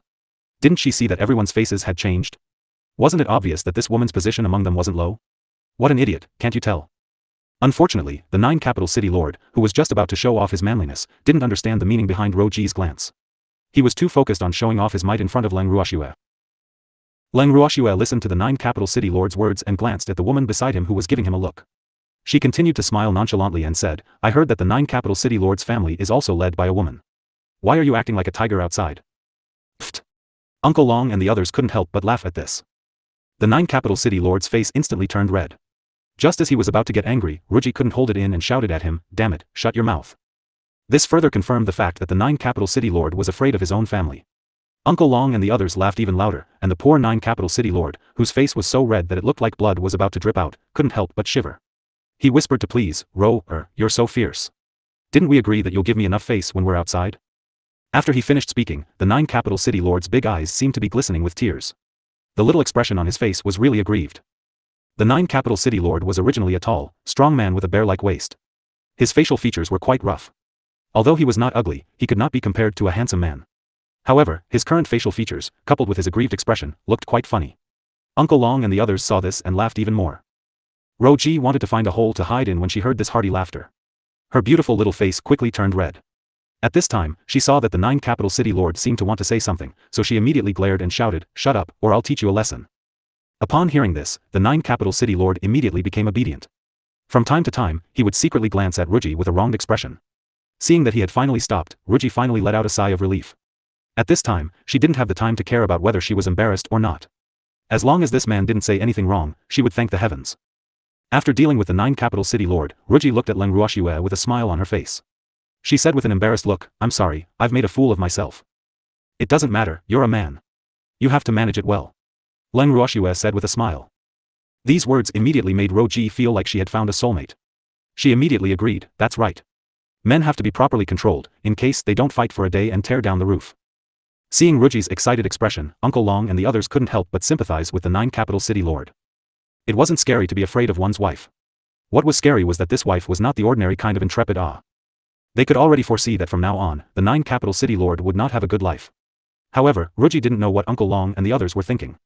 After finding a common topic with Leng Ruoxue, Ruoxue was completely relaxed and started chatting with her. After introducing themselves, the two women chatted like old friends who hadn't seen each other for a long time. When they first started chatting, Ruoxue immediately expressed the attitude of the city lord on behalf of the 9 capital city lord. After that, they didn't talk about anything related to the city lord at all. They were all talking about how to manage men. The men present couldn't say a word on this topic, and all of them were breaking out in cold sweat. They never knew that Leng Ruoxue's opinion of men had such a fierce side. Usually, she would listen to the words of the evildoer. Why would she become like this when she met another woman who looked weak on the outside but was strong on the inside? Did these two people just meet today? They've only known each other for a short while, how did they get together to talk about how to discipline men? This topic was too scary. Uncle Long and the others listened to the two women's chatter, but their eyes couldn't help but drift to the evildoer and the 9 capital city lord. Oh. The 9 capital city lord was like a newborn chick, looking all smacked up. The evildoer was still calm and composed. He had a carefree look on his face, as if Leng Ruoxue was talking about someone else's man and it had nothing to do with him. Uncle Long and the others were very curious. Was the mistress of the dark world really not afraid, or did she know that Shui was just saying it?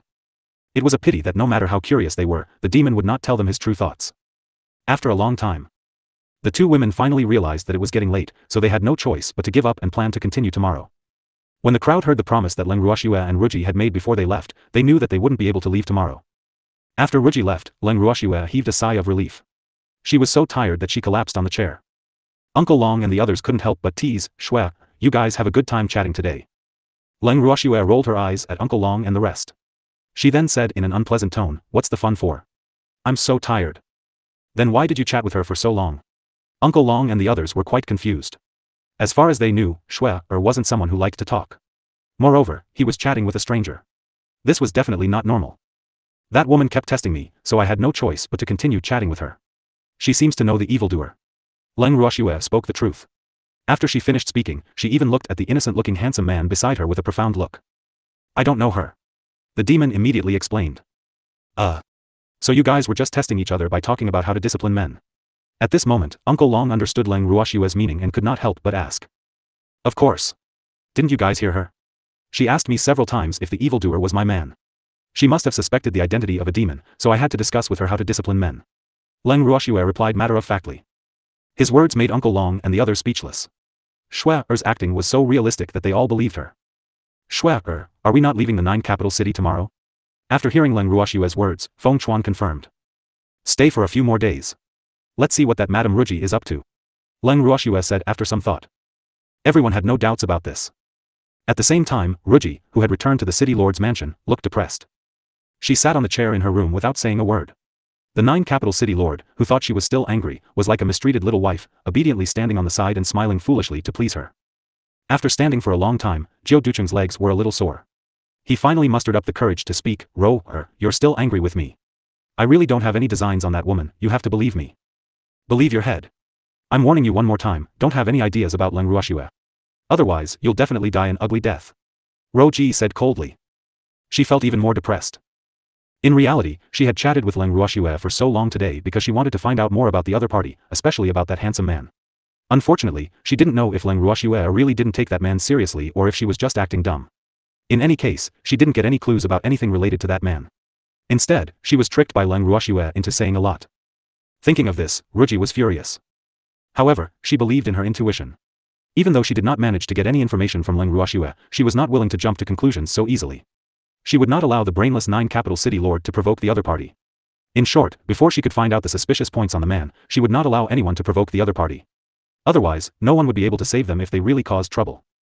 The 9 capital city lord wanted to argue again, but when he saw Ruoji's expression, he could only swallow his words.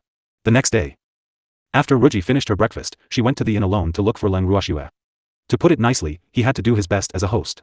Leng Ruoxue didn't refuse and went shopping with Ruoji, the local bully. The evil demon and the others were worried and wanted to follow, but Leng Ruoxue stopped them with the excuse that there was no need for a man to join in the fun when 2 women were shopping. Seeing that the demon and the others didn't follow her, Ruoji couldn't help but sigh. Look at this man, he was obedient and not lecherous. Too bad, other than envy, she didn't dare to have a single bit of jealousy, because if that handsome man was really the one in her heart, he wasn't someone any ordinary woman could control. That person shouldn't be so obedient, right? Although Ruoji would think this way from time to time, she didn't want to deny the identity of the evildoer. Just like that, the 2 women, each with their own thoughts, traveled together for 3 days. With Ruoji's company, Leng Ruoxue had completely explored the 9 capital city. Although there were still people watching from time to time, they obviously didn't dare to get too close to them, perhaps because of Ruoji's status. The 9 capital city wasn't too big. After 3 days of walking around, there was nothing else to see.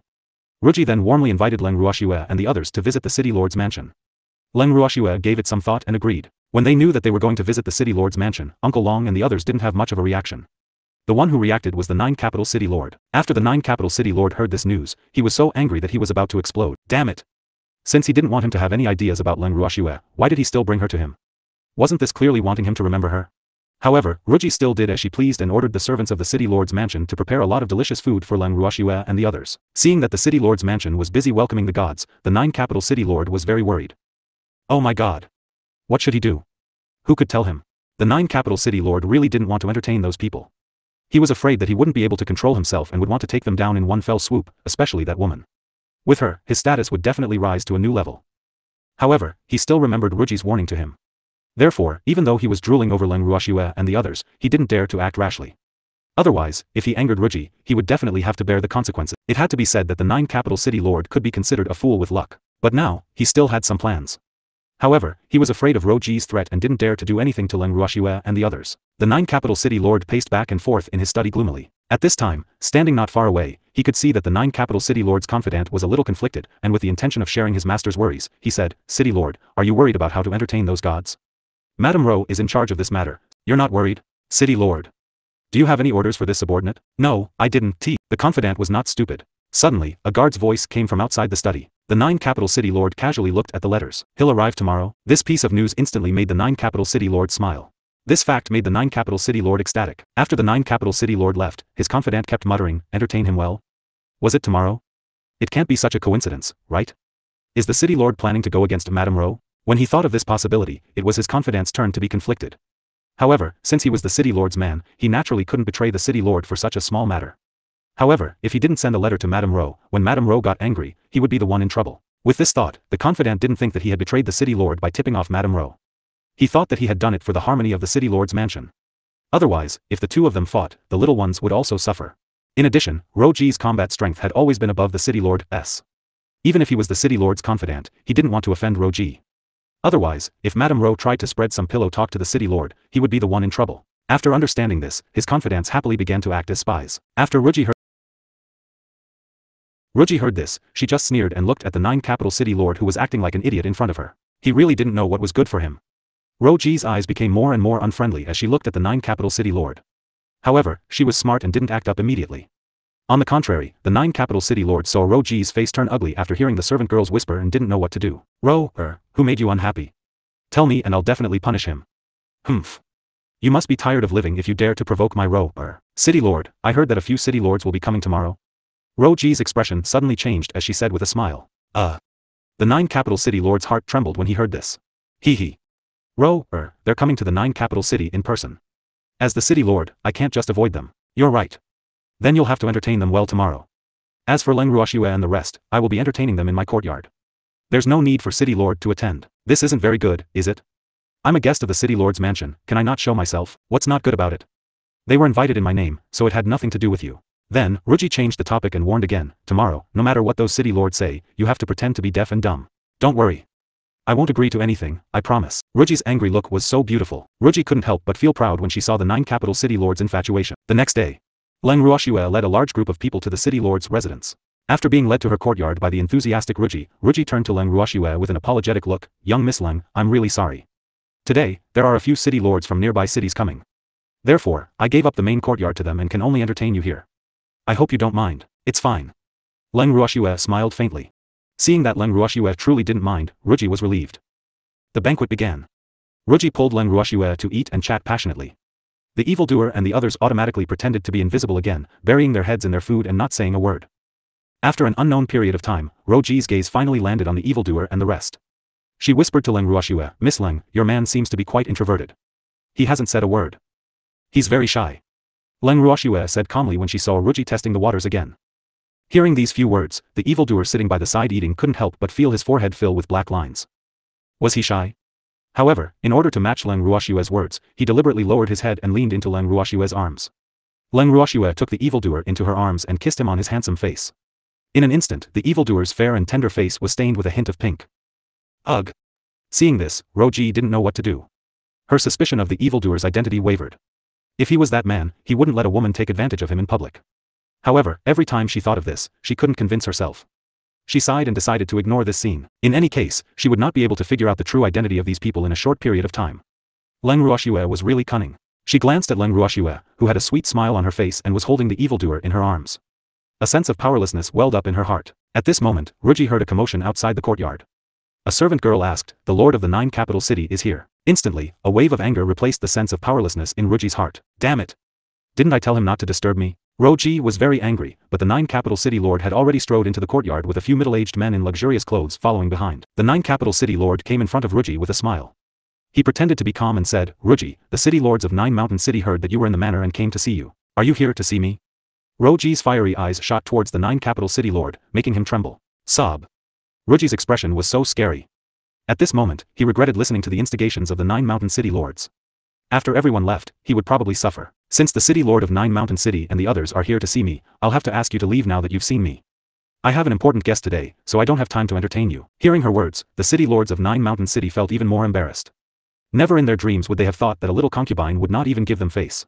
It seemed that the city lord of 9 Mountain City was too useless, he couldn't even handle a concubine. Thinking of this, the city lords looked at the 9 capital city lords with disdain. This was too embarrassing, wasn't it? In the end, in order to show off his manliness, the 9 capital city lord shamelessly brought a few other city lords and stayed behind.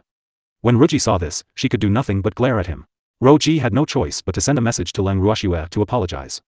After receiving Leng Ruoxue's forgiveness, Ruoji could finally relax. At this moment, the 9 capital city lord, who was unwilling to be left out, took the initiative to introduce Leng Ruoxue and the rest to the other city lords. Miss Leng, I've long heard of your great name. Uncle Long and the others couldn't help but look at each other and smile bitterly. I knew the food in the city lord's mansion wouldn't be that good. Turning around, Uncle Long and the rest saw that the evildoer was still lying in Leng Ruoxue's arms and eating his food elegantly. They continued eating calmly, leaving Leng Ruoxue to deal with the ferocious wolves around them. When Leng Ruoxue heard the city lord's words, she merely smiled and nodded in acknowledgement. Everyone, including the 9 capital city lords, could feel their hearts beating faster. Ruoji saw that things were not going well and quickly moved to the side, blocking their gazes towards Leng Ruoxue. However, Ruoji's actions had also angered the other lustful city lords, especially 9 Mountain City Lord, who had already treated Leng Ruoxue as his property. He roared in anger, Ruoji, what are you doing? Get out of my way, don't block me from looking at the beauty. Hearing this, Ruoji gave Leng Ruoxue you're on your own look and pulled back the half of her body that was in front of Leng Ruoxue. Humph. If someone wanted to court death, no one could stop them. Just don't drag her down. Ruoji was still afraid of Leng Ruoxue and the others, but it was a pity that she couldn't control their thoughts, especially those men who were already lustful. Seeing that Ruji was tactful, 9 Mountain City Lord was satisfied. But the 9 Capital City Lord was a little annoyed. The damned 9 Mountain City Lord actually dared to berate his woman in front of him. This was preposterous. The 9 Mountain City Lord, who was suddenly punched, was dazed. However, he quickly regained his senses and glared at the 9 Capital City Lord with an angry look. He roared, "Damn you old ghost, why did you hit me? Are you trying to provoke me? Humph. I'll hit you if you dare to yell at my woman. Why? Do you want a one-on-one fight? Let's fight one-on-one, who's afraid of who?" Leng Ruoxue looked at this dramatic scene and blinked her beautiful eyes speechlessly. When Ruji saw this, she explained in satisfaction, "We men of the 9 Nether prison are like this. We fight whenever we want, regardless of the occasion and place." Ruji was quite satisfied with the reaction of the 9 Capital City Lord. She didn't pretend to be pitiful in vain. This was a man with guts. How could he act as if nothing had happened when his woman was being bullied? How could he be called a man? Leng Ruoxue nodded in understanding. After an unknown period of time, the 2 city lords who were on par with each other finally stopped. Because the 2 guys who had just fought like 2 cockfights were actually drinking together again. Leng Ruoxue could not understand. She believed that the relationship between these city lords was definitely not like that of her Uncle Long and the others. But perhaps this was the way they got along. In reality, Leng Ruoxue's guess was right. Unless they were forced to, no one would really kill the other party, even if they had been fighting until their heads were bleeding just a moment ago. Just as Leng Ruoxue was expressing her surprise at their interaction, she suddenly heard a cry of pain. Turning around, Leng Ruoxue realized that the 9 Capital City Lord and the rest were all clutching their stomachs and rolling on the ground. Even Ruji, who was by her side, wasn't spared. Ugh! What was going on? Leng Ruoxue looked at the demon in confusion. Then, she heard the demon cry out in pain, "Shwe, my stomach hurts." After the demon finished speaking, he actually fainted. The moment Leng Ruoxue saw this, she turned pale with fright. After that, she saw with her own eyes that Uncle Long and the others fell unconscious one after another. Upon seeing this, Leng Ruoxue's forehead was covered in cold sweat. Alright. Since something had happened to everyone, it would be a little inappropriate if nothing happened to her. With this thought, Leng Ruoxue directly fell to the side, right on top of Ruji. The pain was so intense that Ruji, who wanted to roll on the ground, felt much more awake when she felt the weight on her body. However, when she saw that Leng Ruoxue and the others had all fainted, she was flustered. Damn it! What was going on? Food poisoning? Ruji couldn't believe that something had happened to the food she had prepared. She had spent a lot of money to prepare the freshest food for Leng Ruoxue and the others. If there was no problem with the food, it must have been poisoned. As soon as such a thought appeared in her mind, her heart turned cold. Ruji was furious. At this moment, a few wild laughs entered Ruji's ears. Ruji looked up despite the excruciating pain and saw the 2 people she didn't want to see the most. "Young Master Cheng, madam, how did you get out? Did you guys poison him? Weren't these 2 people under house arrest by the city lord? Ha ha ha. Do you want to know? I'm not telling you. Cheng won't tell you, but I can tell you that it was the city lord's heart that ached for us mother and son." She hated Ruji. With this thought, the beautiful middle-aged woman walked to Ruji's side. "You can try." Hearing this, the 9 Capital City Lord endured the intense pain and said to the beautiful middle-aged woman, "You dare. If you dare to hurt Ruji, I won't let you off. What's wrong? You still dare to threaten me at this time? Aren't you afraid that my brother will find out and come after you? Hee hee. Do you really think that you're so important to the mayor of Jiuhua City? Let me tell you the truth.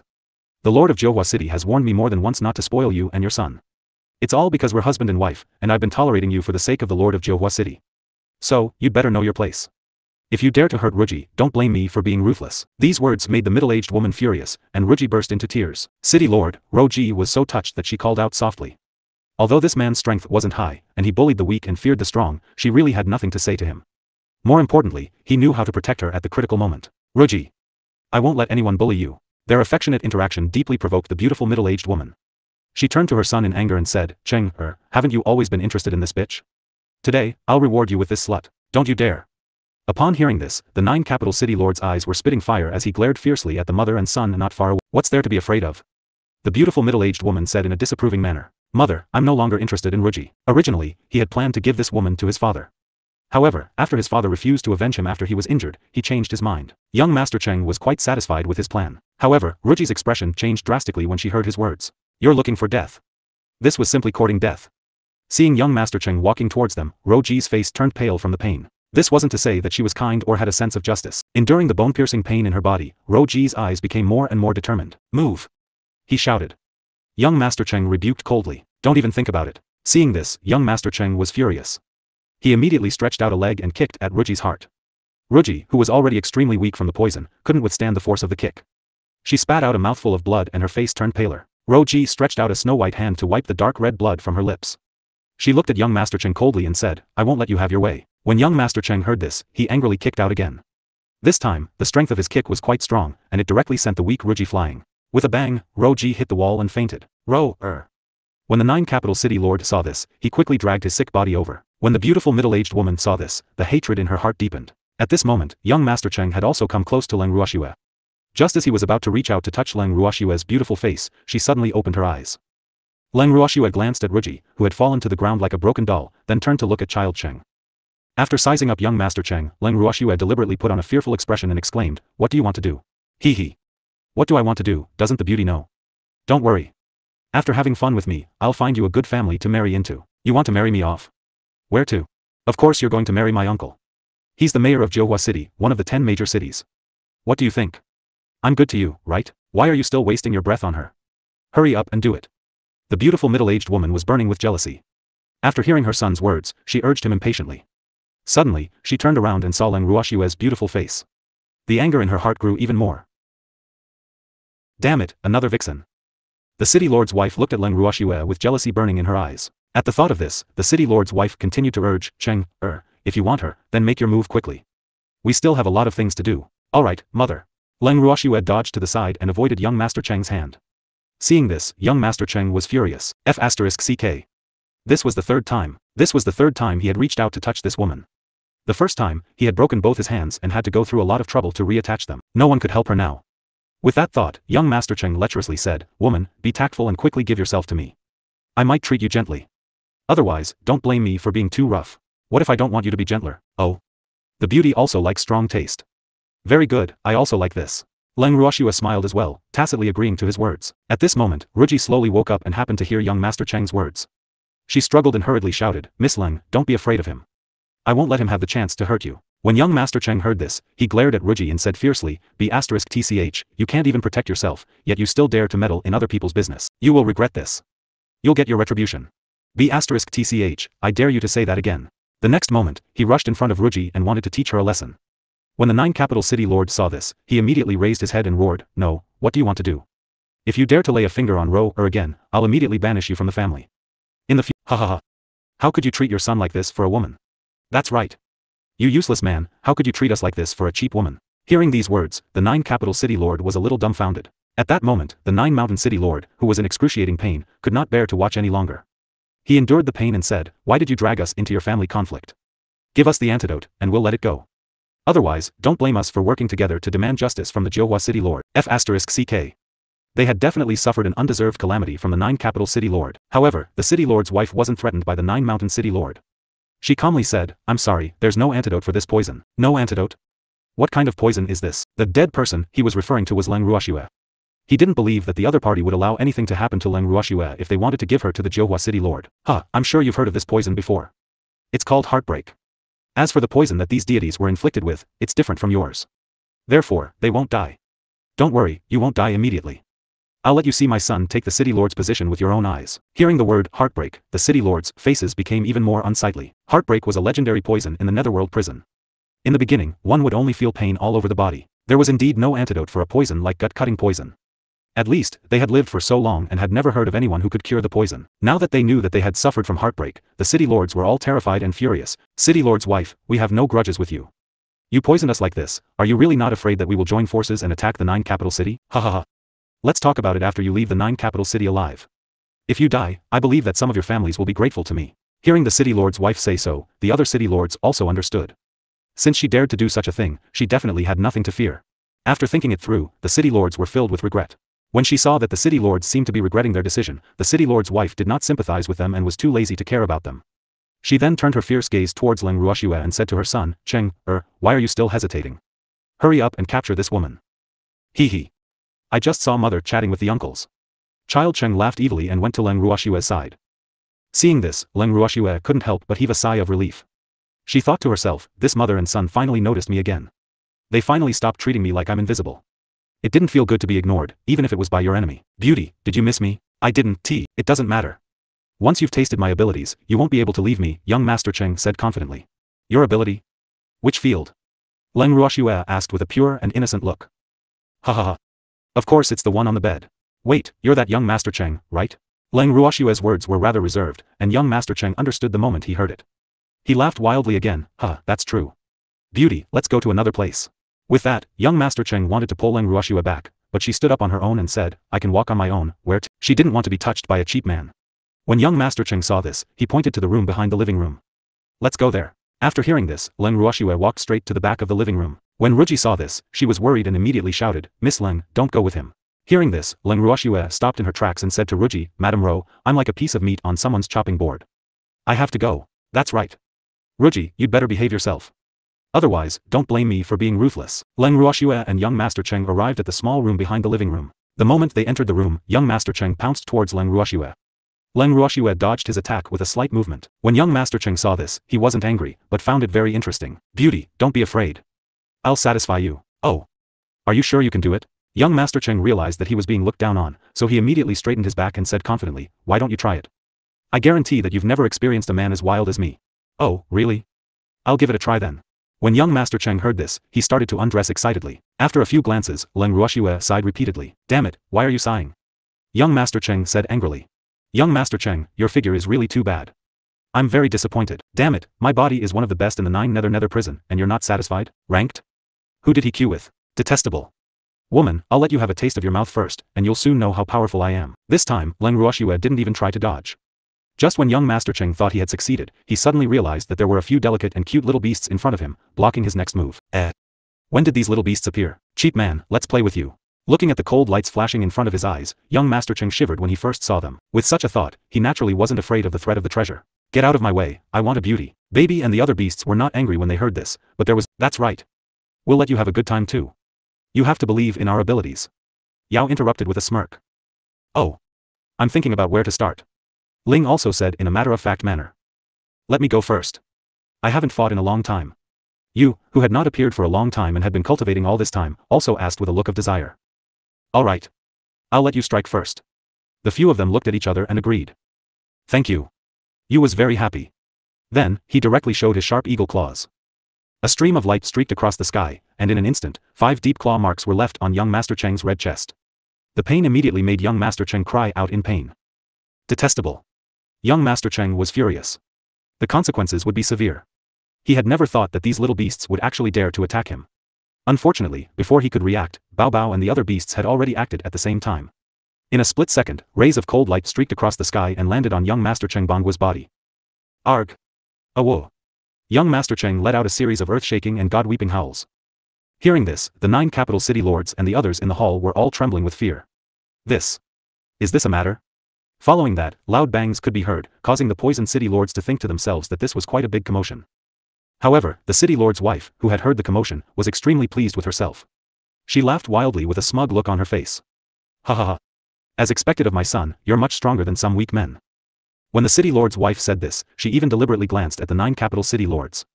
Suddenly, the city lords all knew who the so-called soft man was. For a moment, they all felt a little sympathy for the 9 capital city lord. It was his misfortune to marry such a woman.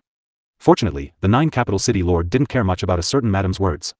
Otherwise, he would be so embarrassed that he would kill himself. Ruji, on the other hand, was surprised to hear this voice. This voice didn't sound like a pervert enjoying himself. Unfortunately, he was too proud to notice the difference in these voices. However, Ruji was relieved. As long as she couldn't hear Leng Ruoxue's voice, she would be fine. Otherwise, she would have to die to atone for her sins. After an unknown period of time, the sounds from the small room behind the living room gradually faded. Other than low moans, there were no more violent collisions. A moment later, Leng Ruoxue walked out from behind with a refreshed expression. The few city lords quickly looked up and sized her up. From her appearance, she did not look like someone who had been tortured.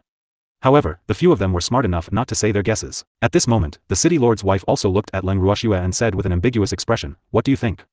My son is not bad, right?" When Leng Ruoxue heard this, she couldn't help but frown. These words really didn't sound like something a mother should say. It's just barely satisfactory. What did you just say? My son has been tormented for so long, and you're still not satisfied? He still dared to say that he was barely satisfactory? It looks like you really are a cheap person. City lord's wife, whether I'm a cheap person or not, what does it have to do with how long your son has been tormented? However, since you've said so, I'll have a good talk with you. Your son is really not good enough. I haven't even made a move yet. He was already lying on the ground, sigh. I guess you can't understand the disappointment in my heart. However, the mayor's wife clearly didn't believe her and retorted loudly, my son can't be that useless. You must be lying to me. Since you don't believe me, I'll have to show you the evidence so that you won't accuse me. As soon as she finished speaking, everyone saw a few cute little beasts walking out from the back of the hall in elegant small steps. Oh my god.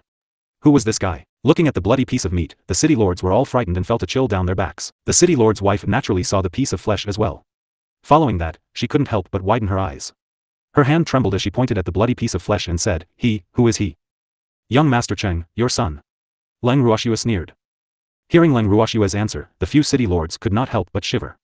They all recalled how they had flirted with Leng Ruoxue previously. Although they had not gone too far, if she were to come after them for revenge, they would not be able to escape from their current situation. Thinking of this, the city lords wished they could pretend to be invisible, not daring to say a word. Sob. It's too scary, isn't it? At this moment, the clear claw marks on young Master Cheng's body were so deep that his bones could be seen. It was a reminder to them just how ruthless the other party's claws were. This is impossible. The city lords believed Leng Ruoxue's words, but a certain madam didn't. She couldn't convince herself that the bloodied fellow in front of her was her son. Since madam doesn't believe me, I can only prove it to you. The city lords were once again stunned by this scene. Wasn't the effect of this pill a little too good? However, before they could think further, they were disturbed by young Master Cheng's pig-like howl. Mother! Save me! Save me! These guys aren't human. When the city lord's wife saw that the blood clot was really her son, she became anxious. She glared at Leng Ruoxue and shouted, "Damn little b*****, quickly order these little b**** stards to let go of my son. You bastard! You're the little bastard, your entire family are little bastards." Hearing them being called little b*** stards, baby was unhappy. A cold glint flashed in front of their eyes, and pieces of flesh flew in all directions. The terrifying and bloodthirsty scene petrified the few city lords present once again. Even though they had lived in the Nine Nether prison for so long, they had never seen such a torturous scene. Compared to these fierce little beasts, the city masters felt that they were as kind as a piece of white paper. These small beasts were most likely the natives of the Nine Nether prison. Boo-hoo. Even though they were poisoned, they didn't have the time to think about how long they could live. When the city lord's wife first saw this bloodthirsty scene, she was also instantly scared silly. The city lord's wife's anger surged when she saw her son's mouth being gagged by a piece of blood-stained cloth. Then, her face contorted as she glared at Leng Ruoxue and roared, "Damn bitch, I won't let you off." "Oh, really? I'll be waiting. However, I'm afraid you won't have the chance to do so." What are you doing?" the city lord's wife said with a trembling voice. She couldn't deny that she was a little scared, especially when she saw that the little beasts had actually abandoned her unconscious son and were walking towards her. The city lord's wife retreated step by step under the pressure of Leng Ruoxue, her baby, and the other little beasts. She kept shouting, "Men! Men! Someone come and protect me." However, at this moment, many of the guards who had just witnessed the terrifying side of the little beasts were so afraid that they did not dare to stand out. "Stop screaming. No one will come to save you at this time." "Impossible. I'm the city lord's wife." "Oh, really? If any of you want to save her, feel free to do so." F***ck. I knew these people can't be counted on. Suddenly, the city lord's wife caught a glimpse of the evildoer and the others from the corner of her eye.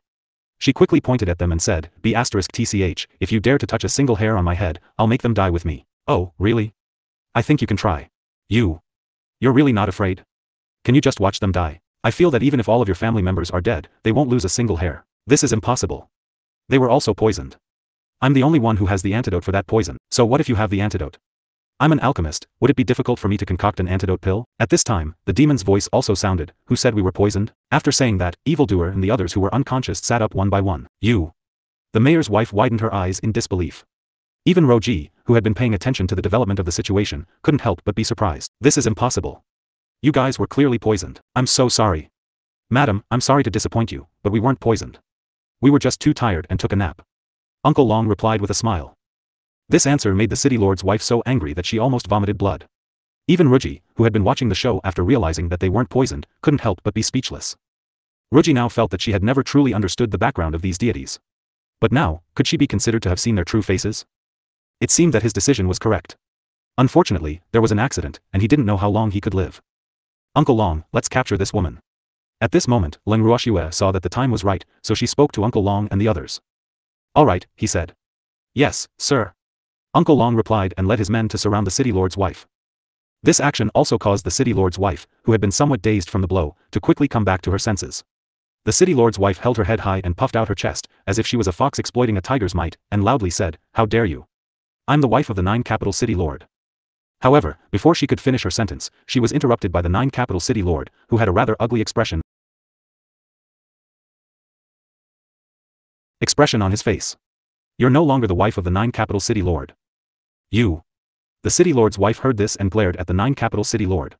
Then, she turned around and shouted at Leng Ruoxue and the rest, "I'm the Johua City Lord's younger sister. Try and touch me. My brother won't let you off." "Oh, really? Don't worry, I'll order the Johua City Lord to come and pick you up. I won't kill you before I see him," the demon said coldly. The city lord's wife saw that the other party wasn't threatened by her, and immediately didn't know what to do. How did this happen? She didn't expect that the mayor of Johua City wouldn't be scared even after she mentioned him. What should she do now? The city lord's wife panicked.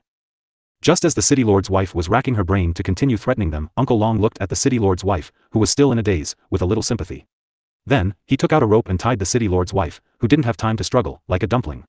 He was afraid that she would cry out, so he cut a piece of cloth from her body and stuffed it into her mouth. After he had completed the task smoothly, Uncle Long glanced at the 9 capital city lord and the rest in disdain before he turned to Leng Ruoxue and the rest and said, "Shue, you can wrap up now." "All right. Let's go." Leng Ruoxue nodded. With that, she led the evildoer and the others out of the city lord's mansion. Before she left, the evildoer even glanced at the 9 capital city lord meaningfully, which immediately scared the 9 capital city lord's little heart. It was too terrifying, wasn't it? Although the man only glanced at him, he could feel the coldness in the man's eyes.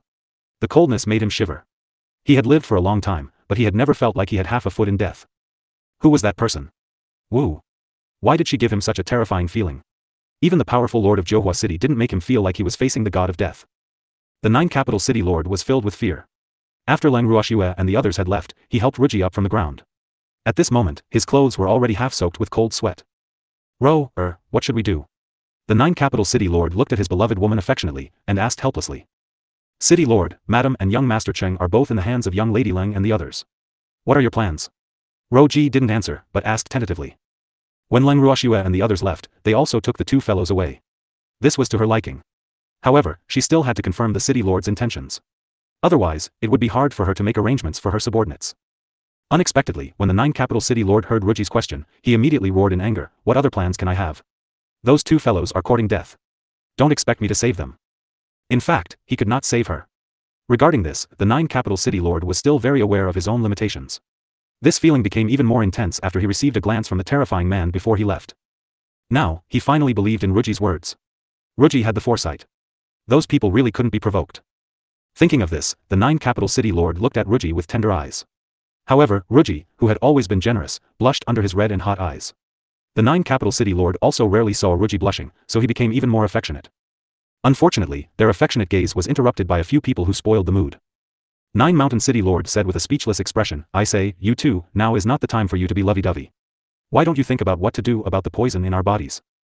Arg. I'm finished. Ruji, we're going to die." After hearing 9 mountain city lord's words, the 9 capital city lord finally remembered that he was still poisoned. When he thought about how he was about to die with the beautiful and lovely Ruji, his heart felt bitter. Ruji, who originally wanted to treat the 9 capital city lord gently, immediately rolled her eyes when she heard his words. She said in an unpleasant tone, "Is this the time to think about being poisoned? Let's think about how we're going to explain this to the castellan of Johua City." City. Why do we need to explain to the Johua City lord that we were poisoned? The 9 mountain city lord could not help but ask in a daze. Don't you know that the castellan's wife is the younger sister of the castellan? Ruji asked as if she was looking at an idiot. I know.